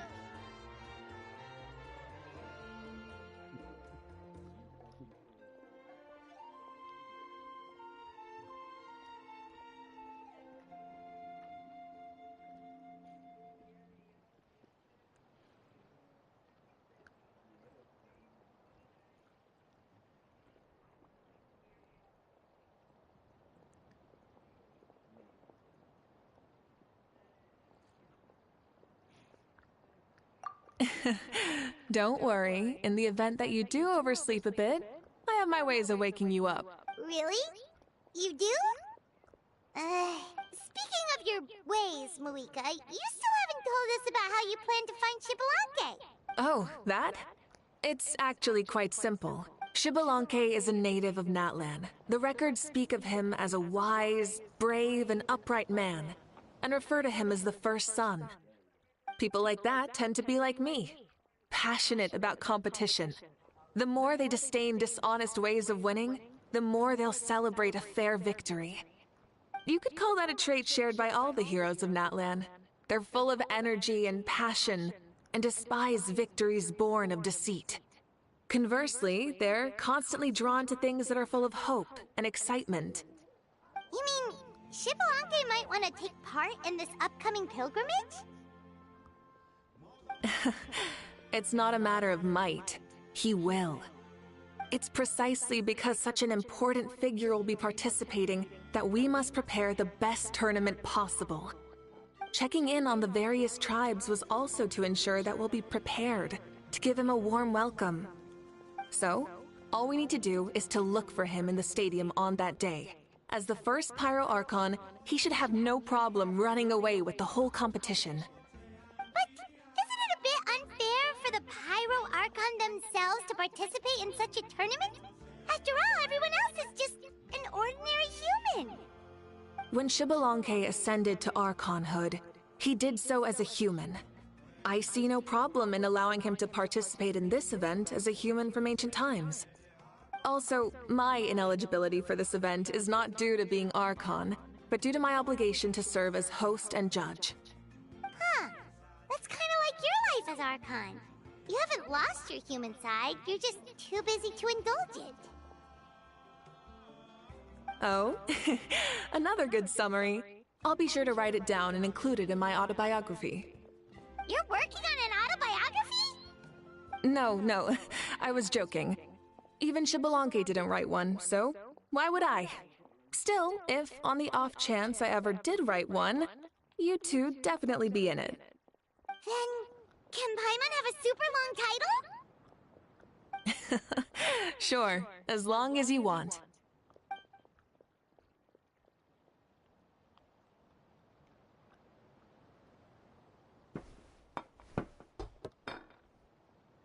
So many dishes and such huge portions, too! Paimon spies mountains of meat as well! Wowee! You know this is just a normal breakfast, right? Wait, what?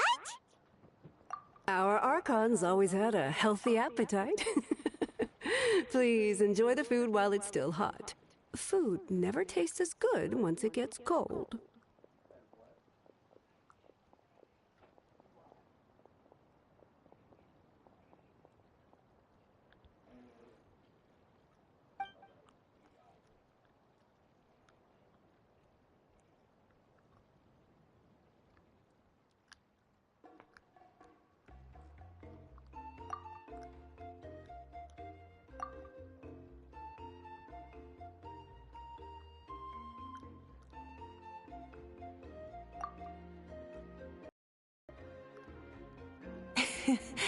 Judging the state Paimon ate herself into, I assume you'll be staying someplace close by.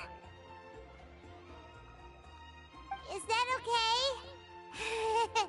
Actually, since it's so beautiful around here, we were planning to stay in the area for a few more days anyway. See the sights and all that.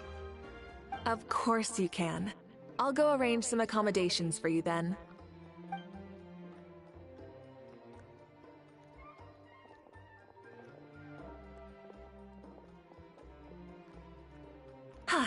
All right, I'll leave you here. Have a good rest. All right, good night. How do you feel? Want another drink? Then how about some dessert? Paimon still wants something sweet. Why are you looking at Paimon like that? There's always room for dessert.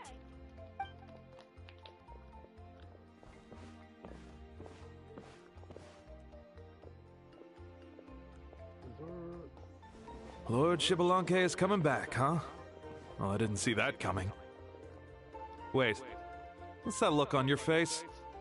Don't tell me you don't even know who Xbalanque is! What kind of idiot do you take me for? I was just thinking about it. I mean, we just managed to defeat the Abyss for good and fulfill the wish of all the citizens of Natlan, past and present, so why is he coming back now, of all times? Yeah, if he's here to help, the war's already over. And if he isn't, I just had a terrifying thought. What if he's actually some kind of villain who's come to steal our victory? Isn't that how the novels usually go? What? No, don't be ridiculous. Novels are just fiction. Don't you dare slander our great hero. You're talking about Lord Xbalanque here, the one everyone calls the first son. Also, even if what you said were true, I don't think our Archon would lose. We all saw that one punch of hers. The power in it was like... Yeah, I agree, but I bet Lord Xbalanque is no slouch either. Say, if they fought, who do you think would win? Well, you got me there.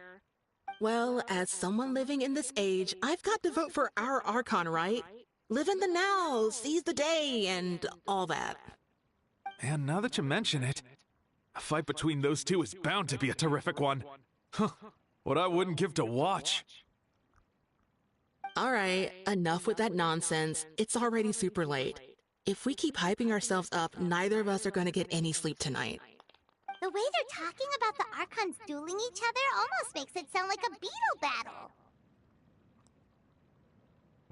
Wait, what's that? Yeah, they really do love their contest of strength here in Natlan.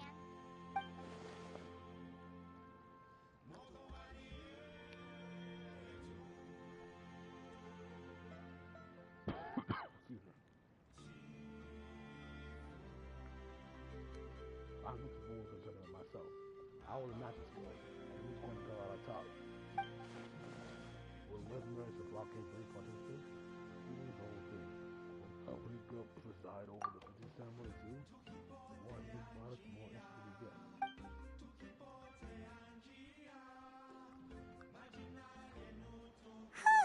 Alright, Paimon's done eating. Let's head back and get some sleep.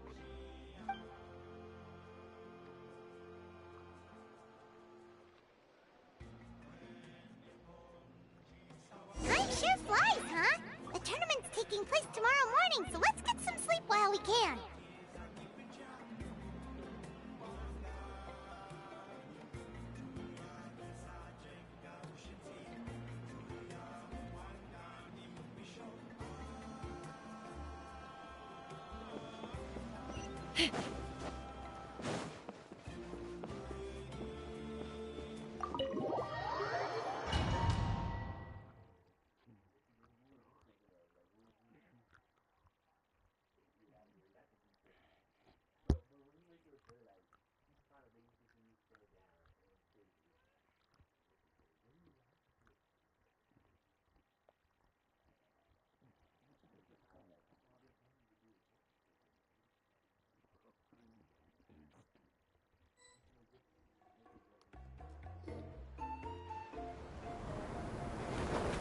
Hey, wake up, wake up! The tournament's about to start!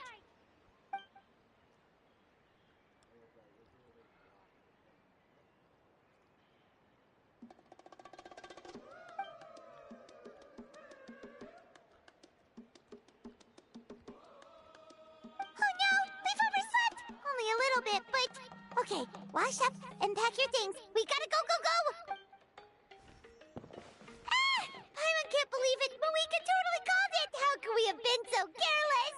Is this what people mean when they say you get so excited before a trip that you struggle to sleep the night before only to miss setting out the next day? Hey there. How are you feeling? Malika, why are you here? Isn't the tournament about to begin? Yeah, we're about to start. I'm here to pick you up. Put on your helmets and get on the bike. Huh? Can we make it in time?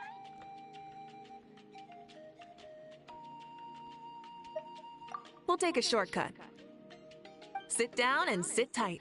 You can hold on to my waist if you get scared.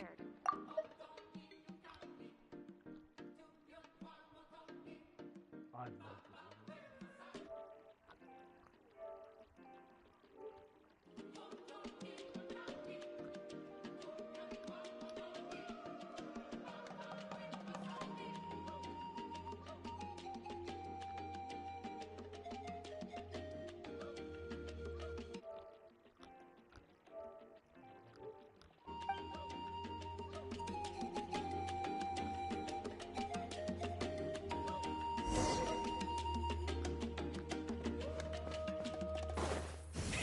Rev the engine! We're speeding, right? We have to be speeding! Oh, come on! If this counts as speeding, Mualani would have been arrested a long time ago. Paimon's entrusted her life to you for so long, but only today has she realized just how unhinged the two of you are.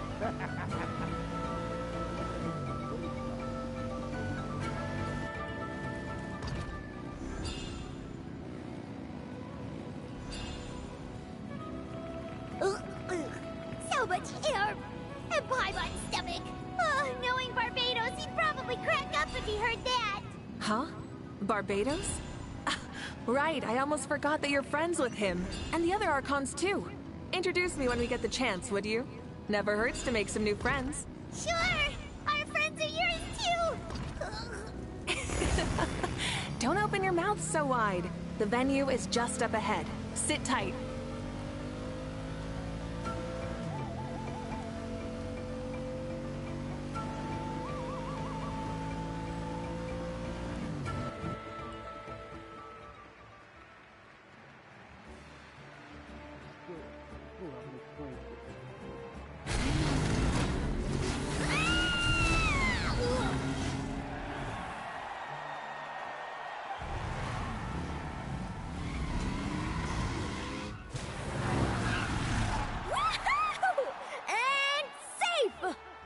Time too. We won the bet! We won the bet! That's right. Pay up a how. Yeah! Pay up a how! Pay up. Darn it! How do you like that? A short Flame Strider show to start us off, and to introduce and welcome Natlan's great friend Tumaini.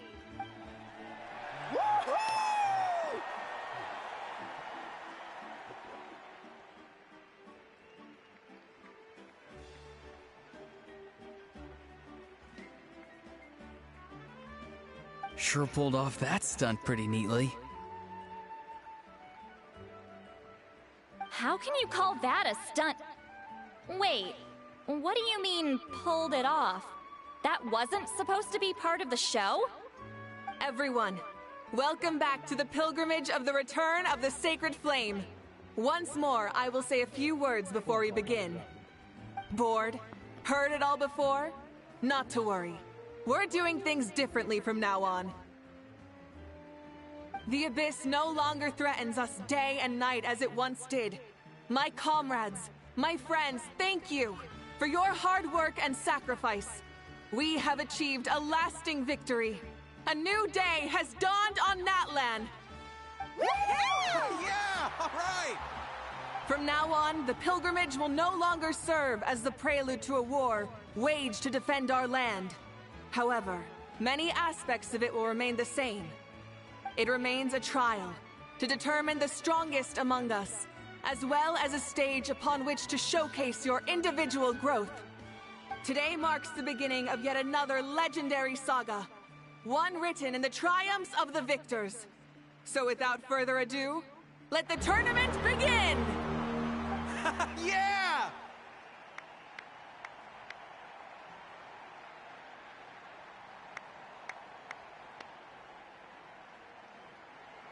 Heck yeah! Who's gonna be the new champion?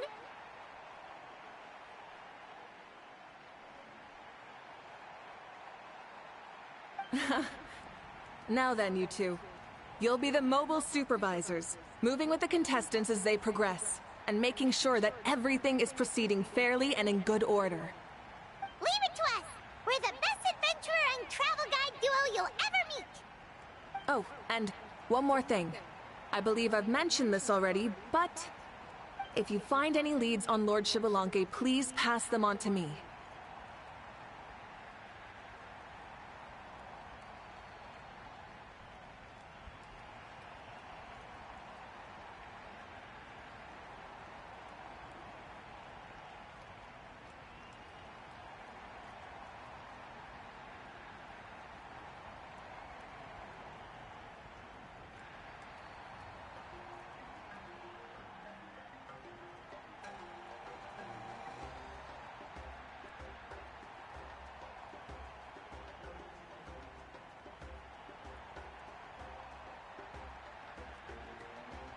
Thanks.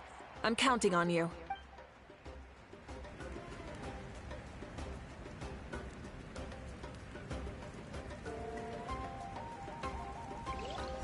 check on everyone and see if we can find any leads on Chibalanque before things kick off.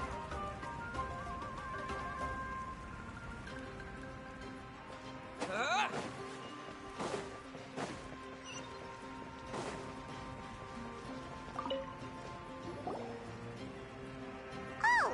Hi there, Eon-san! Are you gonna participate in the tournament?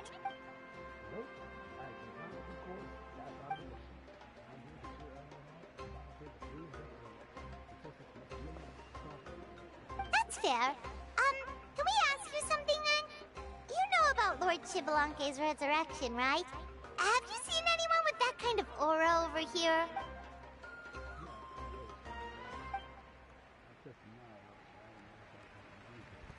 At least I haven't seen any contestant who... Got it, thank you! We'll keep asking around then.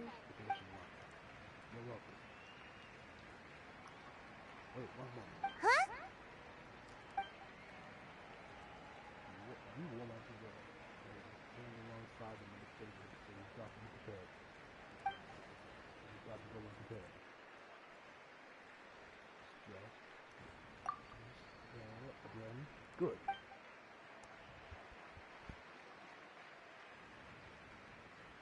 Alright, you're good. You may go.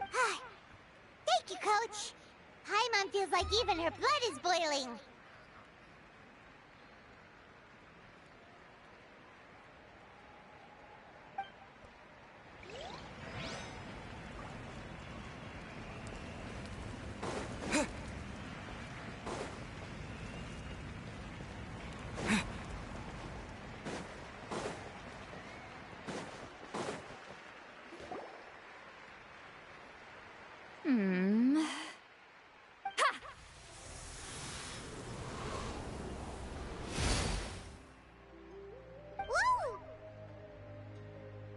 Oh? Well, hey there, Traveler and Paimon. What brings you here? You... I'm not buying what you're selling. The Traveler means it! Still, Paimon didn't think you'd be taking part, Sweet Lolly. Given who you are you sure it isn't against the rules? Though not a violation per se, what it will be is an unpleasant surprise for the youngsters. Normally I stay out of this kind of event. Don't want to put too much pressure on everyone else. But we're celebrating the end of the war here, so I'll give the occasion the respect it deserves.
Make sure you show off your super majestic side, alright? Well, aren't you the sweet talker today? Too much syrup on your pancakes this morning? Anyway, thank you both. I'll remember your words of encouragement and do my best. So, what was that?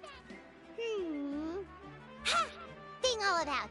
Some kind of strange ritual? Of course not.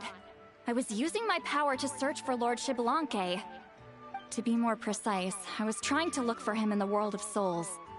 After all, I also have no idea what he might look like. Still, nothing so far. But why? He is the first Pyro Archon after all. Isn't it a given that he'll be revived with an unimaginably large amount of power?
Yeah, we don't have any leads yet.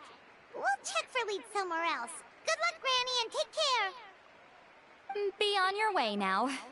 Oh, and take care of yourselves too. Granny Eatsley will display her dashing self on the competition grounds soon enough.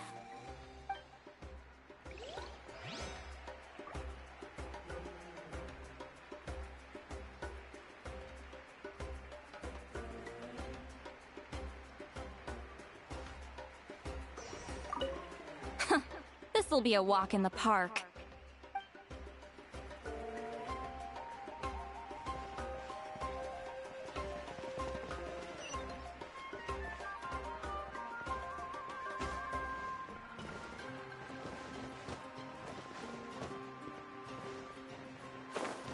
Hey, Kanich! Gonna take part in the tournament?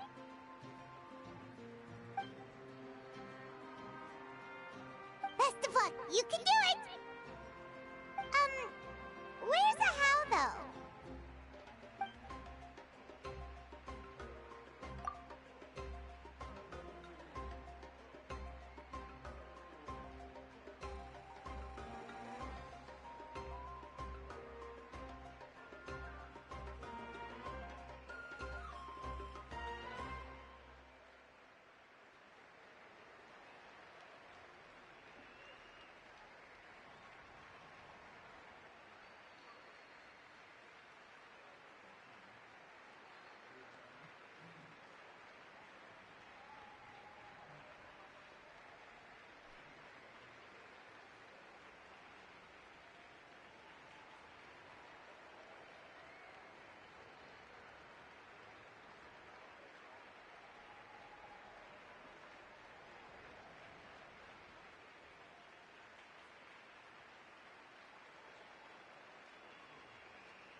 different now.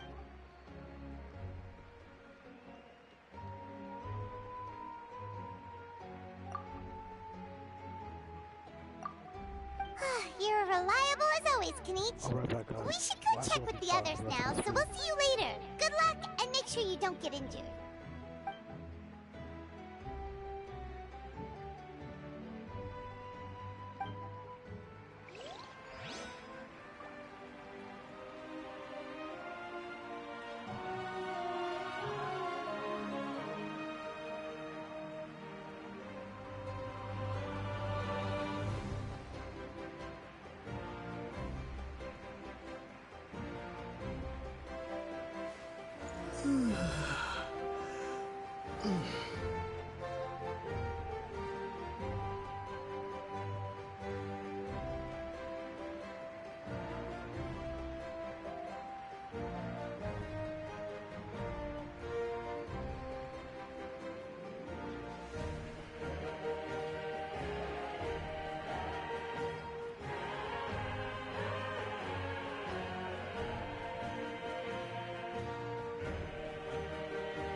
One, 2, 3, 4, 2, 2, 3, 4. How's the warm-up going, Kachina?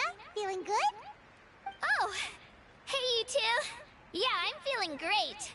Ready to get out there and show 'em who's boss.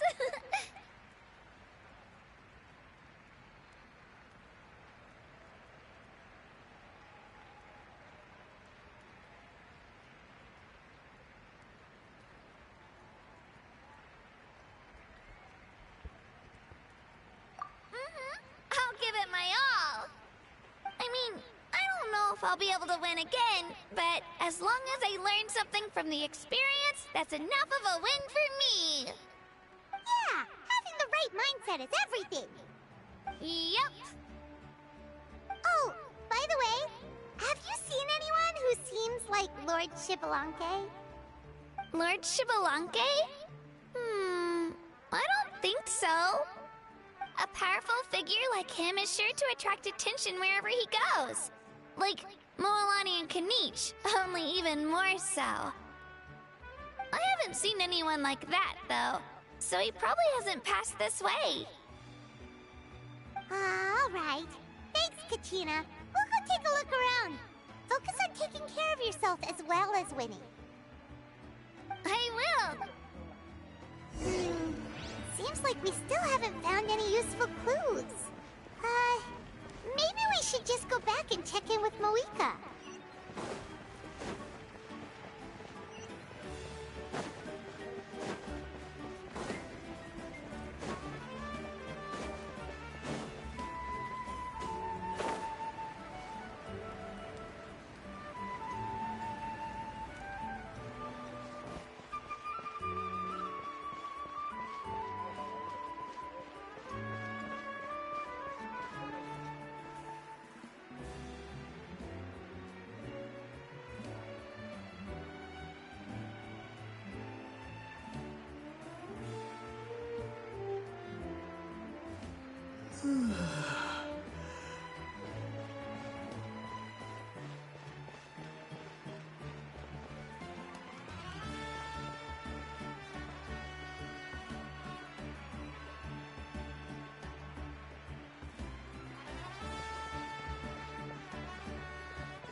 Supervisors. Your report, please. How are the contestants doing? Madam Host, the contestants are doing great, and the competition is proceeding as scheduled. However, when it comes to Shibalanke... No leads, huh? The competition is almost about to begin, and there's still no sign of him? Not what you expected? Not necessarily. Still, let's go give everyone a warm welcome before we kick off.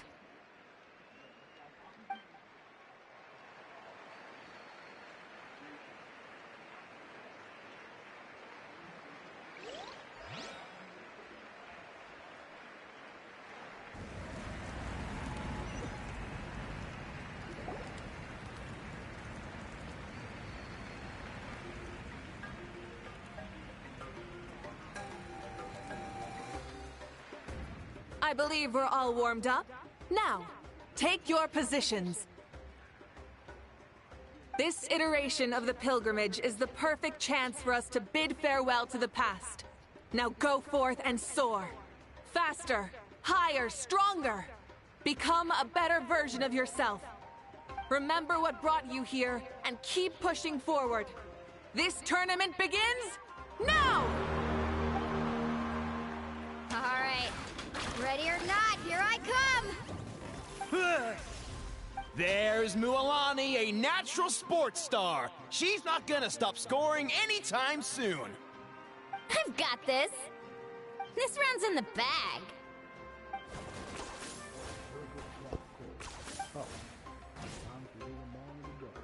Kenichi is coming up to the trickiest parts of the course here. But is he slowing down? No! He's speeding up! Amazing! How's he so fast?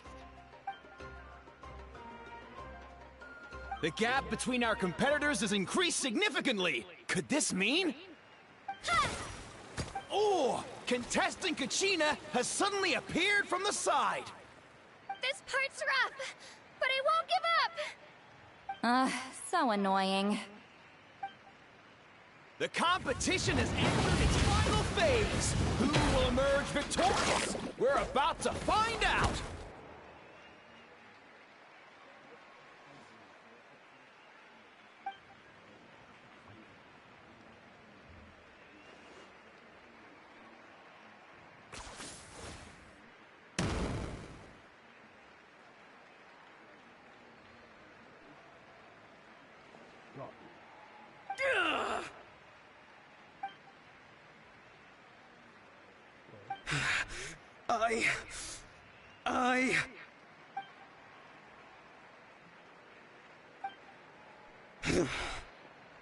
I yield.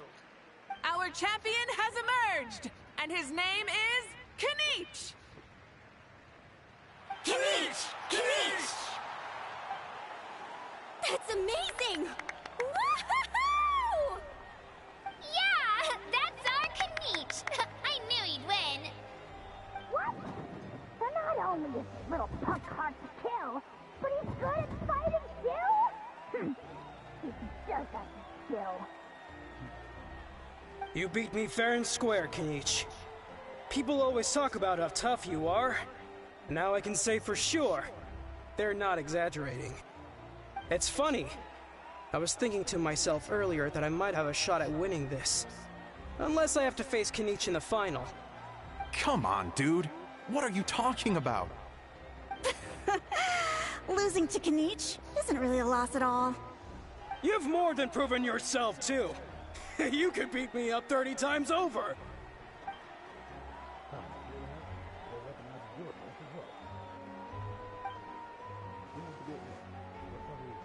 Yeah. They're both so good. But wait, if that's the end, where's Shibalanke? Wait, aren't we missing someone? Lord Shibalanke. Now that you mention it, where is he? Don't tell me. Huh?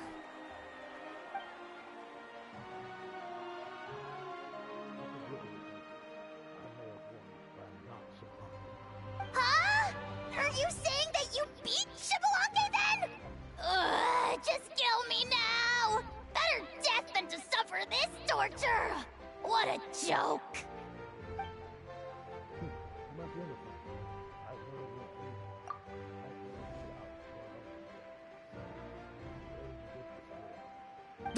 That's impossible, right? Could he have placed so well because of some connection with Lord Xbalanque? You mean, he might be Xbalanque? Wait, I'm Xbalanque now?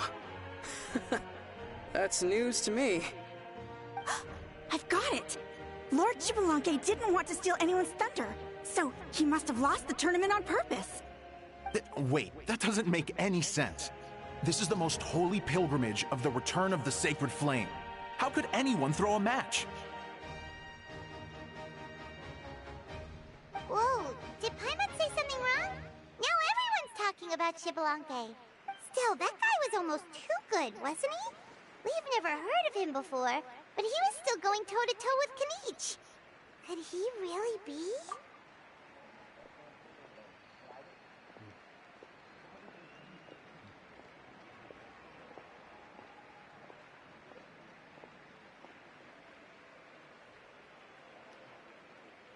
Huh?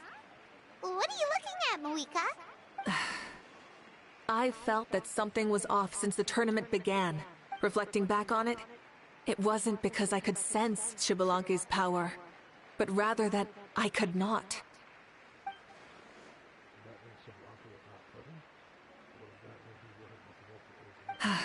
Please, excuse me.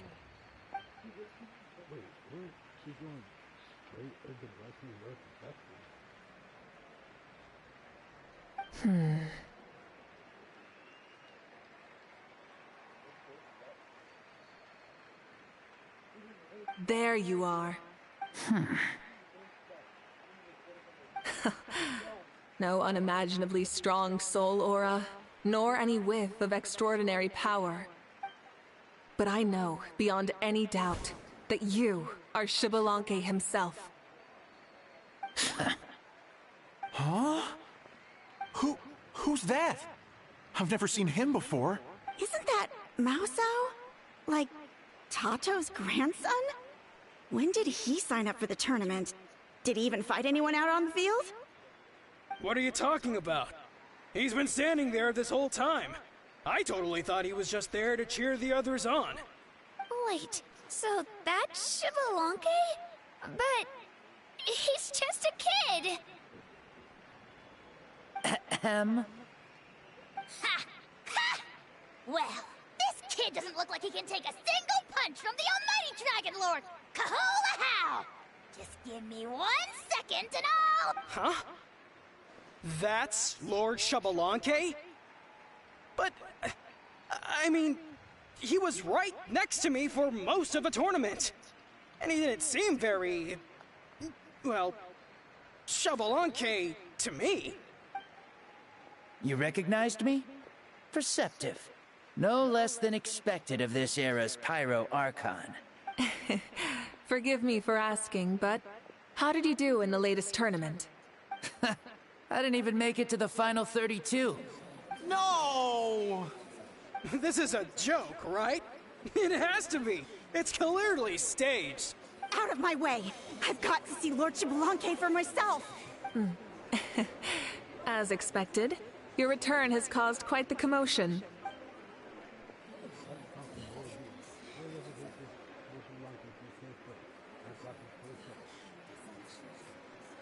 Please, remain calm, everyone. Lord Xbalanque is one of the most important people in all of Natlan. I will take responsibility for receiving him into our midst. Just leave it there. Don't worry. We'll let you know as soon as we know him.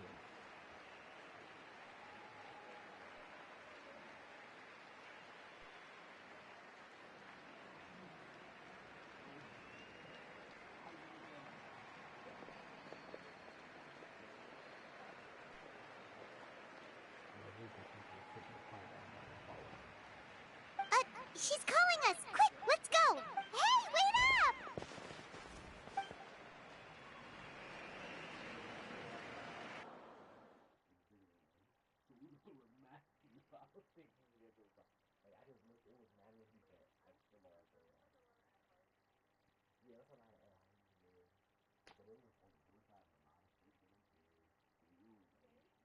Hey, did you see a man's hair with that skate? Let me just careful how you take them out.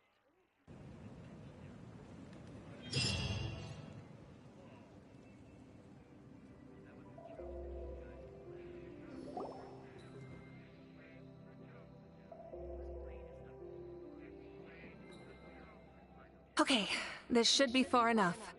Sorry for making you walk all this way.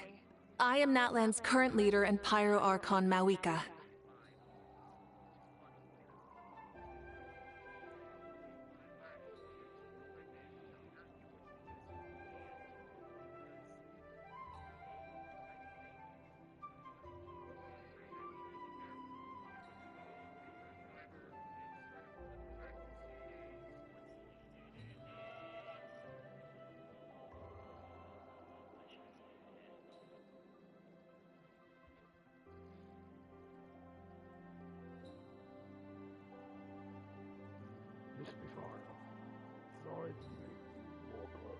I am Natlan's current leader and Pyro Archon, Mawika. Lord Shibalanke, I said I was inviting you for a chat, but to be perfectly honest, this is also my first time doing something like this, so I don't even know where to begin. Oh? Oh no, he doesn't sound too impressed. You mean you've never hosted a long dead guy on his first trip home before? No worries, it's a first for me too. I didn't realize you also had a sense of humor. Wait, really? Hang on, I think I just realized something. You're telling me that neither you nor your companions know that I, Shibalanke, was totally hilarious? All the woven scrolls regarding your life depict you as a wise and upright person. According to legends, you also use the Divine Throne to negotiate with the Ruler of Death, establishing the set of rules unique to Natlan. As for your sense of humor, no sources have ever touched upon it. Maybe it's better to say that we know even less about you than we expected. I see.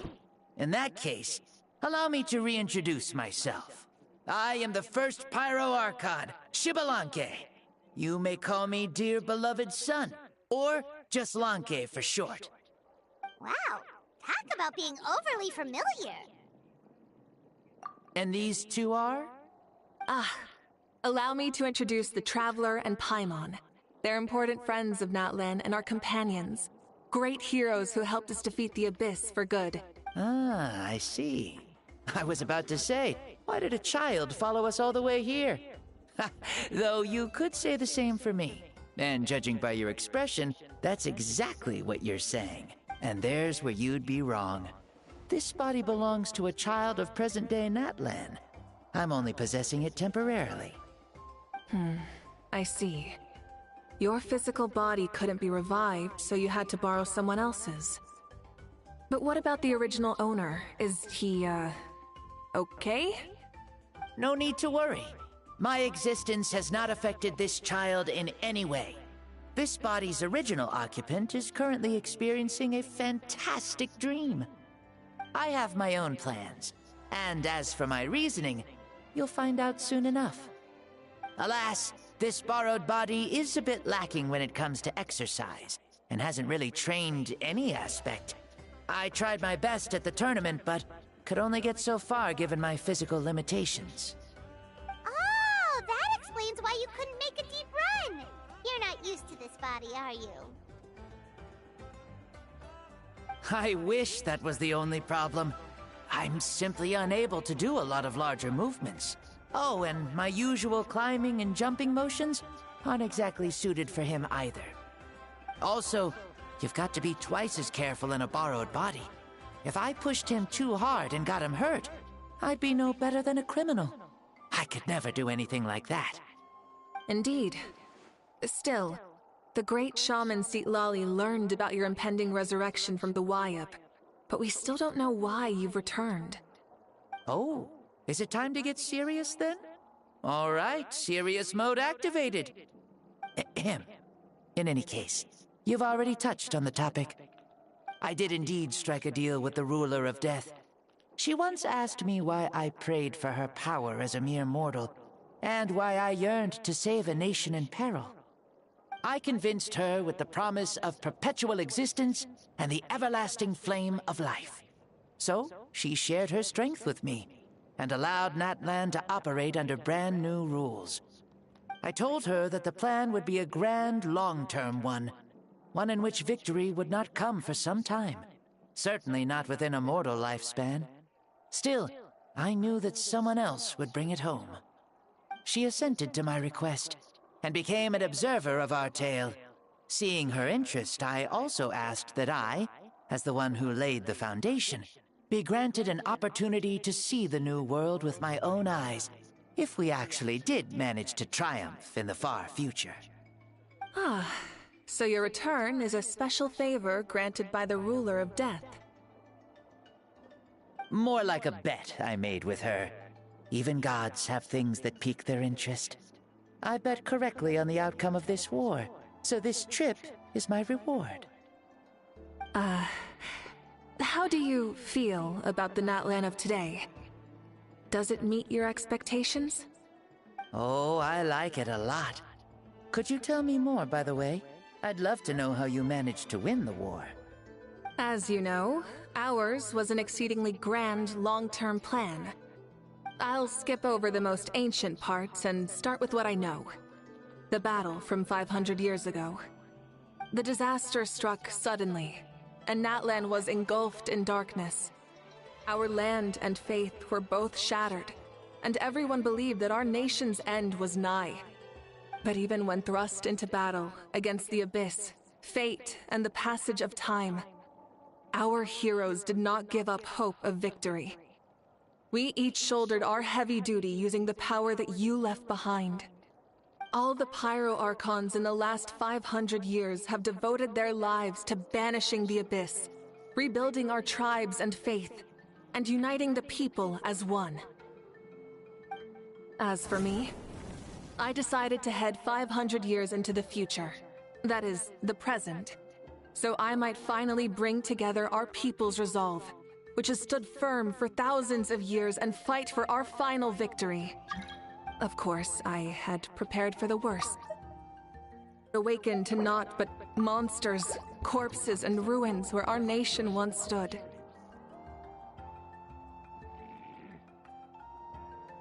Had that happened, there would have only been one thing left for me to do. Fulfill my final duty as a warrior, and then witness the end of the world helplessly.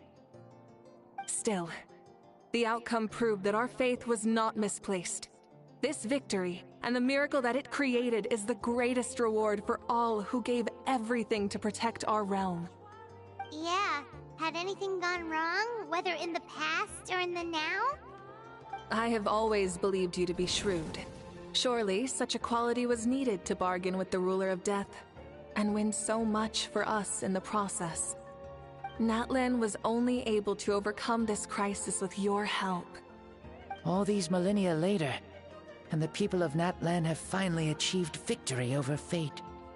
If future generations will call me the one who created the rules and initiated the plan, then you are the one who inherited those rules. The final executor of the plan. The one who created a miracle. Beginnings and endings. Creation and change. Awika, you truly are a remarkable leader. It is my honor to have met you. Please, you're too modest. Rather, it's our honor to welcome you back to this world. Ah, and that's the perfect segue to something that you should know. You see, you don't have to worry too much about my second life, since I'll only be here for a single day. Like, from sunrise to sunset. A single day? What? That's why I said you won't have to worry too much about the boy this body actually belongs to. I'll be long gone by this time tomorrow. Besides, no one ever said I was actually going to return and stick around for years and years, right? This is just a short little outing back home, so I can see some of my compatriots again. Still, I've got to say, it has not been an easy trip. After being resurrected, I woke up in the home of a normal boy and wanted to take a quick dip to relax, only to have my trouser legs snagged by a fishing line that came out of nowhere. And once I finally made it to shore, I decided to take a stroll and see the sights, only to step into a trap along the way. Beats me who'd put a trap out there, and there wasn't even anybody around to check it. Thankfully, the bottom was pretty soft, so I lay down and took a nap before getting up to continue on my merry way. This is so embarrassing. After countless trials and tribulations, I finally managed to sign up for the tournament. But then, I ran into a girl who claimed to be a fitness coach. She insisted that my muscles weren't up to snuff, and made me do twice as many warm-up exercises as everyone else. Oof, you guys in the future sure have it rough. Well then, what's next for you? Oh, what a great question. I was just about to get to that. You're a pretty considerate gal. So, I do have a small wish that I haven't been able to fulfill. I managed to participate in the pilgrimage, but alas, my potential is restricted by this form. It sure would be nice if I could show everyone what I could actually do. Why is he stealing glances at us like that? Well, now that I've said it, care to help an old man out, hero? Ahem. See, I was also quite the formidable warrior in my time. Surely a match for Mauika. I mean, I was the first Pyro Archon after all. I could shake the cliffs with a single punch, scale mountains with a single leap. Very formidable indeed. So, you'd like to spar with me? Yes. Using your current body? Will he be able to handle it? Don't worry. I'll find a suitable location for our duel, and a way to keep this body safe. The first sun. The ardent sun.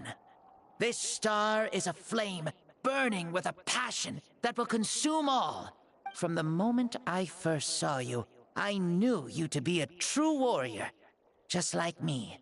Surely you shall not refuse me this battle.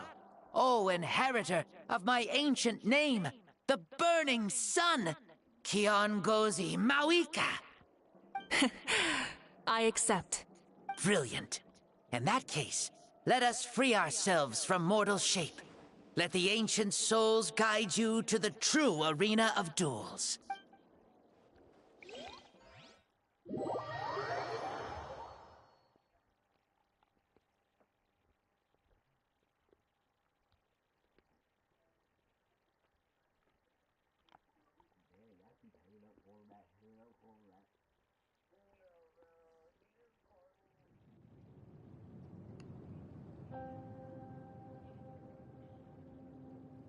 What is this place?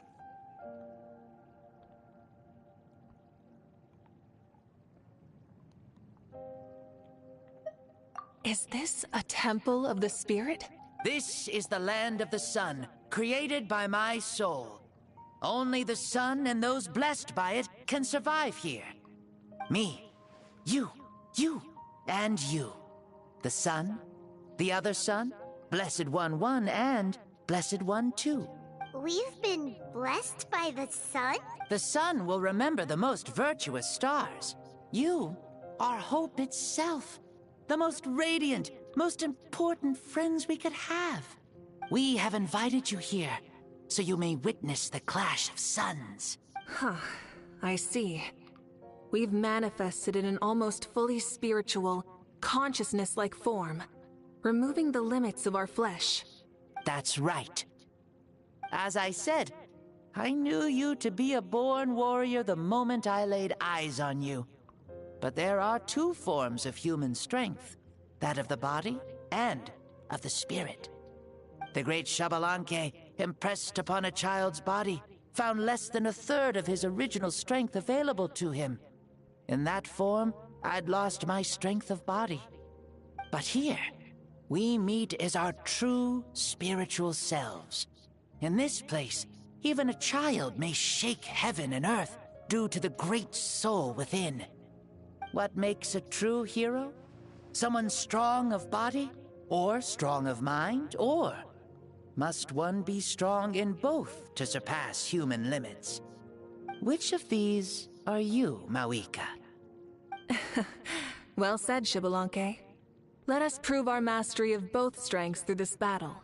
To Natlan, to each other, and to the rest of the world. You and I both know we'll never meet a better matched opponent. Indeed. That's exactly what I've always wanted. As a citizen of Natlan, as the Pyro Archon, as an opponent from across the millennia, and a friend whom you never had the chance to meet. Let us have a fair and honorable duel.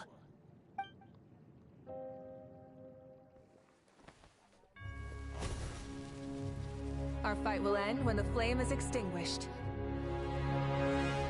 Fine. You ready?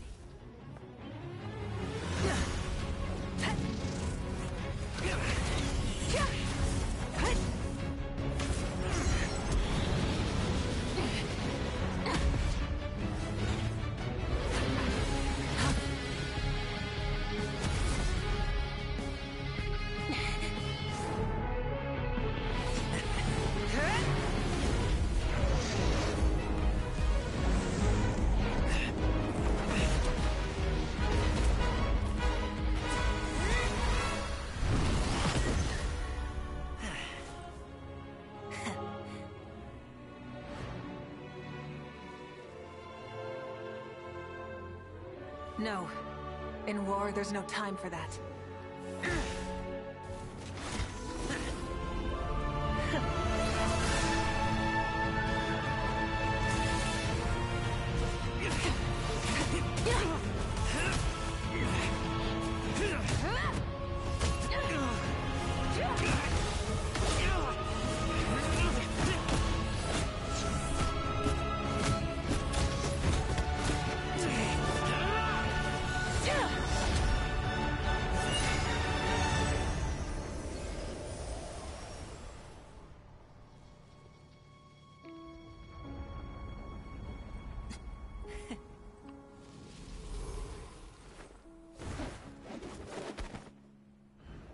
The fire's out.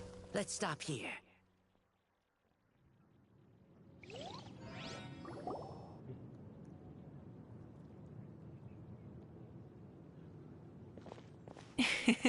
It was a great fight. That was an exhilarating battle, Mawika. Looks like this old man's still got some fuel left in the tank after all. You jest, Lord Xbalanque. Your spirit is as strong and youthful as ever. Come now. Can't you tell I was making excuses for coming up just a hair short? Not by much. Just the slimmest of margins. Yet still, you actually won. I've always seen myself as the strongest warrior, but it would seem that the inheritance of ancient names has proven its worth after all. I bear the name Kyongozi, the leader of our people. After countless generations, this name came to you, and you used the power it accumulated over the years to defeat everything in your path.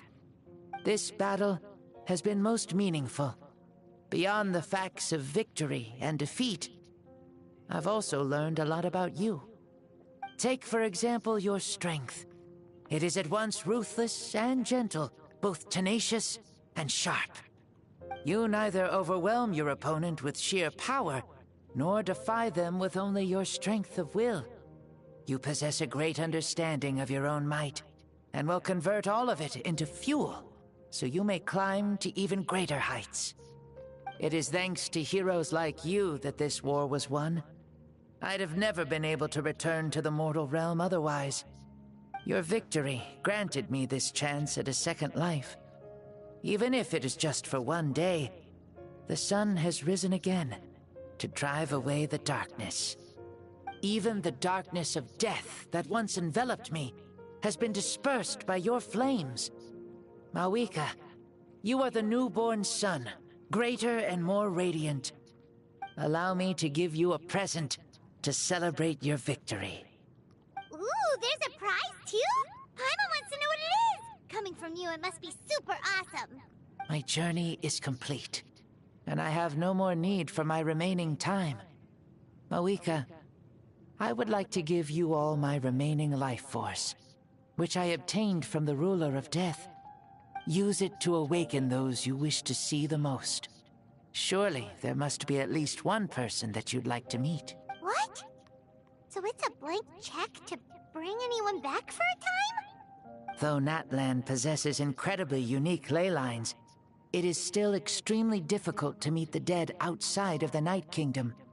Now, take it. Though we both became Pyro Archons in life, we were still born into this world as ordinary humans. There's no need to hesitate. Just do what you think is best. Thank you for the offer, but I don't think I'll be needing it. Huh? The past lives on in my memories, and will always remain my treasure. Meeting someone we can no longer see again will only lead to more longing. Rather than cling to the past, we should enshrine it in memory. Ever loved and never forgotten. Mawika?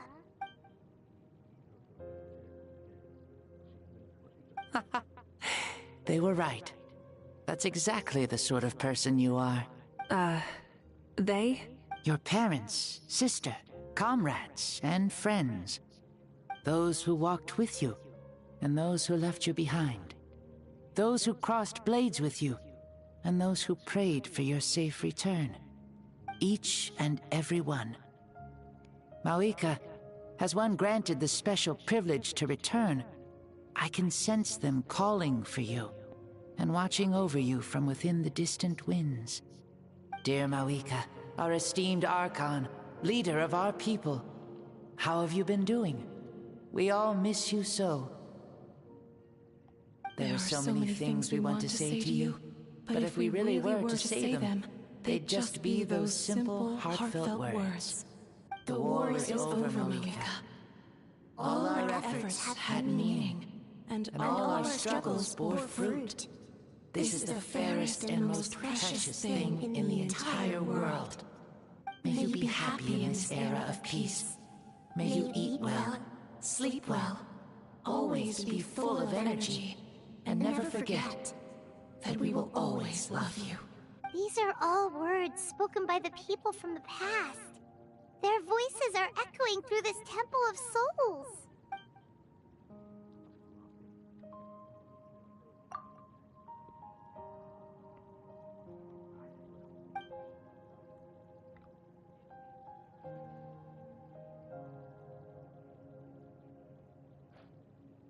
Thank you. Those who have gone before will never forget you, even as you keep all their names deep within your heart. Mawika, my dear child, though we have ascended to Archonhood, never forget that we are still human. Live as you please, in this age of peace you forged with your own 2 hands. Why so formal all of a sudden? Seriously. Huh? Mawika, where are you going? Ho ho! Leaving already? Now you're the one acting all impatient. Since we're done with all the serious stuff, it's time to follow me. Shibalanke, doubt you've ever ridden a flame strider in your current body, right? Never even heard of such a thing, to be honest. Ooh, are you gonna take him out for a ride? You're coming too. Come on, it's time for us to live as we please.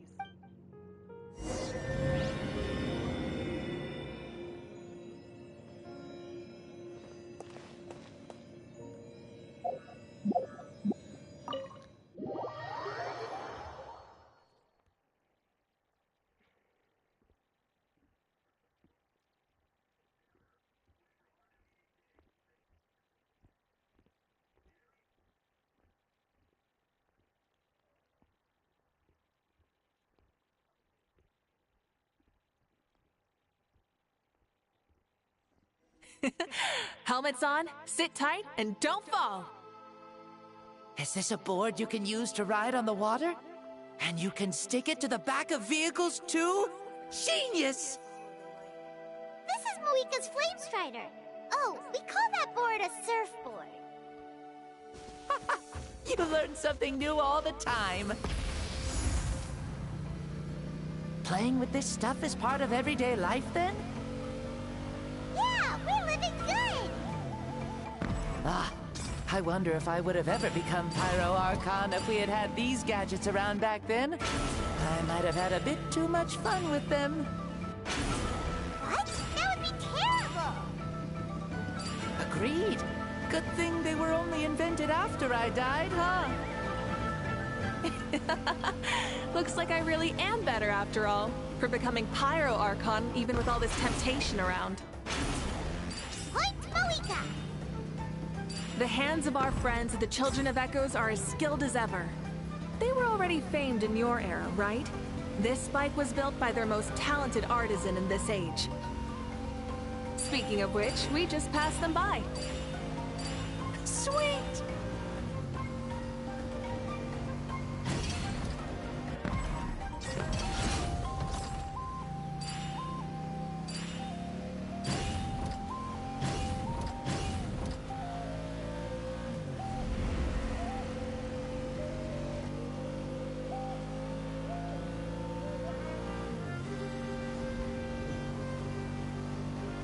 Is that Ochkanatlan? Ah, sure brings back memories. Oh yeah, that was built in your time, right? It's long become a landmark. Very popular with tourists, so I hear. They think it's a lovely place. Is that so? So that's how you all see it. Paimon thinks so too! It's especially stunning if you look at it from a spirit way. The stories of the past become things people aspire to in the future. It's just like what they say. The apex reached by those who came before will become the everyday goals of those who come after. Everything is constantly changing for the better. That's good. That's how it should be. I'll bring those words back to the Night Kingdom and share them with everyone there.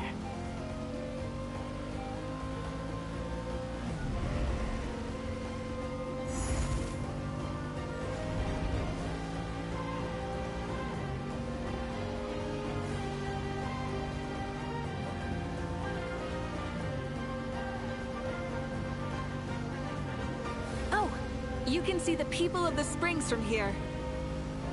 They seem to be enjoying life. Just like the people of Natlan back then. All kinds of things might happen during the day, but as the sun sets, you can always count on the people of the springs to relax by the water, playing their instruments and dancing their worries away. Because that's their way of life. Precisely. And so it is for every tribe. No matter how many years have passed, for the people who live here, some things will never change. Well, you're the one most qualified to say something like that. So, what do you think? Satisfied with what you saw? Very much so. Speeding across the water, the warm breeze against my face, it makes me very happy. I really do adore this world, just like a plant adores the sun.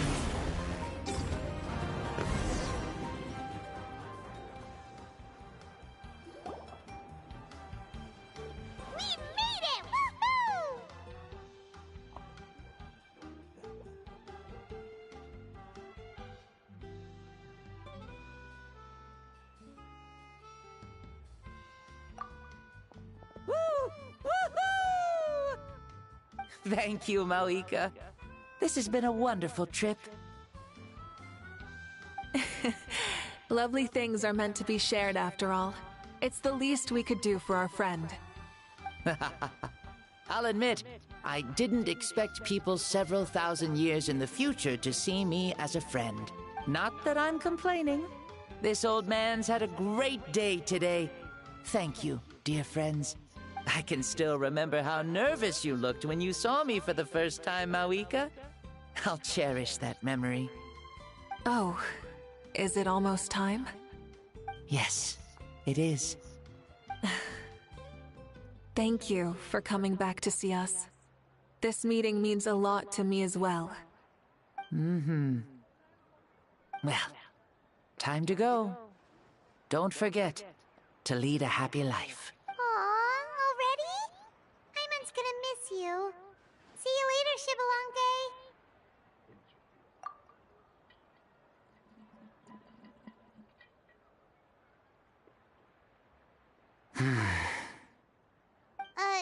He closed his eyes. Did he fall asleep? Mm-hmm. I can no longer sense Shibalonke's soul. Well, it's gotten quite late, hasn't it? Thank you for accompanying me this whole time. Let's hurry back. You must be starving. Yes. After the end of the pilgrimage, we hold a banquet to congratulate the champion of the tournament. There will be good food and plenty of it. You guys are gonna love it. Mao Sao should be there too. I'll bring him over.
Do you think there'll still be any food left over for us?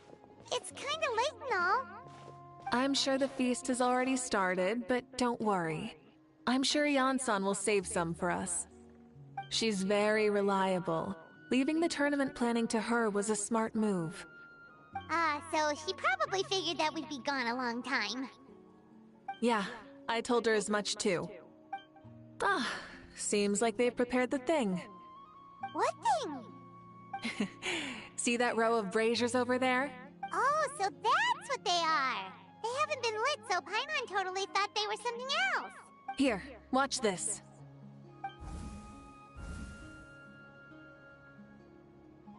Whoa, they're beautiful! This particular kind of brazier is called a signal flame, and is reserved for those coming back late at night. The others set up an entire path using these signal flames to await our return. Those returning to the tribes must light them with their own hands. The flames will illuminate the path ahead and show the tribe that the person has made it back. Even if you're surrounded by darkness, never forget. Your friends wait for you in the distant light. Remember that feeling when the exhaustion of your journey creeps up on you.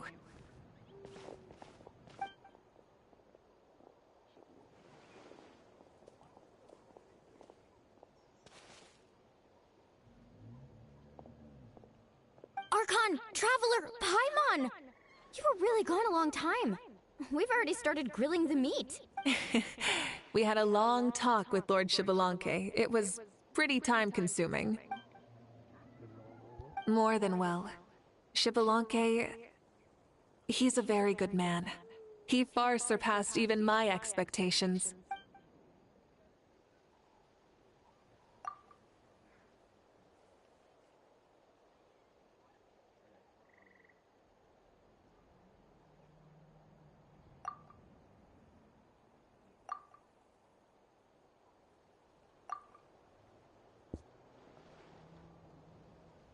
So the only reason Lord Shibalonke didn't win the tournament is because he was limited by the physical body he was in. That's right, but don't feel disappointed on his behalf. He himself was not upset about that turn of events. He had many revelations during this journey.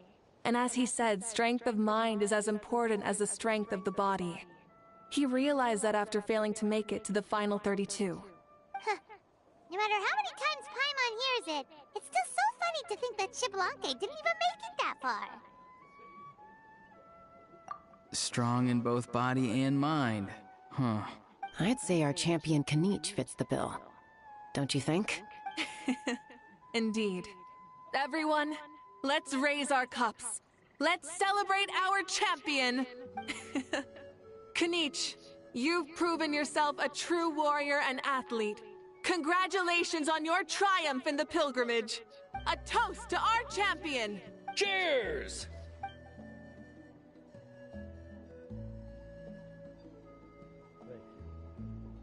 Hey, look! The kid's awake.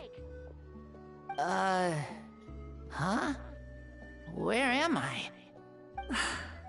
Hello, Mausau. You're awake. This is the celebration feast for the pilgrimage of the return of the sacred flame. You participated in the tournament too. Huh? Me? It's so long, even my lowly servant couldn't manage to give a simple summary. Ha! I see.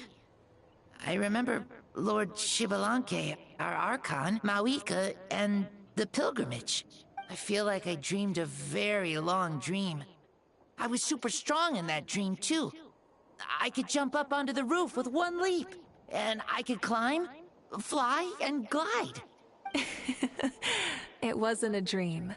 Your body did go through all the motions of the tournament. You were already an outstanding contestant. I'm a contestant? You know, Mom and Dad always say that my health isn't the best, and I might not be able to do all the things everyone else can. But right now, I feel like I can fly. Really? Like Paimon? Yeah, I feel amazing. It's like I'm filled with power from head to toe. I want to feel like this next time, too. Then go and train hard, then come back next year and show us what you've got.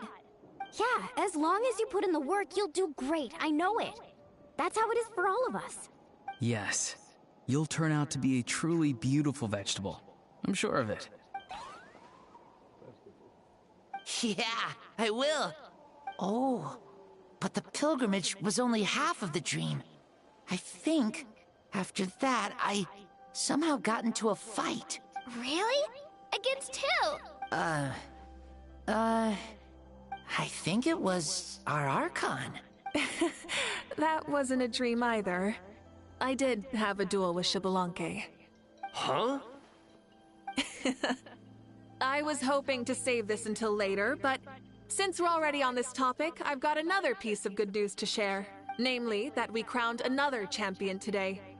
Lord Shibalanke and I engaged in an all-out duel, as worthy rivals from across the millennia. In the end, I won by the slimmest of margins, defeating our legendary hero.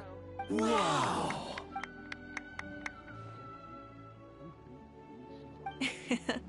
This is no lie, and I have our best friend here to back me up. You were the arbiter for our duel, yes?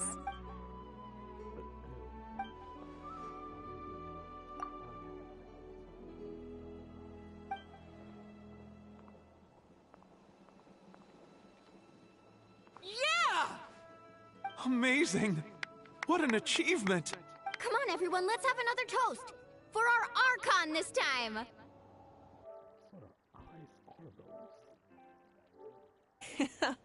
Very well. Acknowledge my victory, recognize my valor, and drink this wine of victory for me. Woohoo!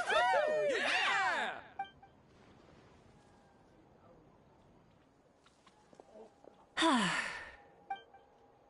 Today's been a super long and exciting day, yeah? Yeah, it's been quite some time since I've done so much in a day. Or felt that it's gone on for so long. Of course. Oh, right. Moika, the Traveler said there was something to ask you.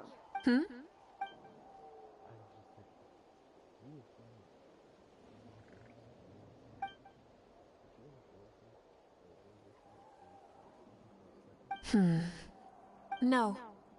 In battle, there's no time for that. So it never crossed my mind.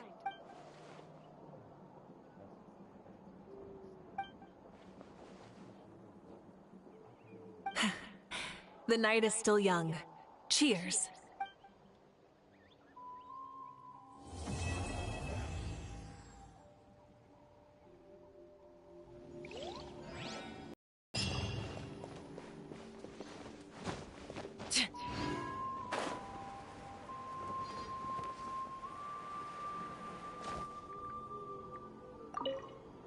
Say, what kind of vegetable do you think I'll become? A red one? Or a green one? You? I have a feeling that you might turn into an onion. An onion?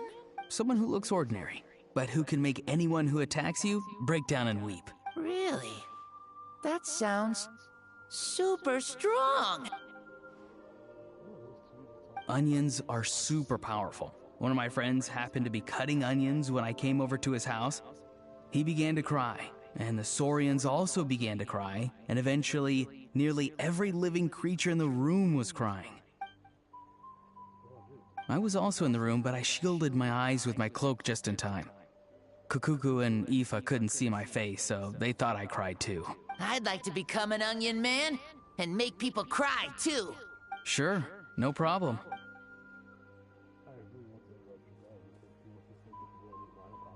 Well, Leon-san, you're a tiny mushroom. Yes.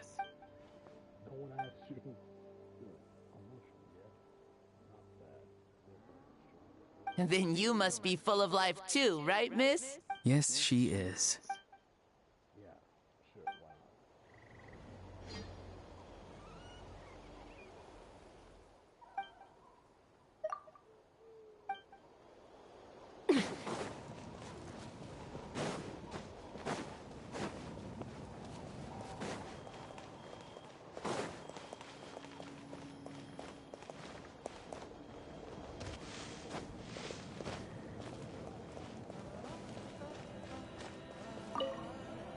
Whoa. Our Archon really is amazing. And super brave, too. She even went toe-to-toe with Lord Shibalanke. Ha! Like any of us wouldn't! I'd have jumped at the chance! What about you? I wouldn't dare.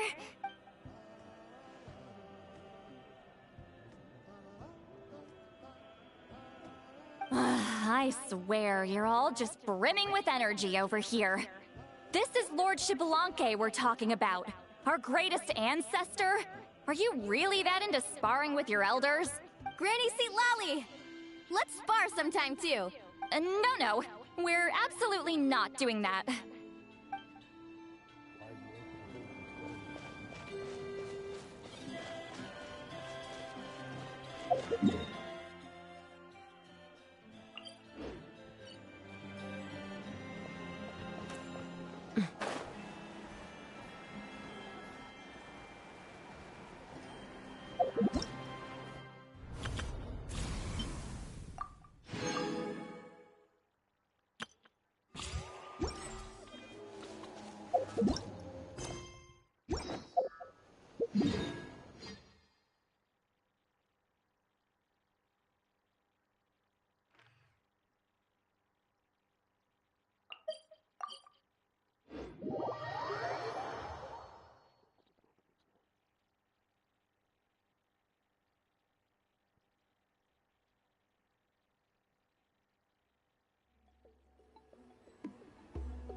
Lights out. Going in! Can't handle your drink, huh? Many happy returns! Sorry, pal.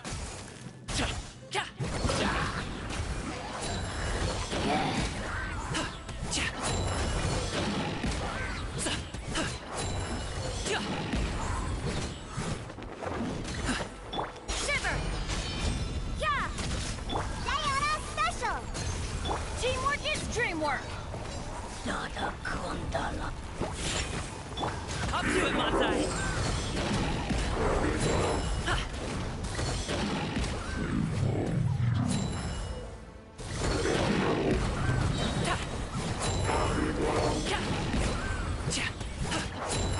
Look at you, Boomtail! Many happy returns!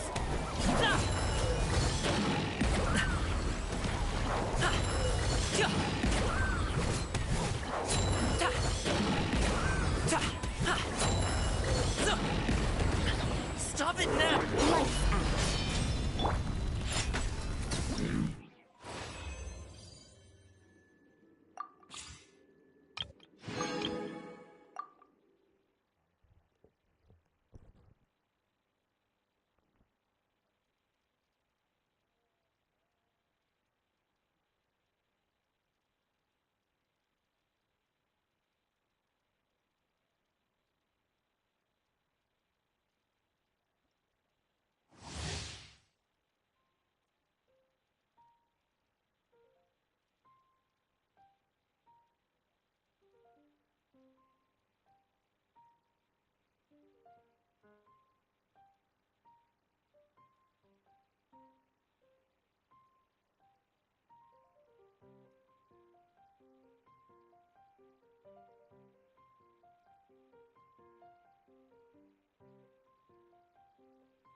Let's go find some treasure. Surrender and Rain cutter. No, my sword. Huh?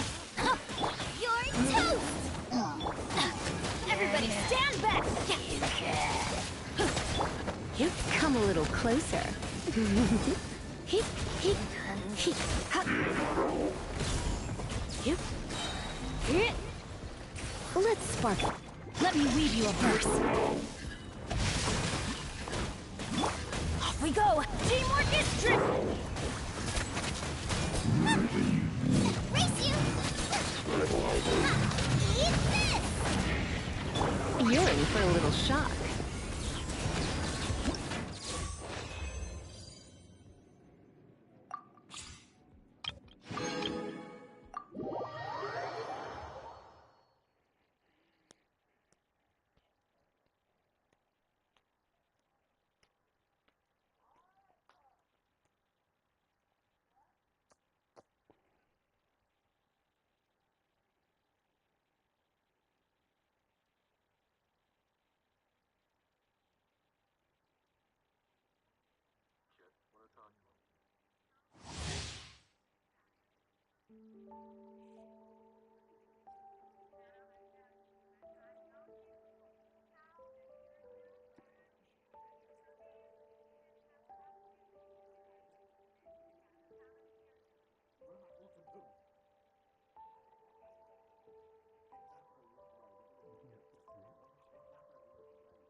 Incoming!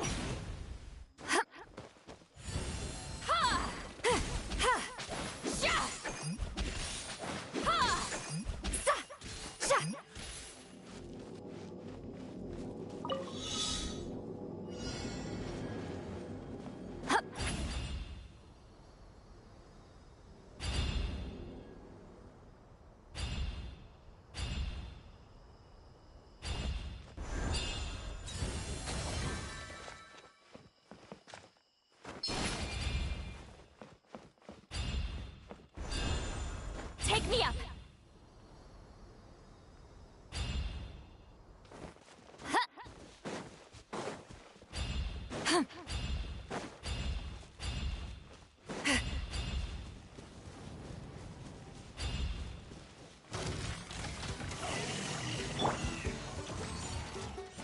Oh, so sorry.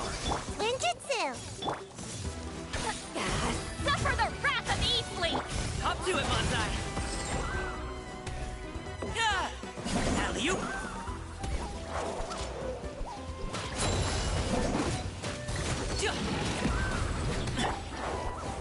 Fulfill our pact!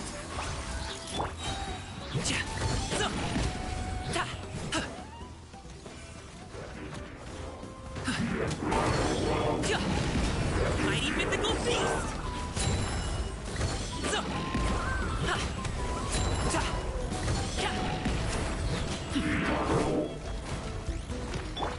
Don't get frostbite. Come on out! Get to work! You two! Time to end! Many happy returns! Congratulations!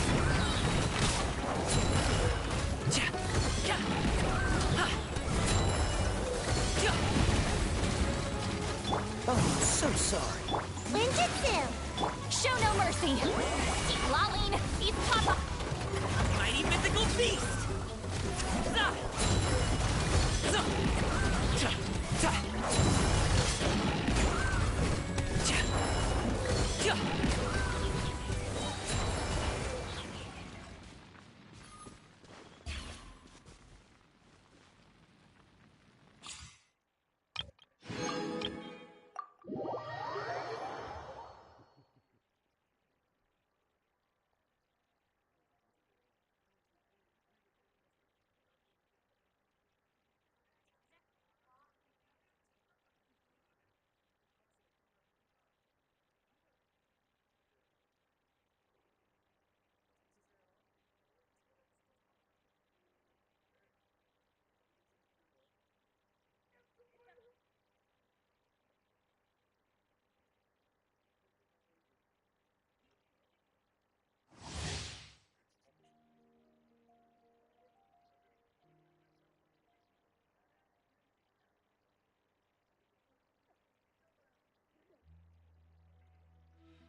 Light it up! Yeah.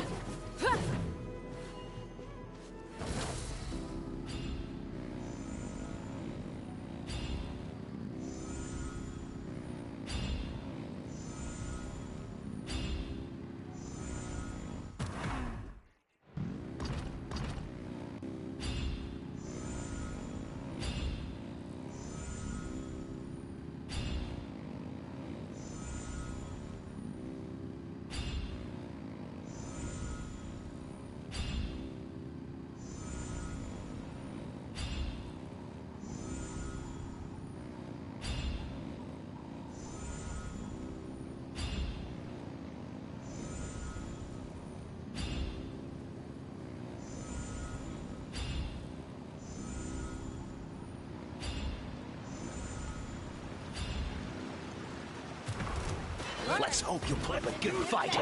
Not too far now. Go! Don't get frostbite. Stars, shine for me. The night. Pyroclastic surge! Try and stop me!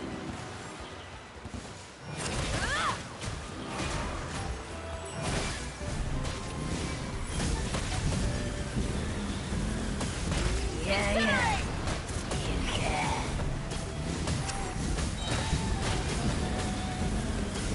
Incinerate!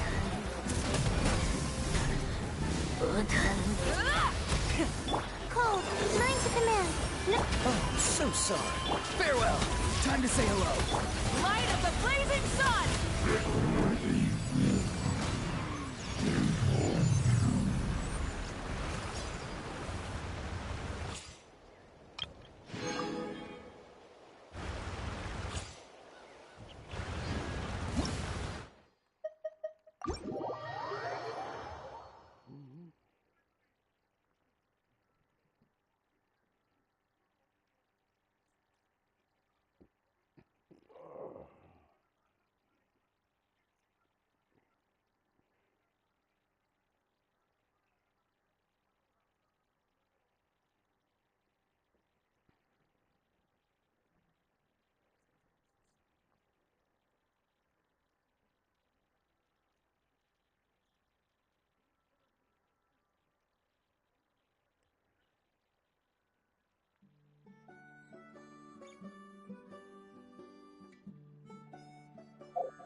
I'm a little out of practice.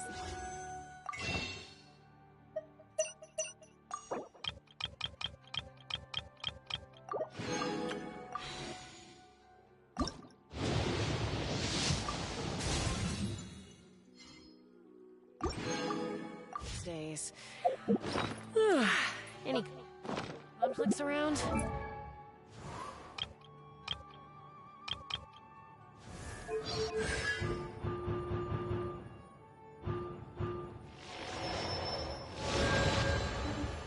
I'm in the mood for...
Peacemaking.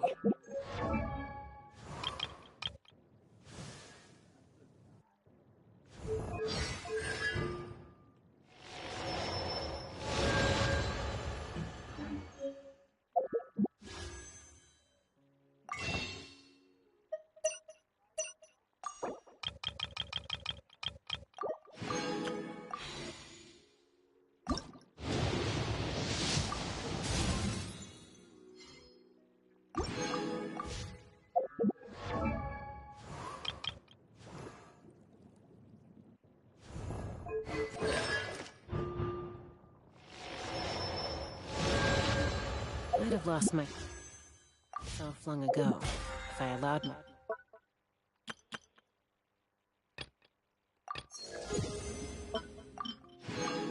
myself to be led by...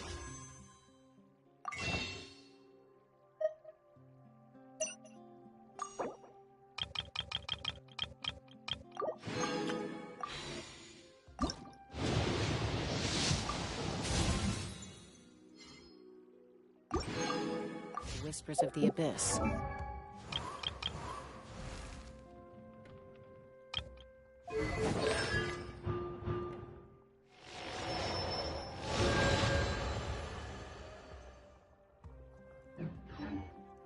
Surviving is tough.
Taming the beast within?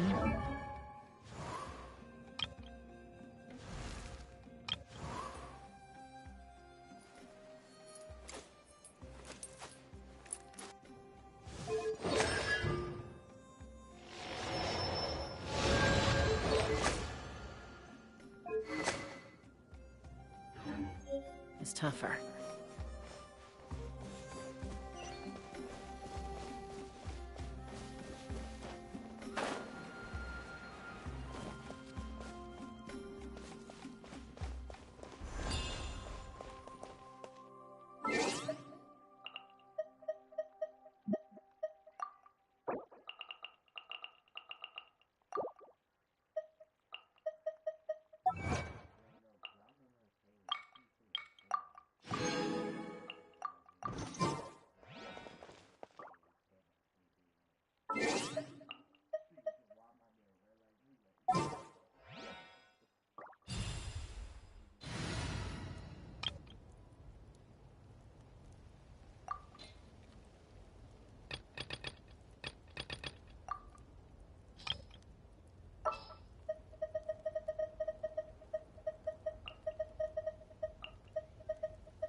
Anytime, any place.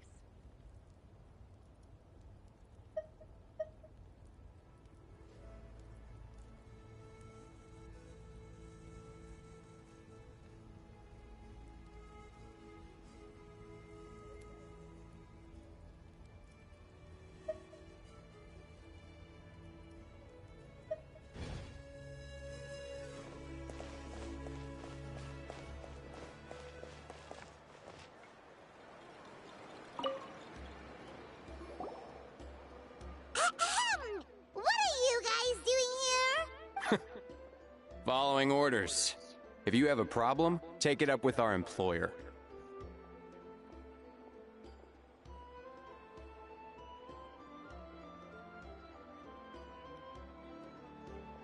Hey, what's with the attitude?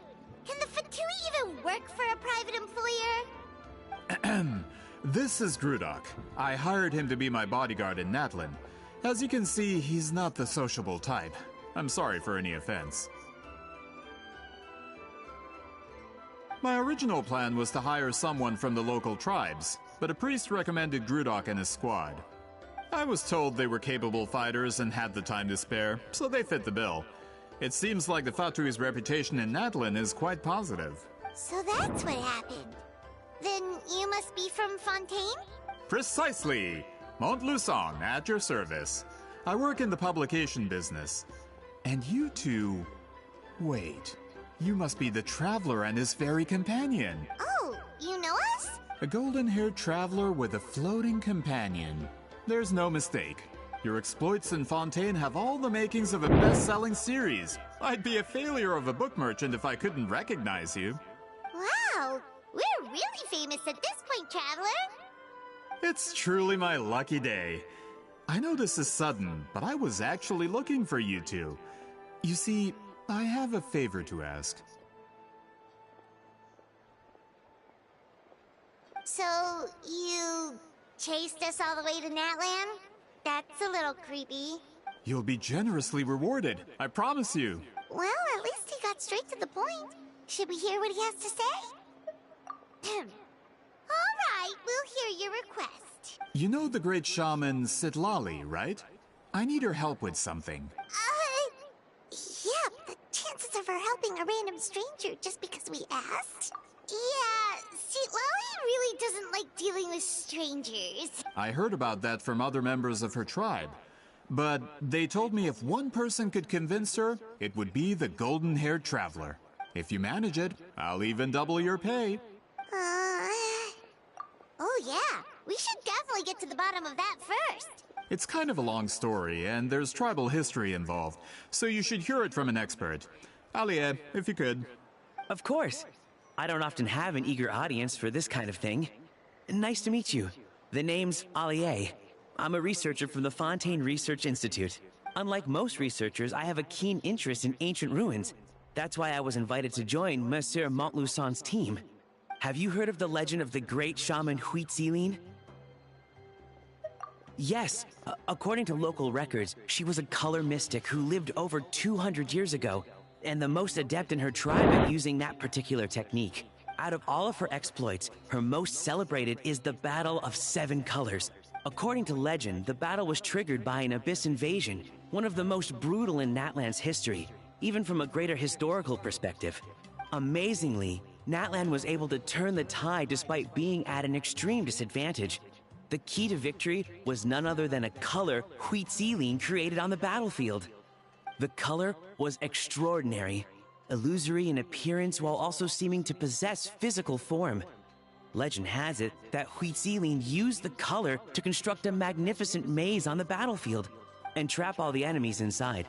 This allowed her allies to launch a counterattack and ultimately secure victory. Anyway, that's the gist of it. We don't want to take up too much of your time. That story is the reason I came to Natlan. I often publish books about the history of other nations. They always end up faring well on the market. When I heard this story for the first time, I wanted to include it in my next collection, but historical records about Natlan aren't very detailed. We haven't been able to determine where the battle took place, or find any definitive evidence that it occurred at all. Even within the Masters of the Nightwind, people dispute the legitimacy of the story. Some believe it to be a myth. If that were the case, the story would not be fit for publication. But if you're just including it in a story collection, why does it matter if it never happened? Well, you see, the slogan for the collection is Restoring the Truth of History. Naturally, I need it to be factual. That's why I'm here. The Masters of the Nightwind are said to have a tradition of recording past events, so I wanted to consult their records. But I was refused access to the Obsidian Altar. Application after application, and all I received were a few ordinary woven scrolls with nothing to offer. Honestly, I'm just trying to promote their history, and they make such a fuss. According to my research, their scrolls are considered sacred relics in addition to historical records. Naturally, outsiders are rarely granted access. Not to mention, the scrolls we did get to review actually contain a huge amount of information. I just need more time, and I could— We've been over this, Alier. There's no need to waste time on those scrolls when we have a better way. Citlali, you mean? Exactly. You're well aware, I'm sure, that Citlali has been alive for more than 200 years. That means she lived during the era of the Battle of Seven Colors. If she agrees to be my consultant, then no other historical records are necessary. Oh, that's what you want. So, what do you say? I'll quadruple the pay if it helps sweeten the deal. Well, it's not that we don't want to help you. Oh, right. The duty the chief gave us has a lot to do with Huitzilin. Who knows?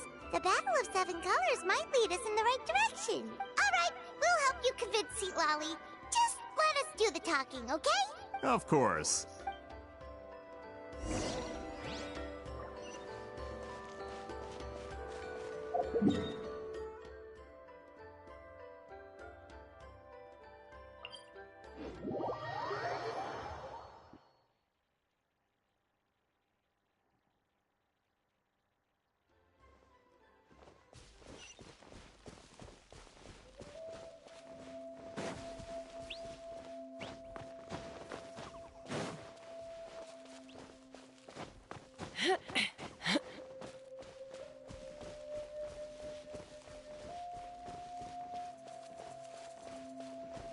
Let's fly!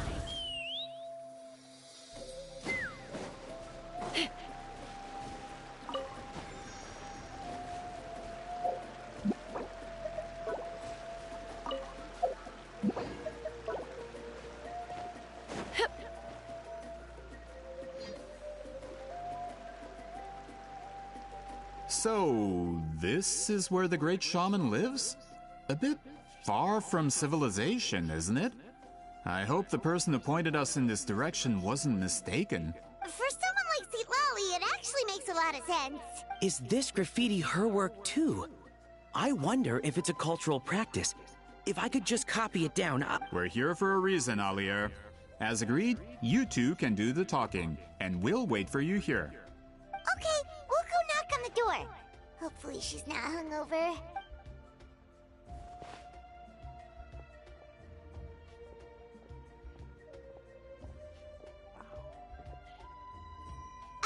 Sitlawi? Are you there?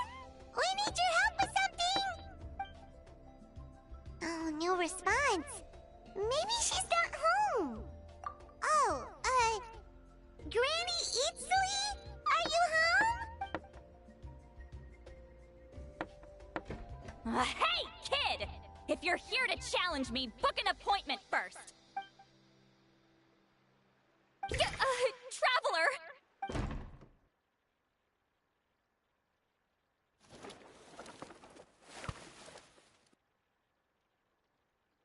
Looks like we came at a bad time. Are you still there? Just come in. We can talk inside. Well, at least we didn't get turned away.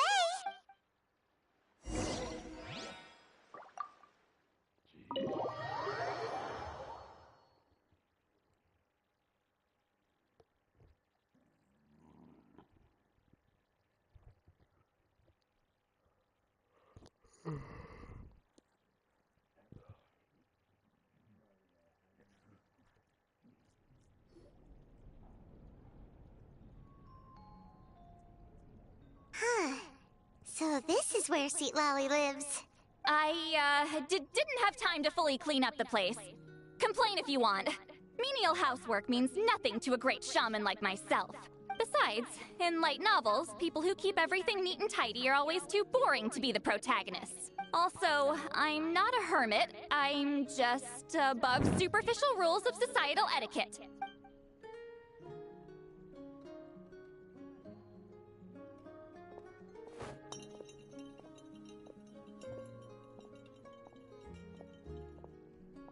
She sure does care a lot about what we think of her. Oh, and that spell I used to transfer my senses to you? You're not still, experiencing the side effects, are you? It's my duty as a great shaman to check that kind of thing. Oh, you mean when we could hear your thoughts? Nope. It's been so long, we don't have to worry about that anymore, right? Then why do I hear the traveler's thoughts in my head? What?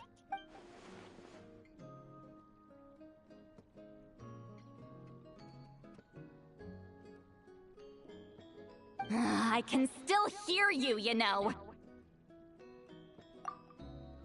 Don't bother. I'll find a way to fix it. First you hear my thoughts, now I'm hearing your thoughts. It was just a simple spell. I use it on you, and now it's on the Fritz. Forget it. Just tell me why you're here. Well, someone asked us to ask you to be their consultant. They have questions about the history of Natlan. So they asked the hero of Natlan to put in a good word? Sounds like they know I don't usually trouble myself with other people's problems. The pay is really good. Doesn't matter. I'm busy. She sure doesn't look busy. Paimon knew this wouldn't get us anywhere. From you? Yeah! We were given a sacred duty to help your tribe weave a special scroll! Huh? So, you're the appointed ones this time? We were surprised too! After all, we have no idea how to weave a scroll like that. But with Chef Biram's help, we were able to make some progress. We still haven't succeeded, but we learned that the key to weaving the scroll is a special kind of color. The historical event those men want to ask about also involves color. If you help them, you might end up helping us too.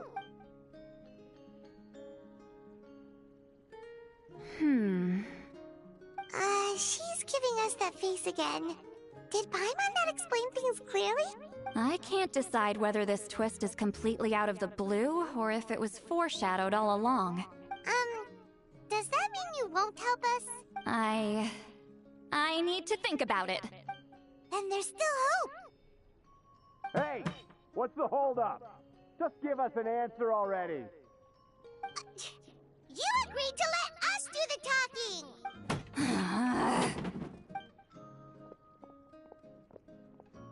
Sweet Lolly!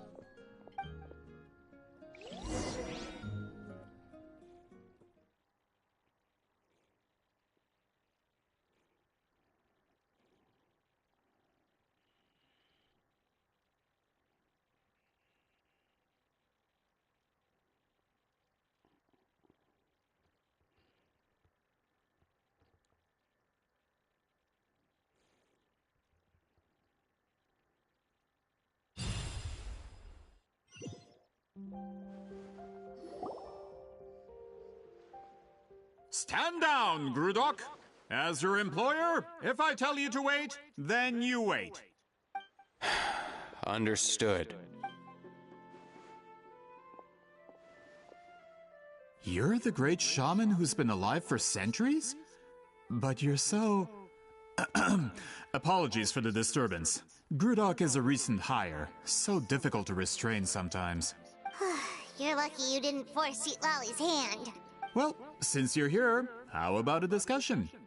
Do you have any idea who I am? Did you think Granny Eatsley would be fooled by your little performance? I have no intention of speaking to you. Your recent hire interrupted me right as I was about to make an important decision. Pull a trick like that again, and I'll make your lives a living horror novel, except 10 times worse. That's all I came out here to say. Whoa. Traveler, we have a discussion to finish. You live up to your name, Granny Itztli. I apologize for the offense. I'm just surprised the Battle of Seven Colors didn't pique your interest. You're investigating the Battle of Seven Colors? Ah, the Traveler didn't get to that part? Yes, I thought the Traveler could help me convince you. But, if I'm not mistaken, you have a personal interest in this matter, don't you? I heard that the great shaman Huitzilin was a friend of yours. You two must have been close. If I can resolve the controversy and prove the battle took place, I'll include it in my next collection. Then, all of Teyvat will learn the truth. With your support, your friend's heroic deeds will once again be known throughout the land. Inspiring, don't you think? If this is really about that duty, then... fine. I'll help you. I'm honored. Save it. I agreed to help the Traveler, not you. You'll just have to leech what you can. Well, at least she agreed to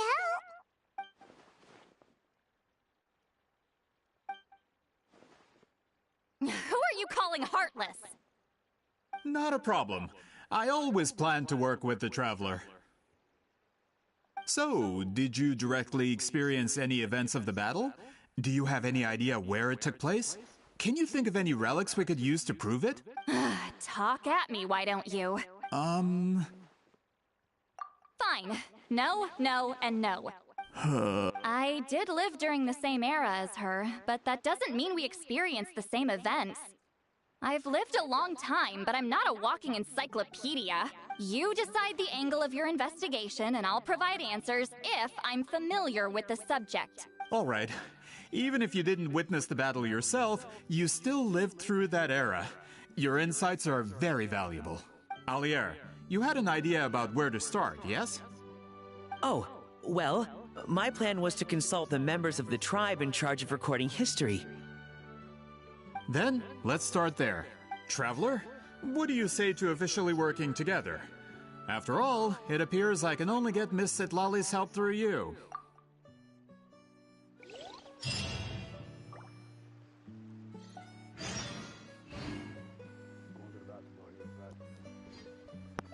Take me up!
When you lose your way, gaining some altitude can bring some perspective.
I'd have lost myself long ago if I allowed myself to be led by the whispers of the abyss.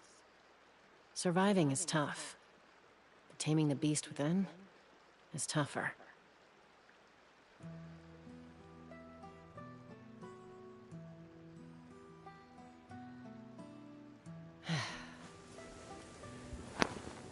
I'm back.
When you lose your way, gaining some altitude can bring some perspective.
You don't seem super invested in this whole thing, Sweet Lolly. The Battle of Seven Colors is something I've only ever heard about.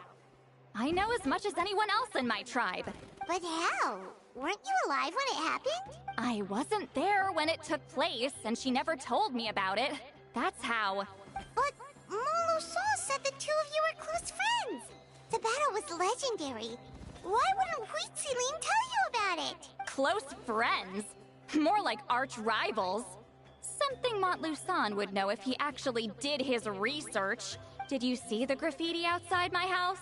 That's not my doing. All students from Huitziling's School of Shamanism must pass an extremely difficult trial before graduation, defeating me in battle. Those graffiti drawings are how they challenge me. Of course, none of them ever succeeded. So, after Wheat Ceiling's death, her students had no choice but to modify the requirement. Instead of defeating me, all they have to do now is last long enough. As my rival, Wheat Ceiling only had one achievement that surpassed my own. And that was the Battle of 7 Colors. I can only assume she had some kind of secret technique at her disposal. It makes perfect sense that she kept it from me. I'm a fast learner. Telling me about the technique is no different than handing it to me on a silver platter. As if she would give away her one advantage. Oh, that makes sense. Anyway, all of that is secondary. Like I said, I'm only here to help you fulfill your duty. Don't misunderstand. This duty is important for my tribe, too. A great shaman should do her part to see it done. Excuse you? I fail to see what housekeeping has to do with my duty as a shaman. Why is it that you're the one whose thoughts are exposed, but I'm still the one suffering? I need to get to the bottom of this. Excuse me, Great Shaman, but we have a situation over here. We could really use your help. Okay.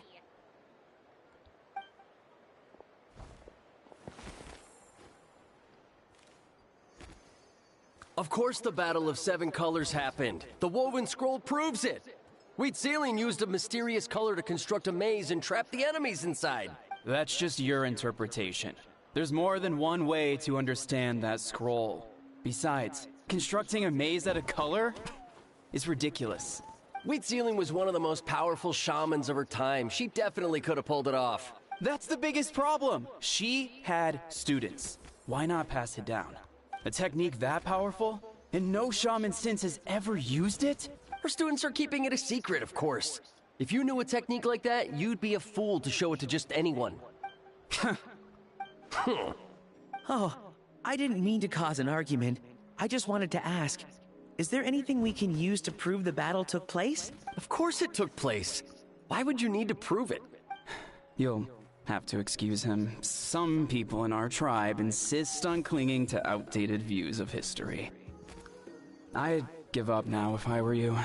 It only gets more ridiculous from here. Please don't fight. Wow, so the battle really is controversial. Am I the outdated one? Kids these days can't find anything better to argue about? These arguments are precisely why I hesitate to include this story in my collection.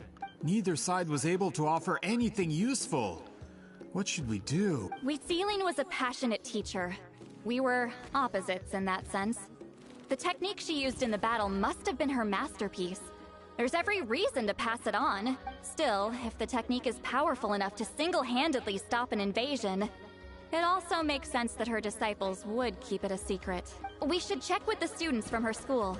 If we can confirm the technique exists, we can deduce certain things about the battle. But as far as I know, most of the shamans from her school occupy high positions in the tribe. Not the type of people outsiders like us can speak to on a whim. Right. The obsidian altar is off limits to you.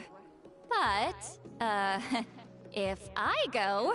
Is there a problem? Most of Wheat Ceiling's students are respected priests in the tribe. But that means they had to go through me. Or try, at least. I, of course, humiliated them from a young age. Those who hold the position now are the ones who lasted long enough before I wiped the floor with them. If I show up without warning, they'll run for dear life. That's not gonna get us any answers. Yeah, Paimon can see it now. Hey, don't jump to conclusions. That was just a metaphor. Only you have the guts to joke like that with me, Traveler. Fine, I said I'd help, so I'll help. But don't blame me if it goes wrong. Alright, the rest of you can wait for us here. We appreciate the help.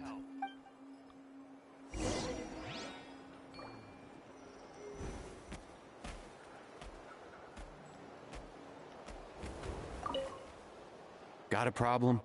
Like I said, take it up with my employer.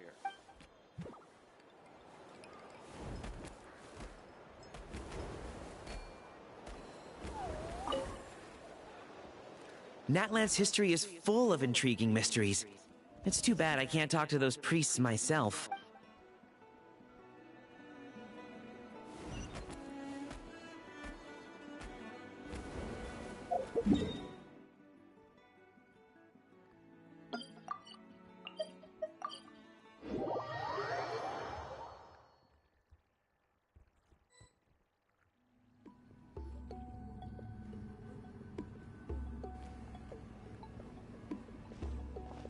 Oh, are you in the middle of a ceremony? Granny Eatsley? What is she doing here? Did some coward not show up after challenging her to a fight? Or is she here to officially take over the tribe? Whoa. It's like they really do see her as some kind of tyrant. No matter what, we'll defend our dignity as priests to the end. Ugh, you talk a big game for someone who lost to me the most out of the entire priesthood. What? All I want is to ask some questions. So, you're here to interrogate us? Someone didn't sit pretty for their beating? Is that it? You want their name, don't you? We should just run! Yeah, with the hero of Natlan here, Granny Eatsley will be on her best behavior. Sure, whatever you say. Oh, it's the Traveler and his companion. That does make me feel better. How can we help you? We wanted to ask about the technique you inherited from Pt2. Huh. So you can eradicate our school once and for all? Disciples of our school have challenged her year after year, just as our master instructed. Sounds like she's finally had enough. Well, you're not wrong. If we want to protect our legacy, one of us needs to run. Not this again. Just how much did you traumatize them, Sweet Lolly?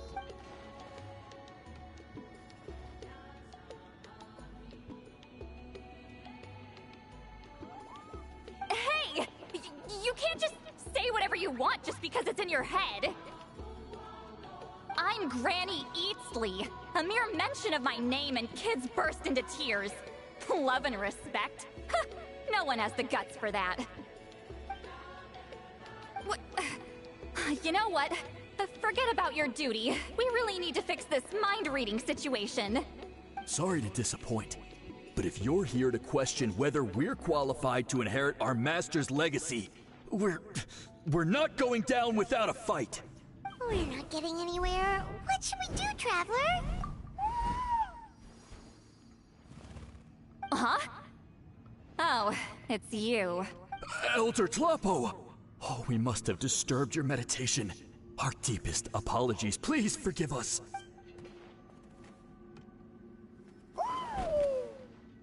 Did Elder Tlapo just issue a declaration? From what I can tell, in a single word, the message was... friend? Is Elder Tlapo telling us to treat Granny Eatsley as a friend? That's not possible, is it? Oh, you forget yourselves, my friends. You are esteemed priests of our tribe. Where are your manners? But Chief! I didn't expect to see you here, great shaman. My sincere apologies for the lack of hospitality. Well, I wasn't exactly planning to come to this crowded place. So you can save the pleasantries, Chief. I'd rather get this over with. Understood. Now, as successors of Pt2, I understand your friction with Granny Eatsley. However, Elder Tlapo's declarations have always showed us the correct path. You would do well to respect his counsel. So, mind your manners and allow Granny Eatsley to ask her questions. Good thing Elder Tlapo and Chief Biram are on our side.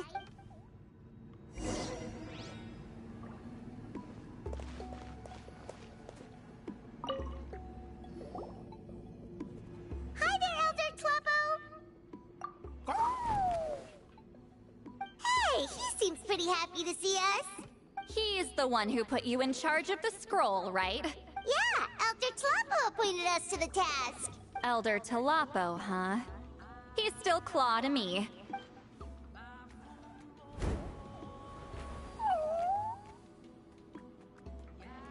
Hey, don't pull that cutesy stuff with me. You're an Iktomi Elder now. You occupy an eminent and important position within the tribe. So, you already know each other? Claw was only this big when we first met. He was Wheatsealing's Saurian companion back then. She kept dragging him to my place, so over time, we got to know each other. She only came to my place to fight me. But at the same time, she always claimed to be my friend. She was the only one who dared to try, at least. Well, you've lived a long time. You've probably made a bunch of friends over the years, right? The more time you have, the more friends you lose. Oh, Anyway, let's get back to business. I hate talking about the past. Oh, 200 years and you still haven't given up, Claw? I still haven't made up my mind, so you should head back. Traveler, Paimon, let's go.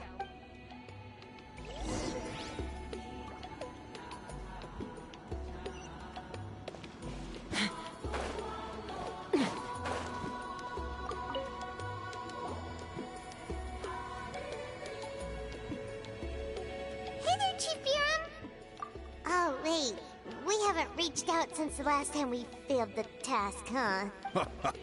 I'm just grateful you haven't forgotten that duty. Actually, we have good news. We found another clue. I'm all ears. It's the Battle of 7 Colors. Wheatsealing's claim to fame? That sounds promising. But the battle took place hundreds of years ago. An investigation is bound to be difficult. True, but Granny Eatsley promised to help. Is that so? Huh. I've tried seeking her help in the past, but I never managed to coax her out. You should cherish this opportunity. Hey, don't complain! None of the previous chiefs succeeded either. Forgive me. That wasn't my intention. It was a comment on my own failings. Paimon said you've been trying to figure out how to weave the special scroll. It is my duty, great shaman. Why bother? The scrolls always end up completed on time. So what's the point of figuring it out for yourself? If I may, this task concerns the history of Natlan as a whole. And in many ways, history is the memory of a people. Memory is sacred to our tribe. I'm sure a great shaman understands that better than a humble junior like myself. Something this important cannot be left to baseless rumors. I know you don't concern yourself with the daily affairs of the tribe, Granny Eatsley. Even so, as a priestess, I trust you wouldn't leave something like that to chance. I get your point. Of course, the one time I wish you could read my mind, it doesn't work.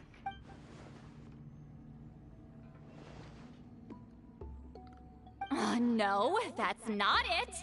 Huh? It's not important. Rest assured, Biram, with my help, the Traveler and Paimon will definitely be able to complete the task. You have my thanks, then.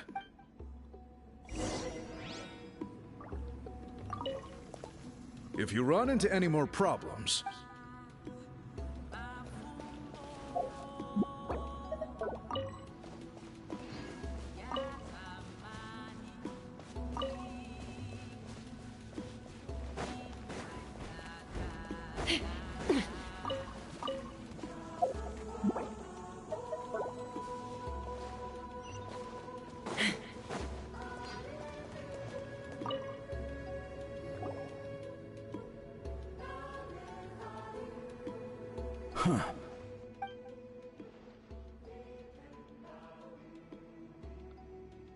So are you here to test whether we're qualified to inherit Master Wheatsealing's legacy? You've already been tested, haven't you? Well, frankly speaking, I don't think any of you are qualified. But that's not why I'm here. All you need to do is be good and answer my questions. Fine. Ask away. You've heard of the Battle of 7 Colors, right? Of course. It's our master's claim to fame. An immortal legend inscribed in the very history of our tribe. Then I'm sure you know there are those who question whether it actually occurred. I did hear people arguing about that the other day. It's disgraceful. How can they question something like that? It doesn't surprise me. Natlan has had more tourism lately. A lot of people have started getting strange ideas after interacting with Outlanders. After all, everyone who took part in the battle has returned to the ley lines. Without witnesses, it's hard to refute detractors. Well, it just so happens the questions I want to ask are directly related to the legitimacy of this battle. Listen, we know you are rivals, but do you really have to question her legacy? You think she's like you? Someone who can't survive a little scrutiny? No, of course not. Then let me finish. During the battle, Wheatsealing most likely used a technique powerful enough to turn the tides of war. I'm sure she was very proud of it, proud enough to pass it on to her disciples. So, which one of you inherited that technique?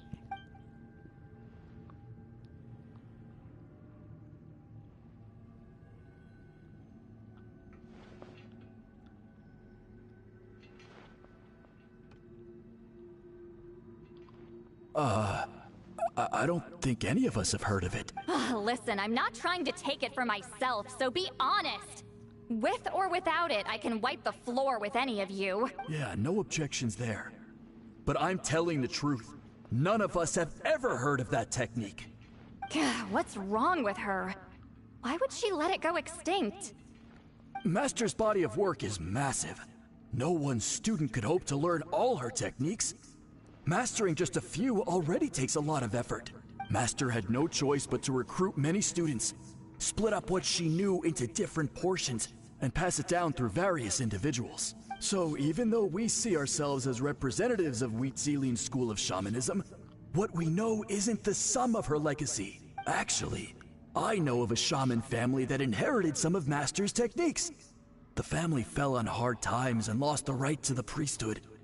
Still could be worth a shot. But if they inherited Wheatsealing's secret technique, shouldn't the family be thriving? Well, it's the only thing I can think of. All right, give me their address. I'll mark it out on your map. To be honest, I'm not optimistic about the future of this investigation. That's because the request came from you. You don't know the power of your own words, do you?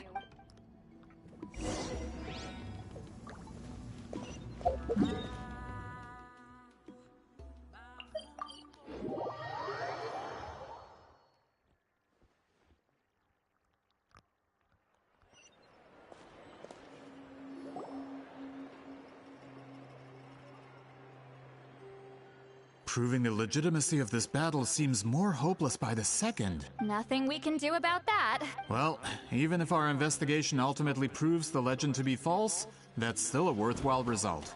Although I'm here for business purposes, I have a personal interest in this as well. I'm drawn to matters of historical truth. That's exactly why I chose to follow you, Monsieur Montluçon. Listen, I'm just updating you on the situation, not asking for your opinion. I don't really care whether you continue your investigation. Traveler, you came to me for help with your scroll weaving duty, right? You thought looking into the Battle of Seven Colors could give you answers. That's understandable. But based on our progress, I'd say this is a dead end. Instead of wasting time, you might consider taking a different approach. I'll try to think of another way to help you. Respected traveler, let's not forget about the compensation I promised. You shall have it in full. Extra, if that's what it takes. What makes you say that? Yeah, based on what you've told us so far, it kinda seems like there's unresolved tension between you two. You think so? She claimed to be your friend, but picked fights with you non-stop, and never told you about her biggest accomplishment. By figuring out the truth behind the battle, maybe we can finally help you get closure. Closure? I'd say we're 200 years too late. But fine, if you want to keep investigating, be my guest. Ah, that's wonderful news. Alright, let's go visit the shaman family!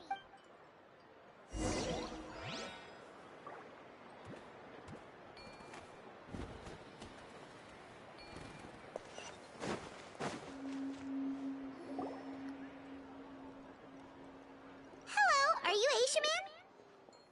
Yep, that's me. Huh? Granny Eatsley? Get up! In a crowded market like this, the only person who should be trying to hide is me. My apologies. Ever since my grandfather's generation, the shamans of my family have given up on passing your trial, Granny Eatsley. Have we offended you in some other capacity? Man, this is generational trauma at this point. Whenever I misbehaved as a kid, Grandpa would tell me about the thrashing he received from Granny Eatsley. I still get nightmares about it sometimes. Hey, don't get any funny ideas. This was your idea, remember? Keep asking your questions. I'm going to find somewhere quiet to wait.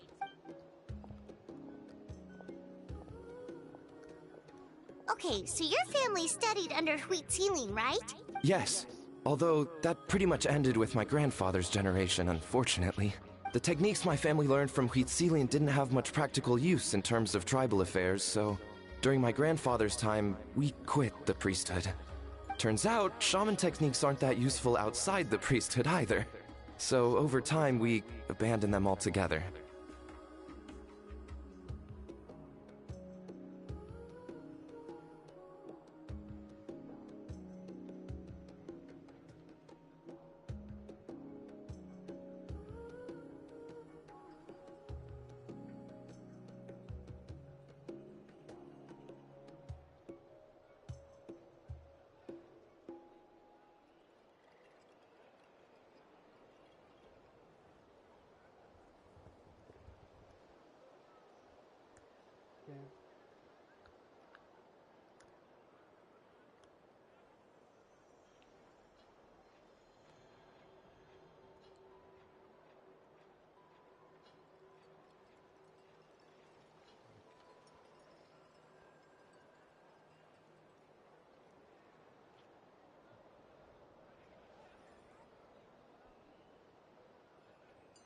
Of course, it's possible that we were just too foolish to understand the true power of those teachings. After all, Pt2 was a genius.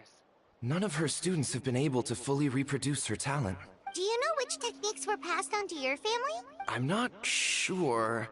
As a kid, I remember hearing my grandfather talk about them, but it's not like I can use them myself. Just think about it for a sec. Do you remember anything about a technique that can decide the outcome of a battle? Decide the outcome of a battle? No, I don't remember anything like that. Besides, my family wasn't really known for our talent. If a technique like that exists, I doubt Pt2 would pass it on to us. You might have better luck asking one of the priests. They're descendants of Pt2's most gifted students. Well, looks like we're back where we started. Still no definitive evidence the Battle of Seven Colors took place. Alier, do you think we have enough to draw a conclusion? All we have are non-witness accounts. We could put together an interview, but that's not going to hold up in academic circles. Then we have to keep going. Oh, you're investigating the Battle of Seven Colors? Yeah, you know about it? Not a lot, but there's something special about my family. In addition to shaman techniques, Pt2's stories were passed down to us as well. Say what you want about my ancestors' dedication to shamanism, but they definitely paid attention to those stories. And of course, the Battle of Seven Colors is the most exciting story of them all. We don't need another story. We need something concrete. Does no one in your tribe understand that? I'm not sure if this is helpful, but the story passed down in my family is a little different from the one told in the tribe. Really? Well, it's Pt2's personal account of the events, so it's a lot more detailed. For example, in the version I heard, the battle took place in a location known as Chico Mostuk Cave. That means you can tell us where to find it. Have you ever been to this place? Unfortunately not. I studied maps of Natlan before we left, Monsieur Montluçon. I don't remember ever seeing such a name. Could your ancestors be mistaken, Mr. Shaman? It's unlikely. My family may have let the shamanism side of things fall by the wayside, but we're serious about these stories. In the words of my grandfather, some things deserve to be passed down more than secret arts. If Whitzelin's version of events differs so much from the general understanding, that makes it even more likely the battle is completely made up. Yeah, that's disappointing. Oh, hold on. You mentioned the Chico Mostuk cave? Oh, yes? Can I clear something up for you? It's been more than 200 years. Huh. I never thought I'd hear that name again. What do you mean?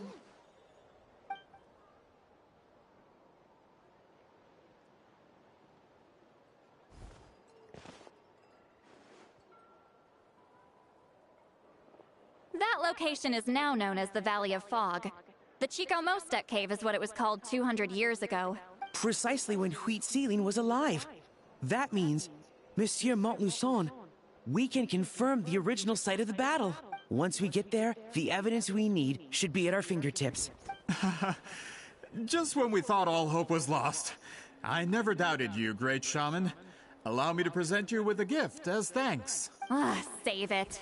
Flattery won't get you anywhere with me. Wait, Mr. Montluçon works in publishing.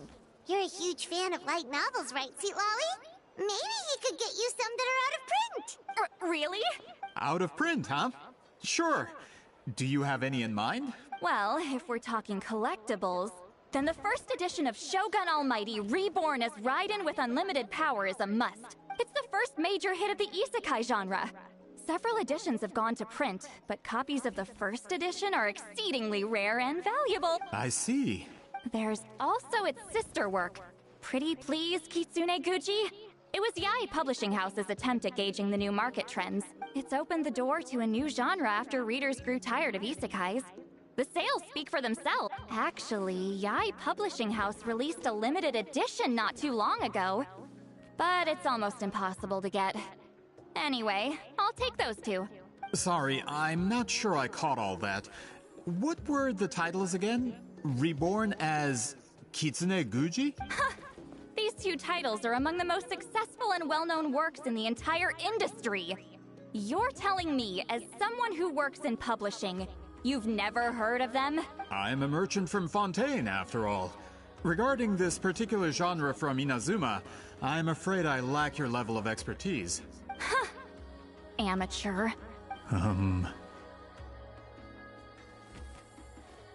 Of course! Sounds like a perfect arrangement. Now, there's no time to waste. We should head to the site of the battle right away. Once we get there, it'll take a bit more work to determine the actual location. Right now, all we have is a general idea. Well, I'm sure Miss Citlali can help us with that. Have you even looked at the time? It's already evening, and I have important plans tonight. You expect me to work through the night? Well, what do you think, traveler? Okay, we'll find a place to rest for the night. When should we meet tomorrow? He's persistent, huh? How about noon? Do we have to wait? Great shamans have important matters to attend to in the morning. That's only because I have important tasks to complete at night. All right, as Miss Citlali instructed. Let's meet back up tomorrow at noon. We'll be waiting at the exit of the tribal settlement.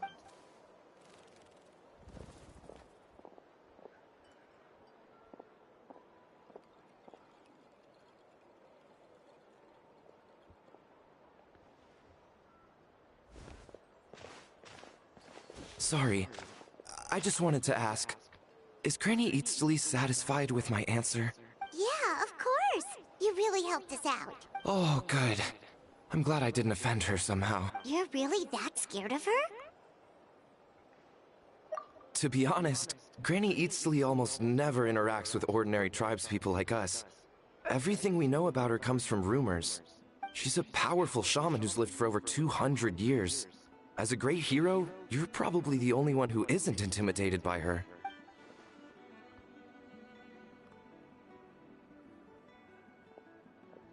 Well, thanks for today, Citlali. That's quite considerate of you. All right, let's grab a few drinks. Just like last time. Wait, didn't you say you had important... What did you think I meant? Does that mean you've gone drinking every night for the past 200 years? Now Paimon's worried about your health. No, I've had enough socializing for one day. I know somewhere quiet. We can just buy some drinks and head over.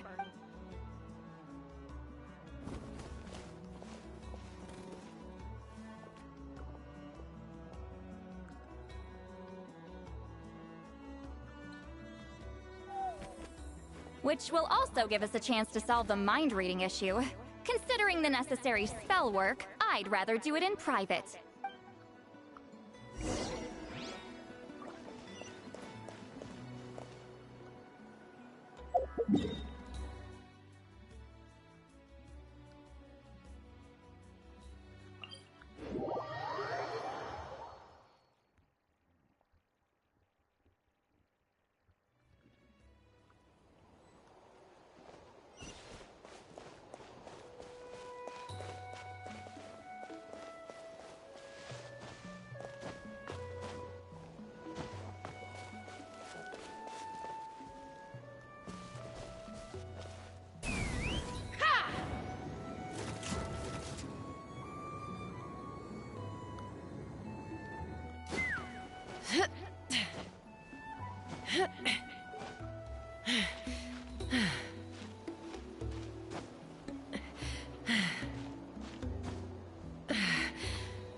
Is this the place?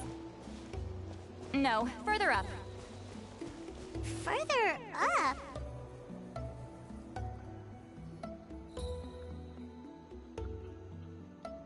Whoa, this is like a secret base! Sometimes I want the fresh air, but not the company. So I come here. Let's see if my stash is still here. Ah, great! The halberd crestbirds didn't eat my snacks.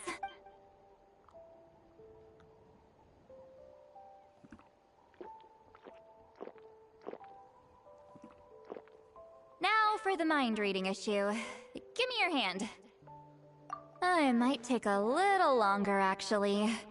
I just need to share my senses, make a clean break.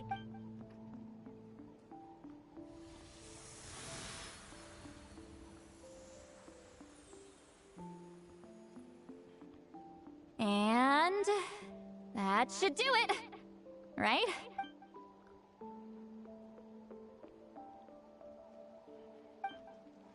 You're not wrong. Hold on. Why do I still hear you in my head? Oh, did I not separate our senses completely? Maybe using my palm isn't enough? Close your eyes.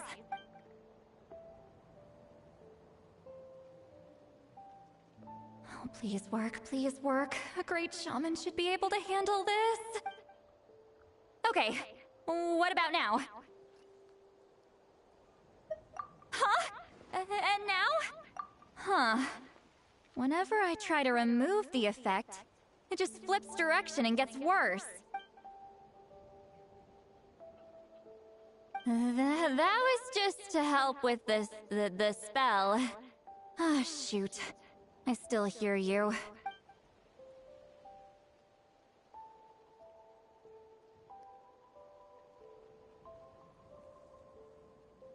For a human soul, to lose the boundaries of the mind is to drown in the sea of consciousness without a concept of self. Wait, that sounds bad! I read that in a light novel. When it comes to the real world, I think it's pretty accurate. Is Sweet Lolly drunk? She's not making much sense.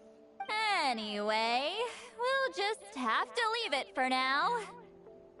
Hearing the Traveler's thoughts isn't that bad, right? You should just tease him. That's what Paimon would do. It's just... I'm not good at this. I'm not used to being close to people. Sorry, I said we could be friends, but I guess I'm not ready. I'm used to being Granny Eatsley. Someone intimidating, someone people are scared to approach. I don't have to deal with people that way. Yeah, Paimon's been wondering. Why do you insist on living so far away? You could easily become a leader of your tribe, someone everyone loves and respects. When you live as long as me, a person is like a flower. The color draws you in. You water it to see it bloom. It rewards you with its fragrance, but it doesn't last. With the passing of the seasons, everything withers away. You can try to water it, But it will never bloom again. Even if the same plot of soil is covered in flowers the following year, the one you remember won't be there. That's just how it is. Most of the people in my life will be gone one day. Just like a flower. Getting close means losing friend after friend for hundreds of years. Until the weight of their memories crushes my soul. If people don't care about me, then I don't have to care about them. It's better if the people in my memories are nothing more than fleeting strangers. See, Lolly. You won't live as long as me, so you don't have to worry about that. Really? Then you should understand. Nearly everyone you know will be gone one day.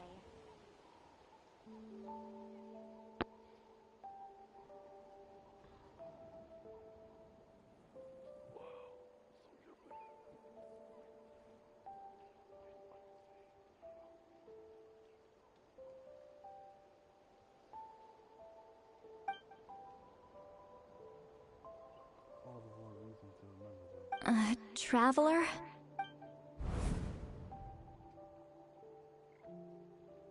I have a friend who lives in my memory. You said that nothing but a soul from the she exists in this world. Though sometimes they tell myself, the souls that were forever, sometimes they will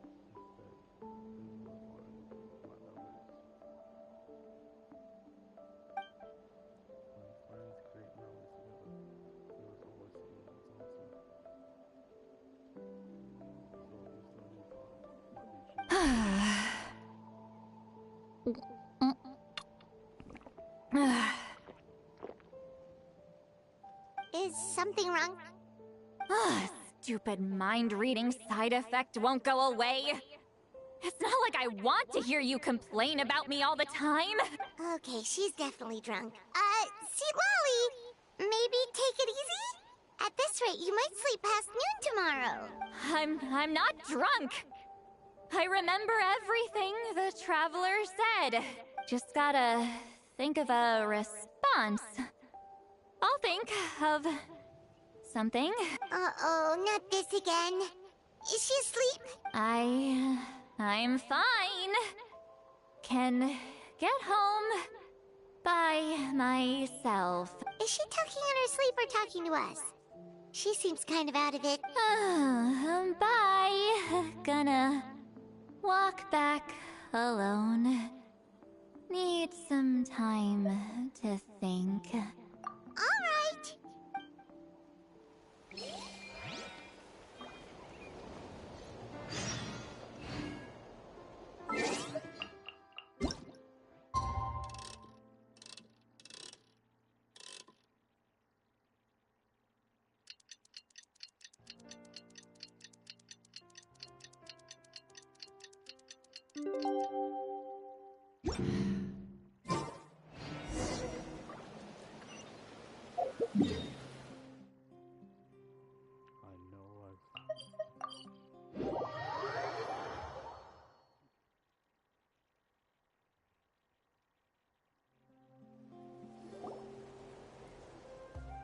This should be the place we decided to meet yesterday. Who knows if Sweet Lolly will show up on time. She drank so much last night, she might not even be up yet. Ahem. Sweet Lolly! No need to sound so surprised. Drinking is just a way to pass the time. I mastered the art of moderation long ago. Last night doesn't count. It was a minor slip-up, that's all. Anyway, I gave everything a lot of thought, and I think you're right about something. The Battle of Seven Colors holds the key to a lot of the answers I've been searching for. So that's why you're here so early. Traveler, great shaman. Sorry to keep you waiting. Shall we head out?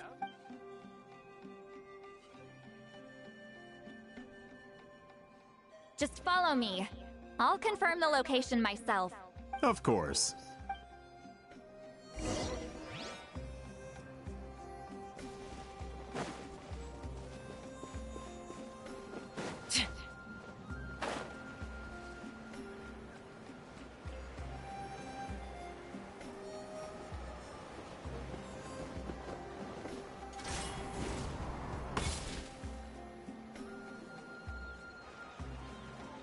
this should be it.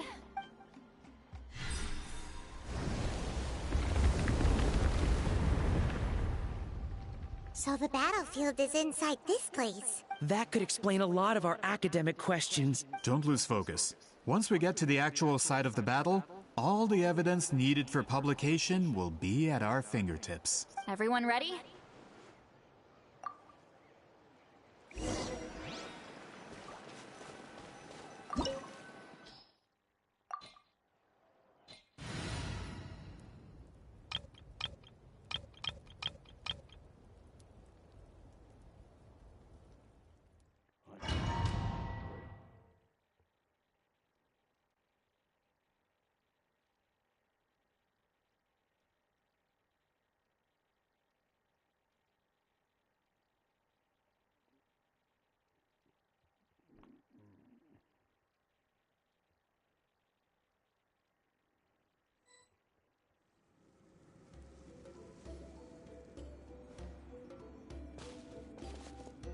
So the Abyss invaded through a cave like this?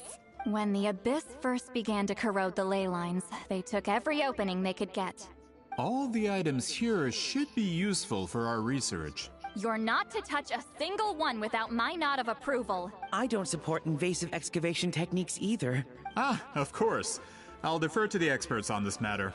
Well, shall we continue?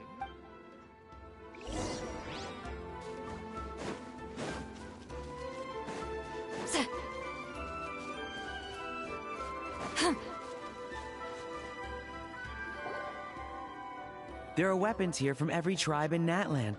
The battle must have encompassed the entire nation.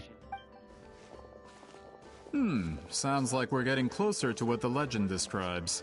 But all we can really say is that a battle took place here. There's still no evidence of any colors or some elaborate maze. Wow, you're really invested in the Battle of Seven Colors. Well, it's the reason I came to Natlan in the first place. Grudok, send some of your men to search the area. We might miss something all grouped together like this. I'd like to cover all our bases. All the bases. You got it. Don't jump to conclusions. Of course this isn't the site of the actual battle. We have to keep going.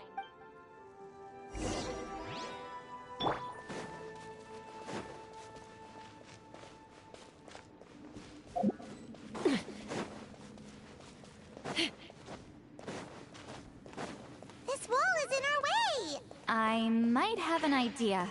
Traveler, try removing that sphere.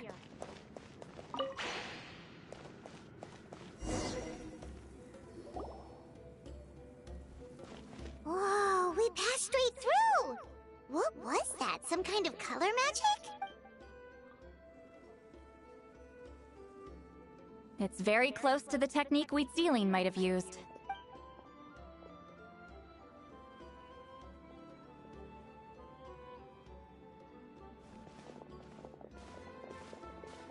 That's it?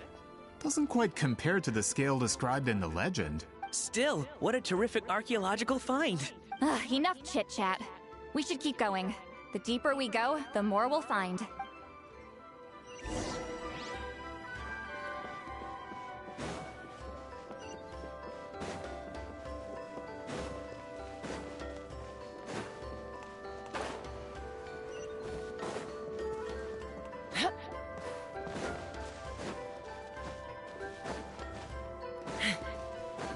Hold on. If we step here, we might fall through. You mean there are traps in here? Remember how we were able to pass through the wall just now? It must have been because, on our person, we were carrying the same color as the wall. Let's put the spear down. Whoa, you're right. We can keep going now.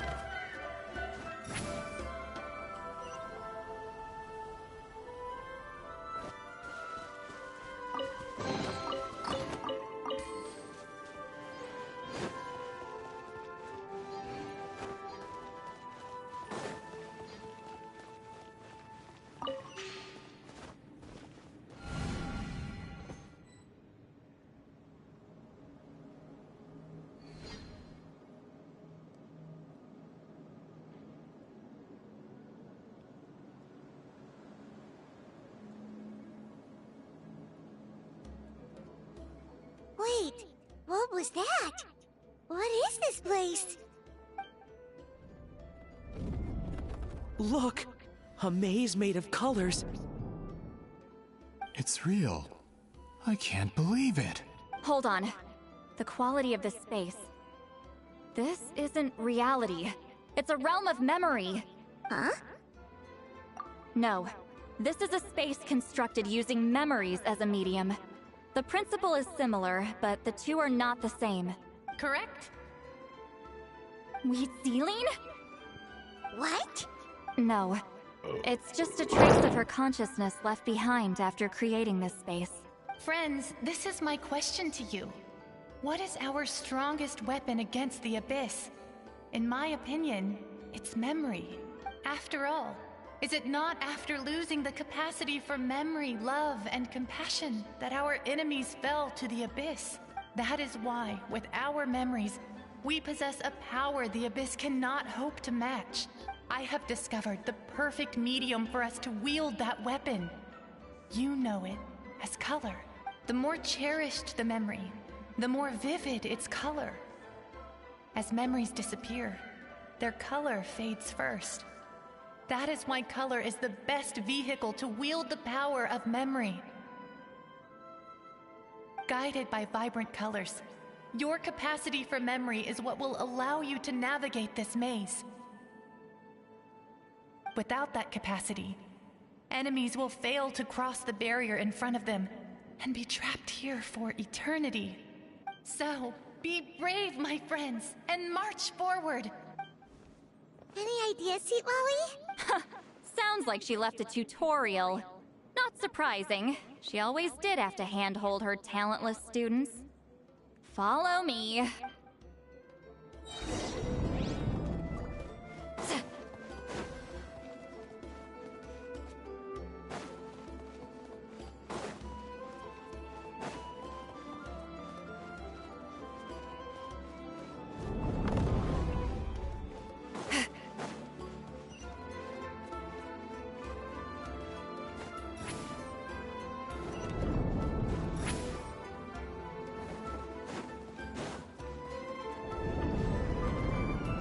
Monsters here too?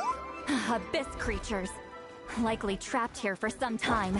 Looks like a few monsters made it out of the battle all those years ago.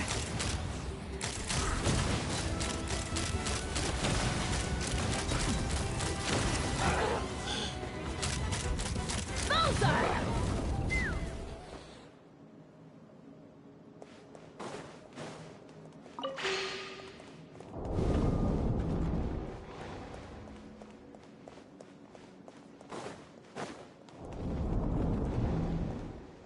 What's with these color-changing blocks?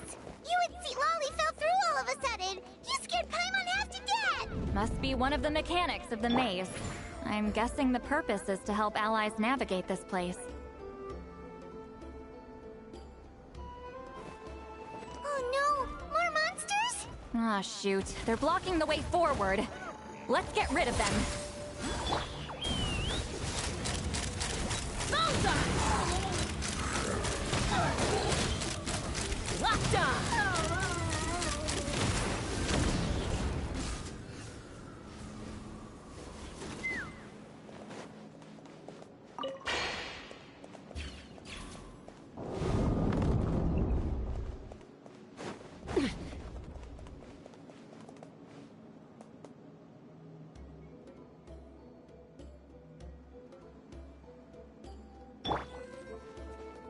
This place is so pretty. If not for those monsters, Paimon would have never guessed this was a battlefield. The showmanship's not bad, I'll give her that.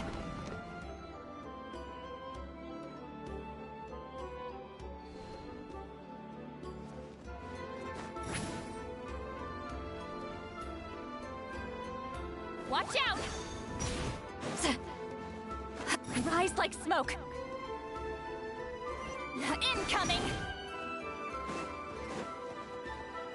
Is this a bridge made of colors? Don't sound so surprised. We just need to cross and we should reach the end.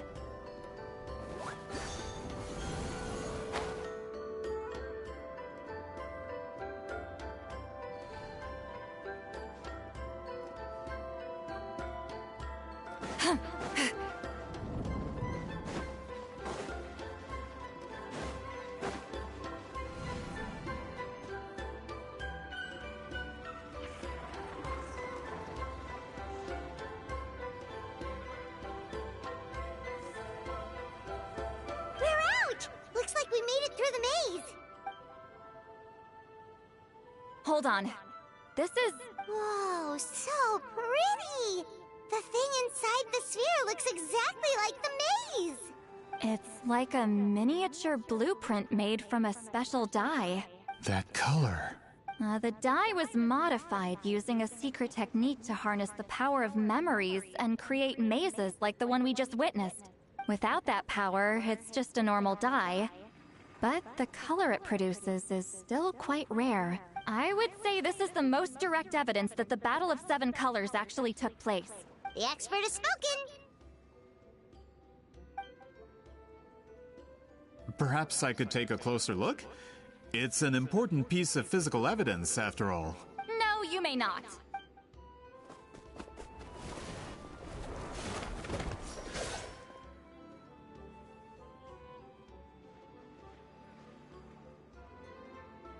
What are you doing?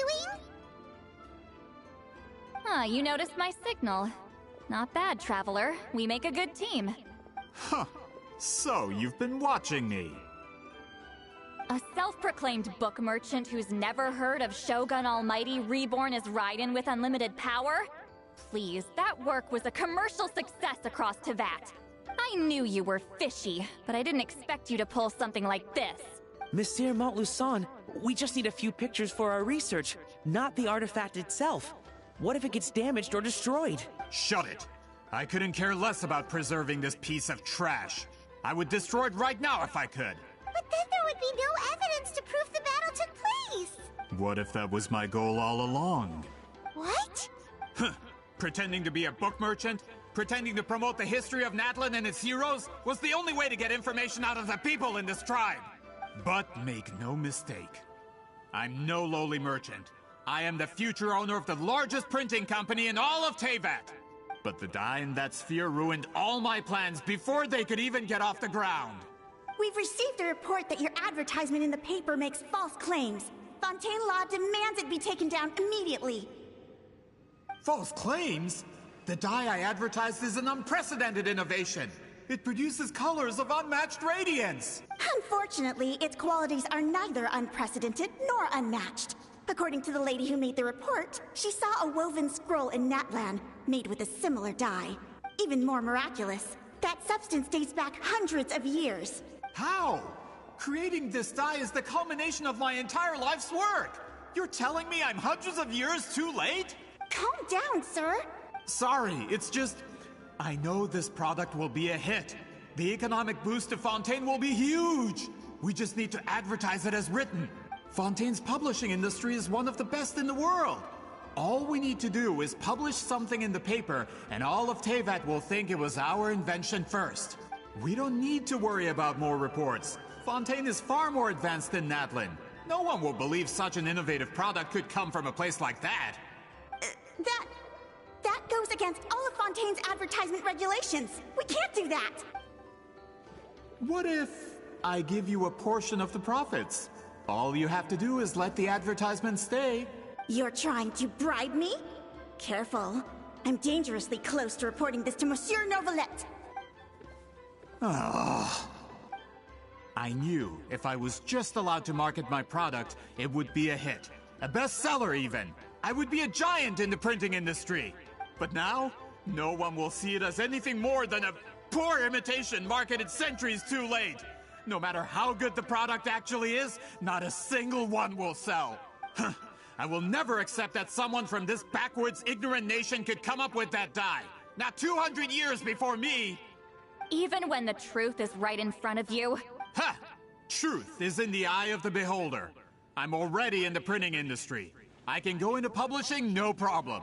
All I have to do is destroy this sphere, write a detailed report about my findings, and publish it around the world. Then, the so-called truth becomes your word against mine. Once my report is accepted as fact, no one can accuse me of making false claims. That's awful! What happened to restoring the truth of history. That plan hasn't changed. I will continue to spread my truth for all of Tevat to see. Ah, you mean a hero of Natlan who's not actually from Natlan? And a great shaman who, according to rumor, abandoned her tribe long ago? From a practical perspective, there's no reason for either of you to stand against me. Shows what you know. Oh, since you like rumors so much, have you heard the one about what happens to people who get on my bad side? Ah, the wrath of Granny Itzli. Like I said, our interests aren't at odds. I knew from the beginning that you would accept my invitation, considering Huitzilin was your rival. You've lived longer than her, you're far stronger than her, and yet, she has always been more revered than you. Now, that can change. With the backing of the printing industry, I can take any book and send it to all four corners of Tevat. This part of Natlan's history will be mine to tell. And in my version, I can erase the Battle of Seven Colors. You can be the one to have all the glory. That's not real history. That's a no, then? Your history means nothing to me.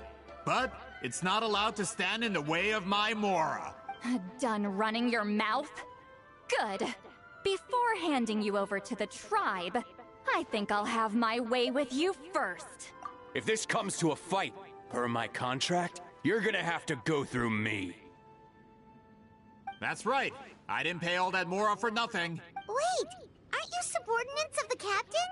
Why are you helping someone who wants to erase Natlan's history? The captain. You actually bought that?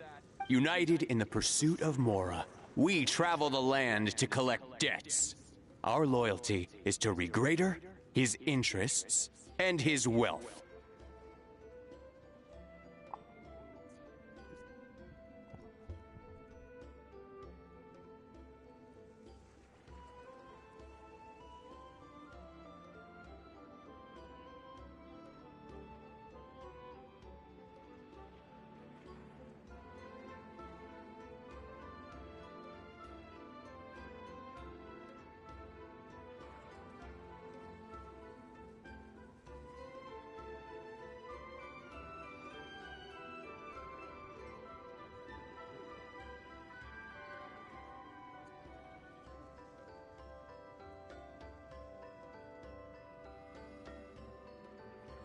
Regrader? The captain means nothing to them. They serve a different harbinger altogether. Regrader!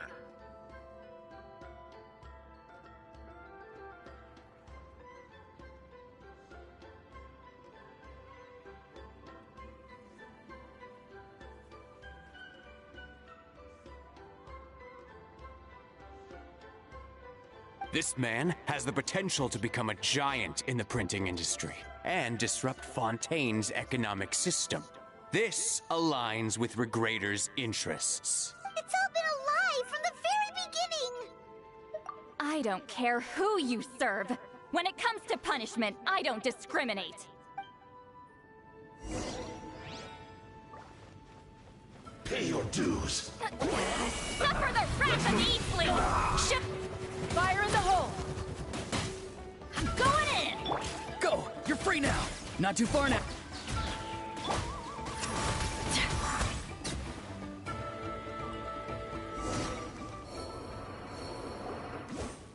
That's what you get for messing with the hero of Natlan and Granny Eatsley! They could give Regrader a run for his Mora!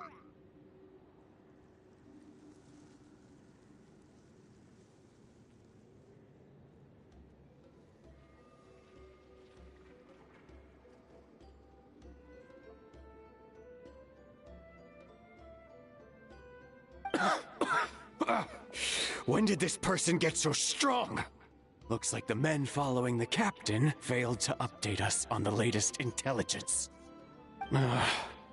Not good. This is becoming more trouble than it's worth. You're on your own!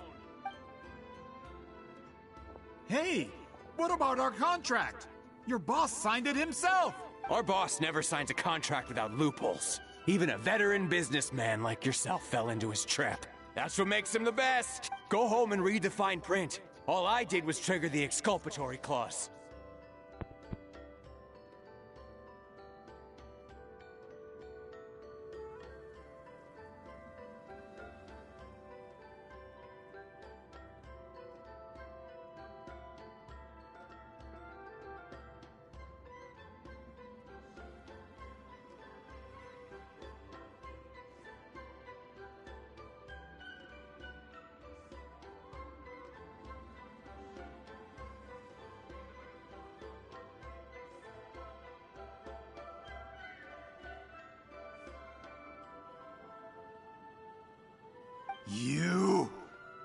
The other stipulations have been fulfilled. I set up explosives around the cave, strong enough to destroy this place, as instructed.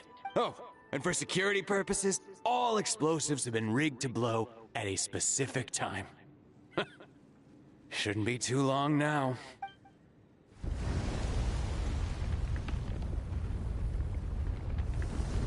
What? This whole place is gonna collapse? You were supposed to wait until I made it out!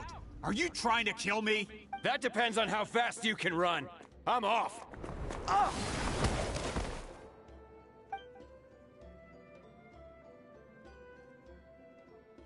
You think you can just waltz out of here? Traveler, stop them, and then we'll make a break for it. If I'm caught, I implicate my boss. Time for the backup plan. Wait, don't!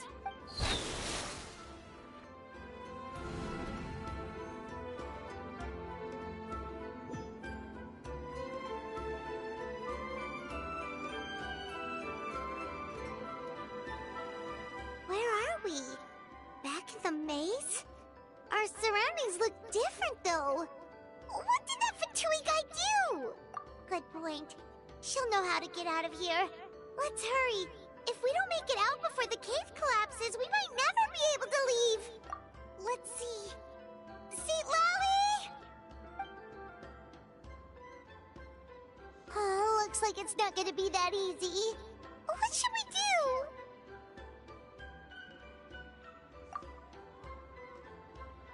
The special color? The one you saw in that woven scroll? Why would it appear around here? You're right. Lead the way,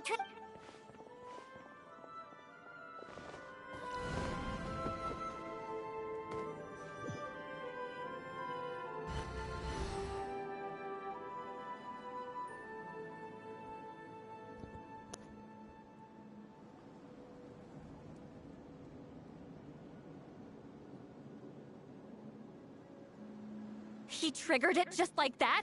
If the technique isn't activated correctly...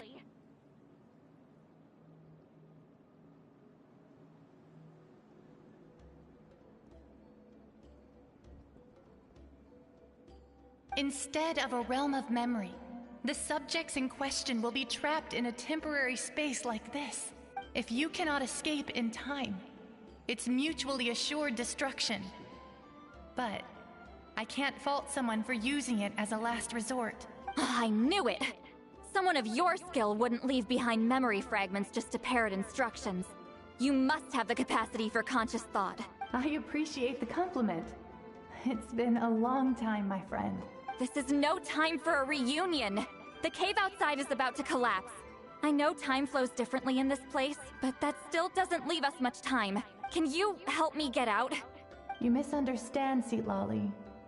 I'm nothing more than a fragment of memory. There's not much I can do. What do you mean? This space can be manipulated, right? The exit of your maze. I remember its structure. If I create an exit here, I can leave. You just need to tell me how to manipulate this space. The maze you saw earlier was constructed using the memories of many warriors of Natlan. When people leave deep impressions on each other, their memories form connections. These connections are particularly strong between comrades in arms. That is how I created my maze.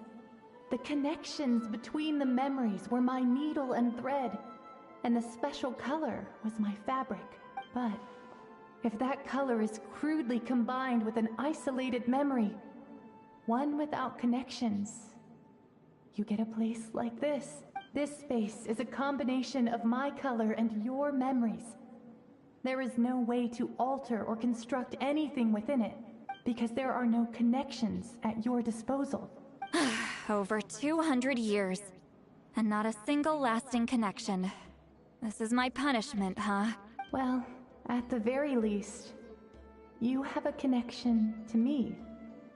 Otherwise, I wouldn't be able to appear in this space. That's only because you never gave me a moment's peace. Still, it's a shame you're not around. You said it yourself. A memory fragment can't be used to create the connections I need. Seat Lolly. But now that I have the chance to talk to you again, I need you to give me an answer. Your special technique. You didn't pass it on to your students. You passed it on to the rival you could never beat. Me. What I want to know is, why? So you figured it out. After what I saw in the maze and everything you just told me, I'm certain the technique at the center of all this is the same one you taught me all those years ago. But you never brought up the fact that you used it to win a battle. From your description, it might as well have been a simple color trick. I'm getting the feeling you always meant for me to come here. But if this is a foreshadowed event, I'm not happy with the narrative setup. Citlali, ever since you learned that technique, you've been able to see a special color, haven't you? You mean... That color is the core of the technique. But it isn't my invention. It's something I discovered in the work of our ancestors. More specifically, you could call it the color of memories. In truth, passing on the technique is a process of using that color to tint another person's memories. Yes, the technique has the power to decide victory. But in my opinion, the capacity to add color to someone's memories is where the true value lies. You are fated to live a far longer life than me, Citlali.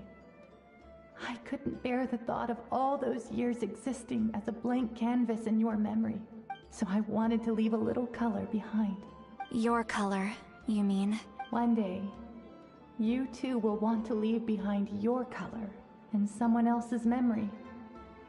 When that day comes, you will understand my decision. I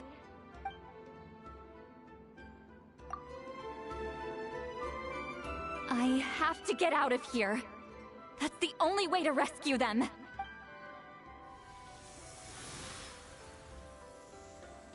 Citlali, what are you... I understand the true principle of this technique now. If I can't construct an exit, then I will separate this color from my memories by force.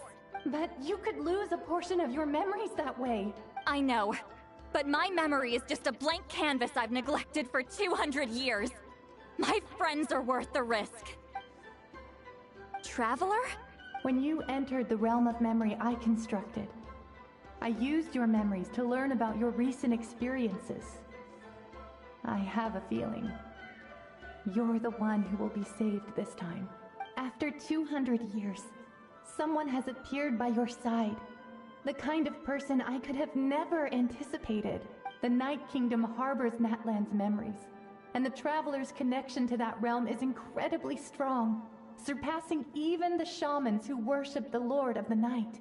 This means that, even without your tutelage, he can see the color of memories. What did you say? Although he doesn't know how to wield it, he unknowingly left behind a trace of color in your memories. That was enough to guide him to this space. You now have a connection at your disposal.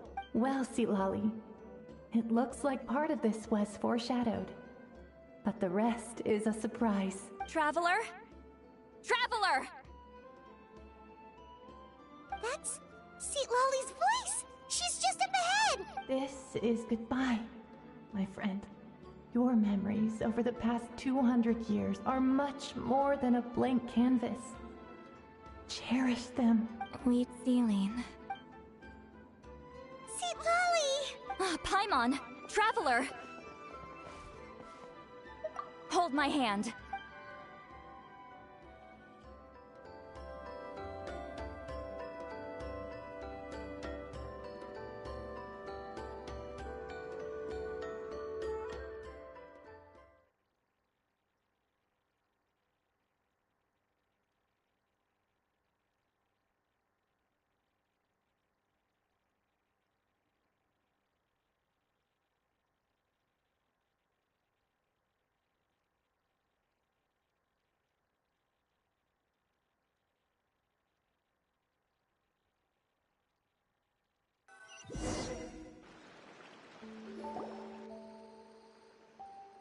Did we teleport out? Man, that place was so... Woo! We made it out just in time!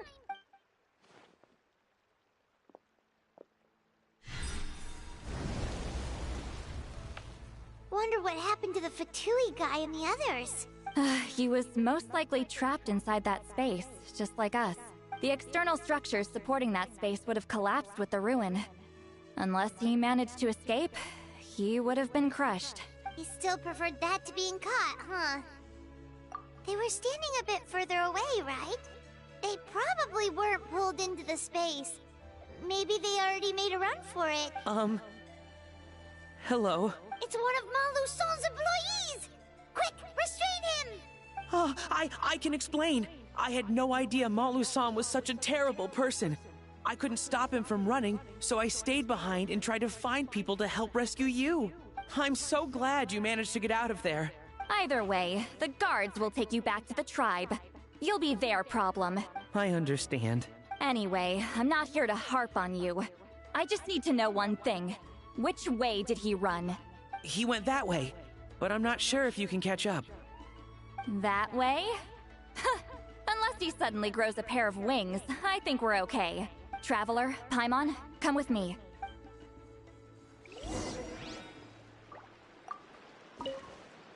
I'll wait here for the tribal guards. I'm so sorry the ruin was destroyed. Hey,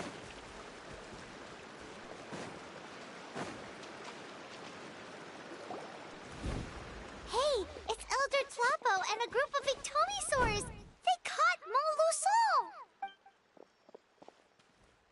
Something felt off about him yesterday, so I set a few things in motion.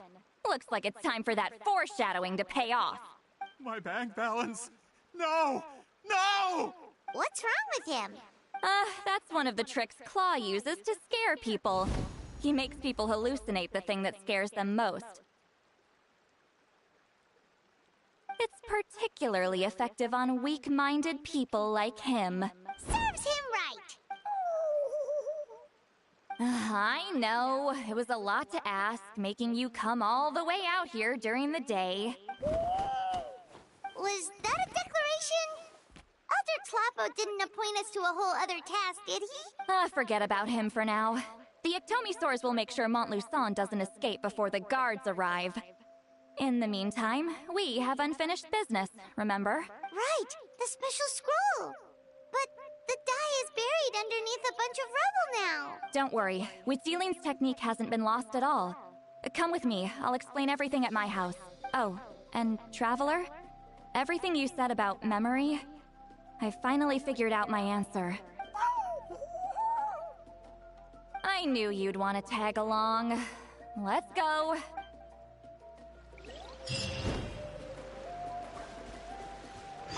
My bank balance.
Now, when it comes to weaving the scroll itself, you don't actually need to lift a finger.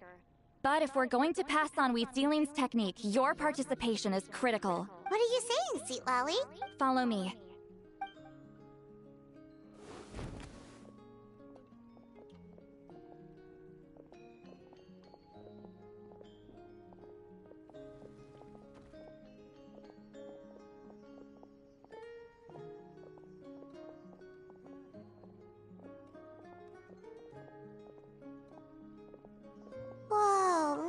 this place.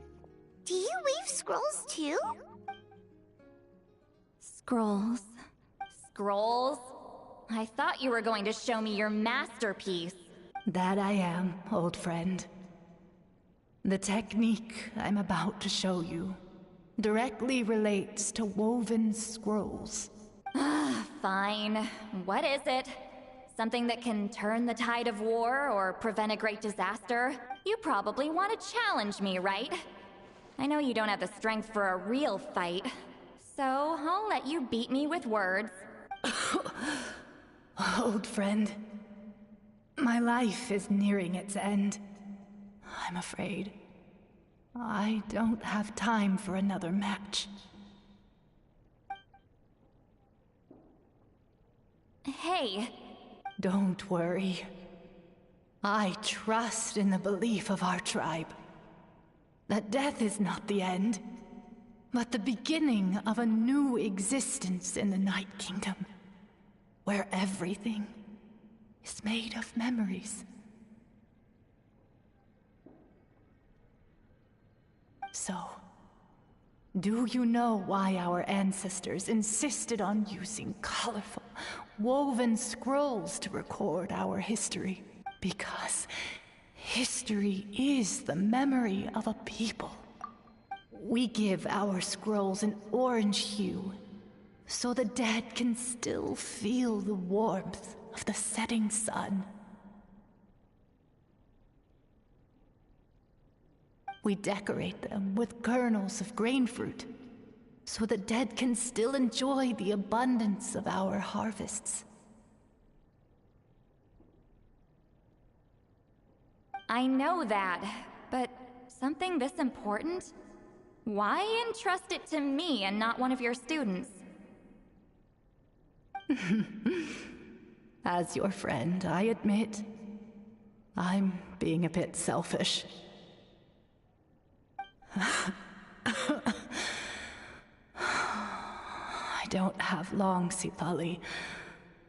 Oh, I'm not sure I can truly explain my decision. But I know you will understand one day.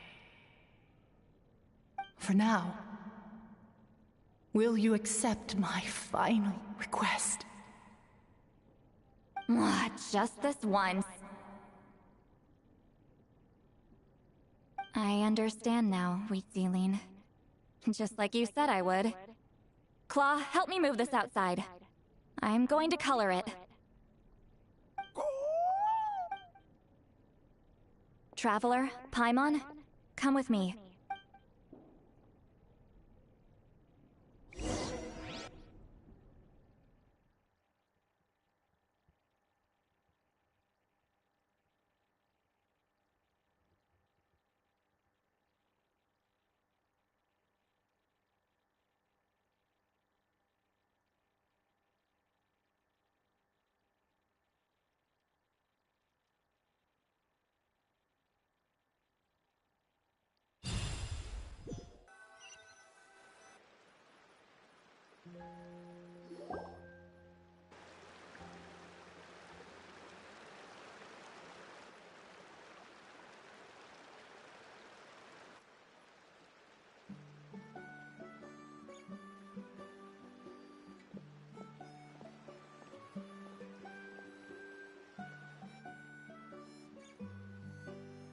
We are like birds, soaring through the horizons of time.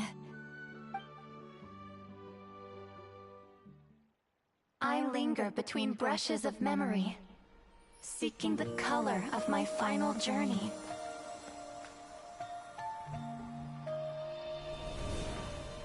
When I get there, may there be feathers to paint the sky, shades of rose.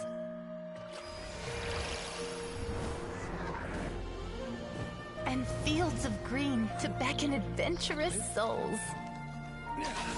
And azure oceans with which to sail into the unknown. And volcanoes too, where, despite the danger, hidden treasure waits to be found. And graffiti art, of course, Without that color, just imagine the dullness of night. Anything else? In the end, I hope everyone remembers my color too.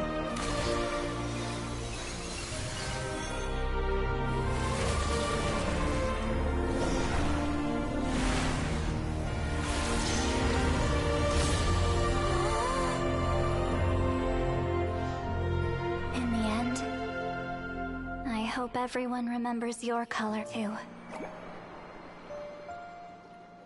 All in all, it was just a technique for coloring a scroll. The task I'm entrusting to you is much more than that. Farewell, my friend.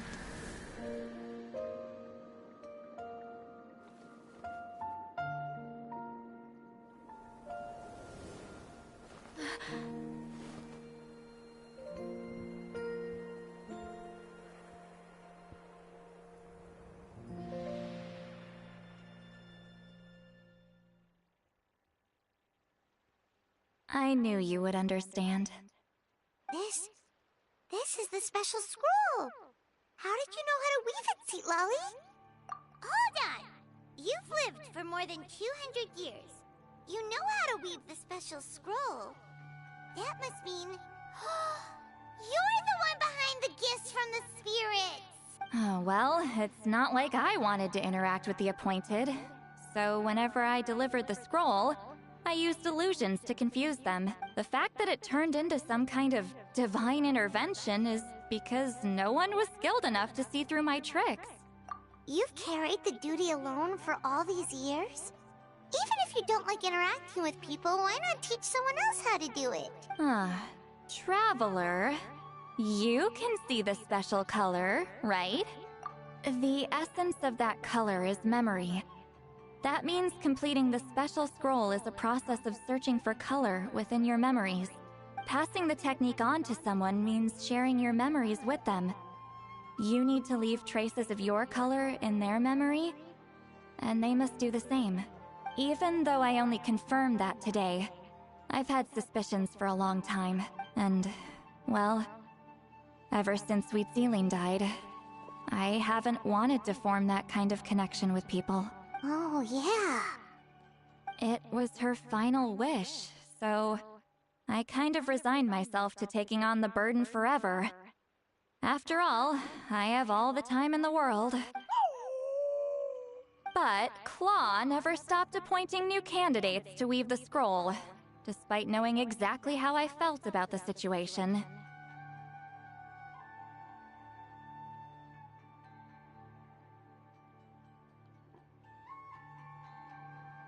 I knew exactly what he was doing.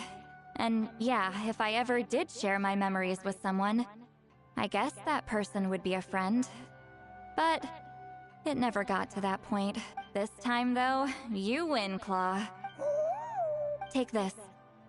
I guess it's my response to what you told me the other night. What is it? If I had to choose my color, it would be the color of this handkerchief. Countless people exist in my memories, and I know one day that will be my fate, too.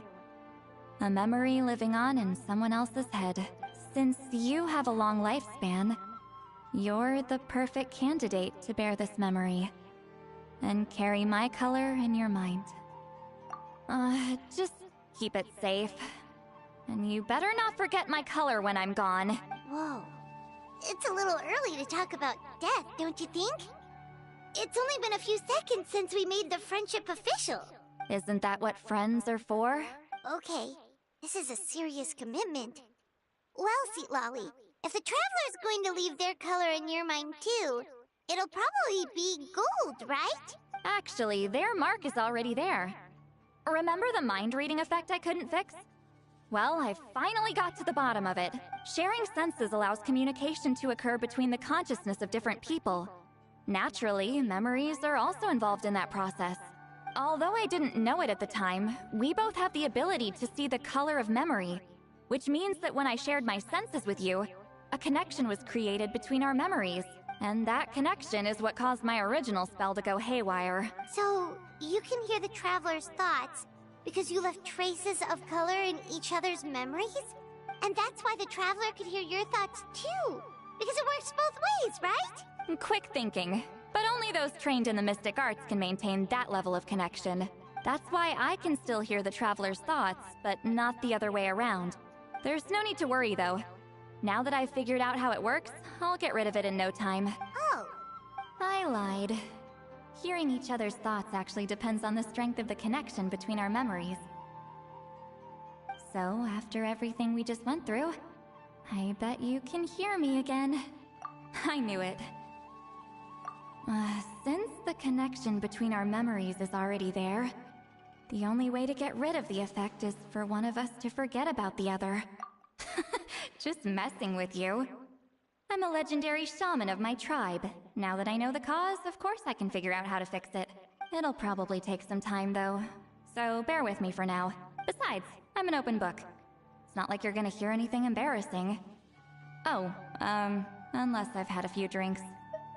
Yeah, I get what you mean. Some thoughts are better kept to yourself. Huh?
Ah, you did it? Your investigation into the Battle of Seven Colors must have been fruitful indeed. I do hope you share what you learned. Wow! The scroll is finished already! Elder Talapo's wisdom is never wrong. Yeah, we should explain. Take it away, Traveler!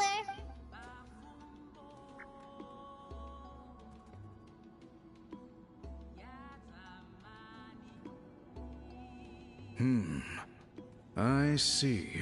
You don't look surprised at all. It makes perfect sense. History is the memory of a people. If we want to depict it, a dye derived from people's memories is, of course, the best choice. Now, it's just a matter of preserving this secret technique. From your description, it sounds like learning the technique requires the previous holder to share their memories. Well, yeah. In that case, I must work with our priests to reinvent the technique based on the principles you described. After all, memories are precious things, meant to be shared with those closest to us. I cannot take that choice away from you, Traveler. You completed your task admirably. Finding a way to carry on that legacy is now our duty. We'll leave that to you. And please pass along my thanks to Granny Eatsley. We interrogated the Fontanian merchant she apprehended. And it turns out he is the reason some among our tribe started to question our history. He hired people to spread misinformation about the Battle of Seven Colors. The recent friction within the tribe is entirely his doing. We now have a record of his crimes, and will begin working with Fontaine authorities in a few days. So he was behind the controversy in the first place. Guess it's easier to investigate when people are already questioning something. Anyway, that clears it up. People don't just question their history out of nowhere. Until we meet again.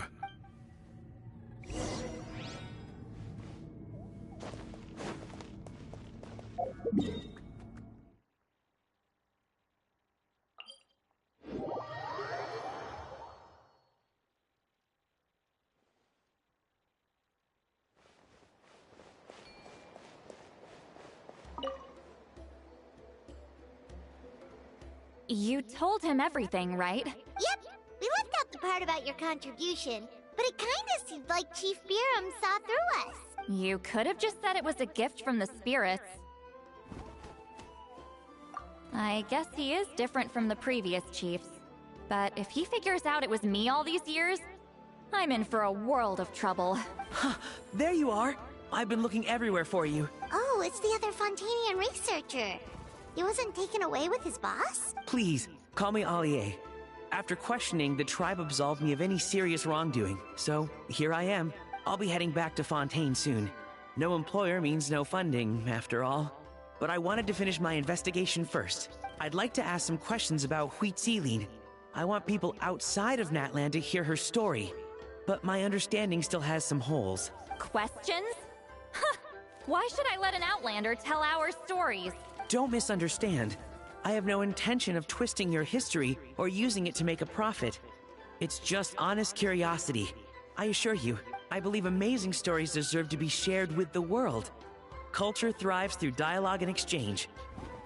All right, you can ask your questions, but be quick. I have important plans after this. Important plans? Oh, thank you very much.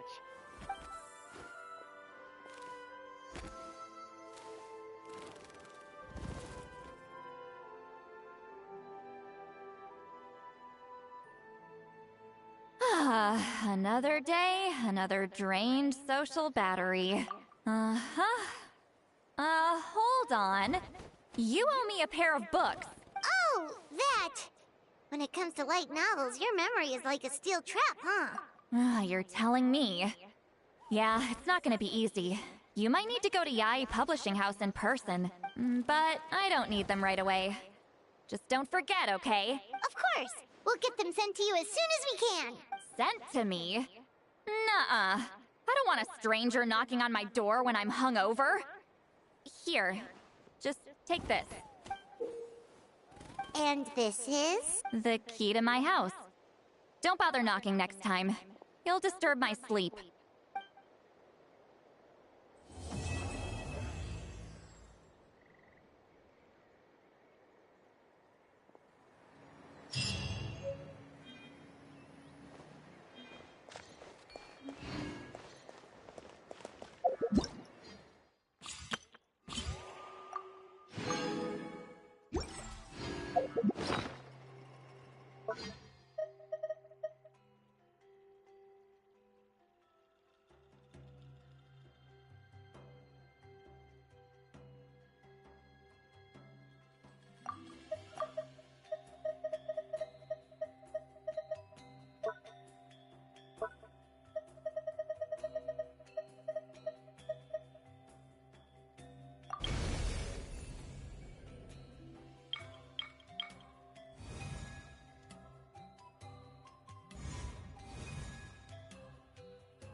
Time to send those saurian relics for appraisal.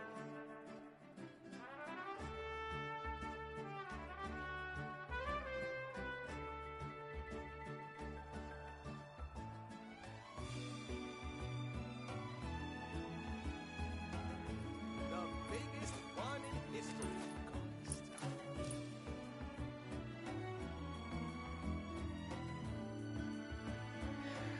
I need to find time to send those saurian relics for appraisal.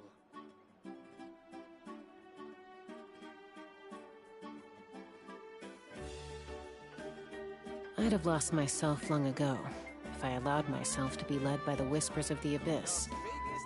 Surviving is tough. Taming the beast within is tougher.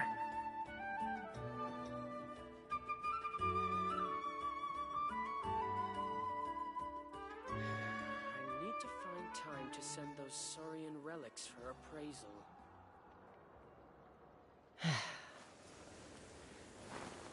The biggest one in history.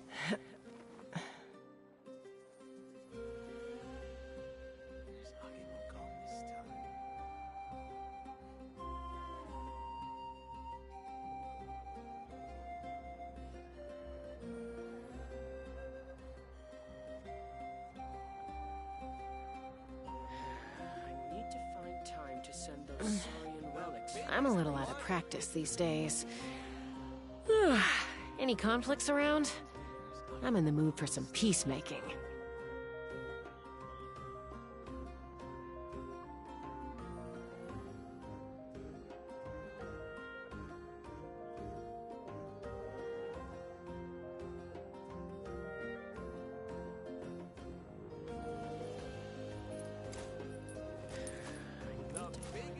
Send those saurian relics for appraisal.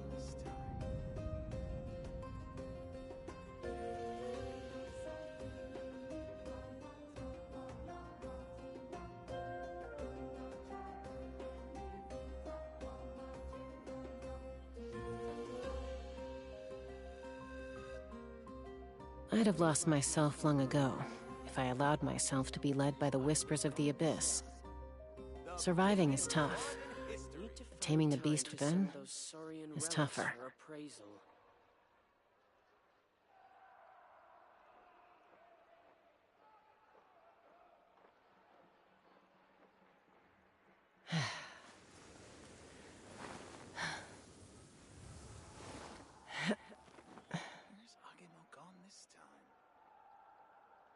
The biggest one in history.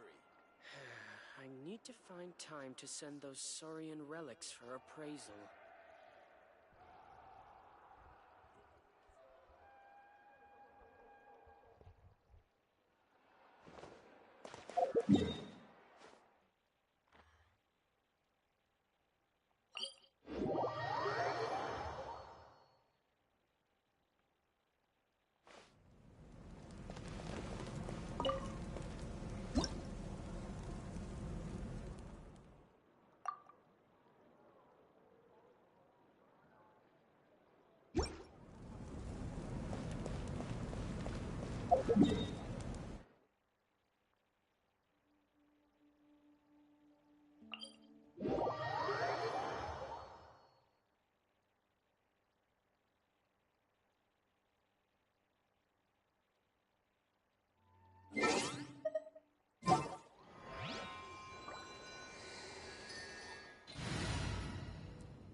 This world is full of unsolved mysteries.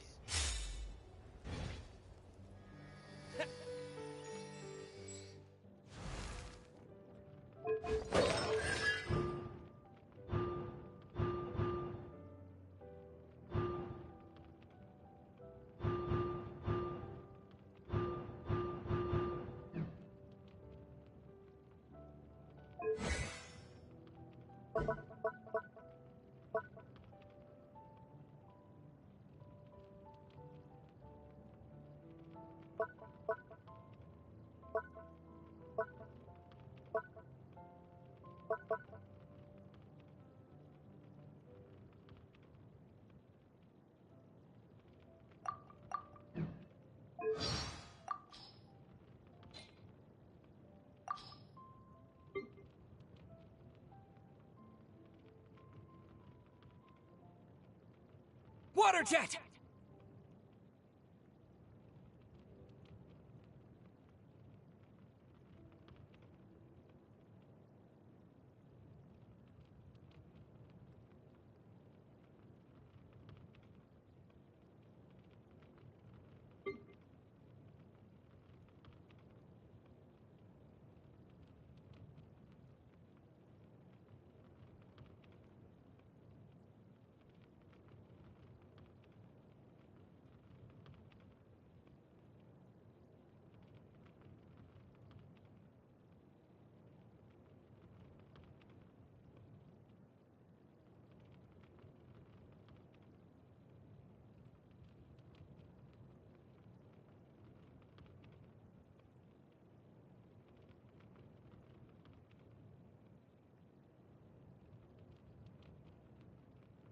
The Natlanese seem to have a... Paimon's been dying to hear you. Have you noticed the people in that volcano is...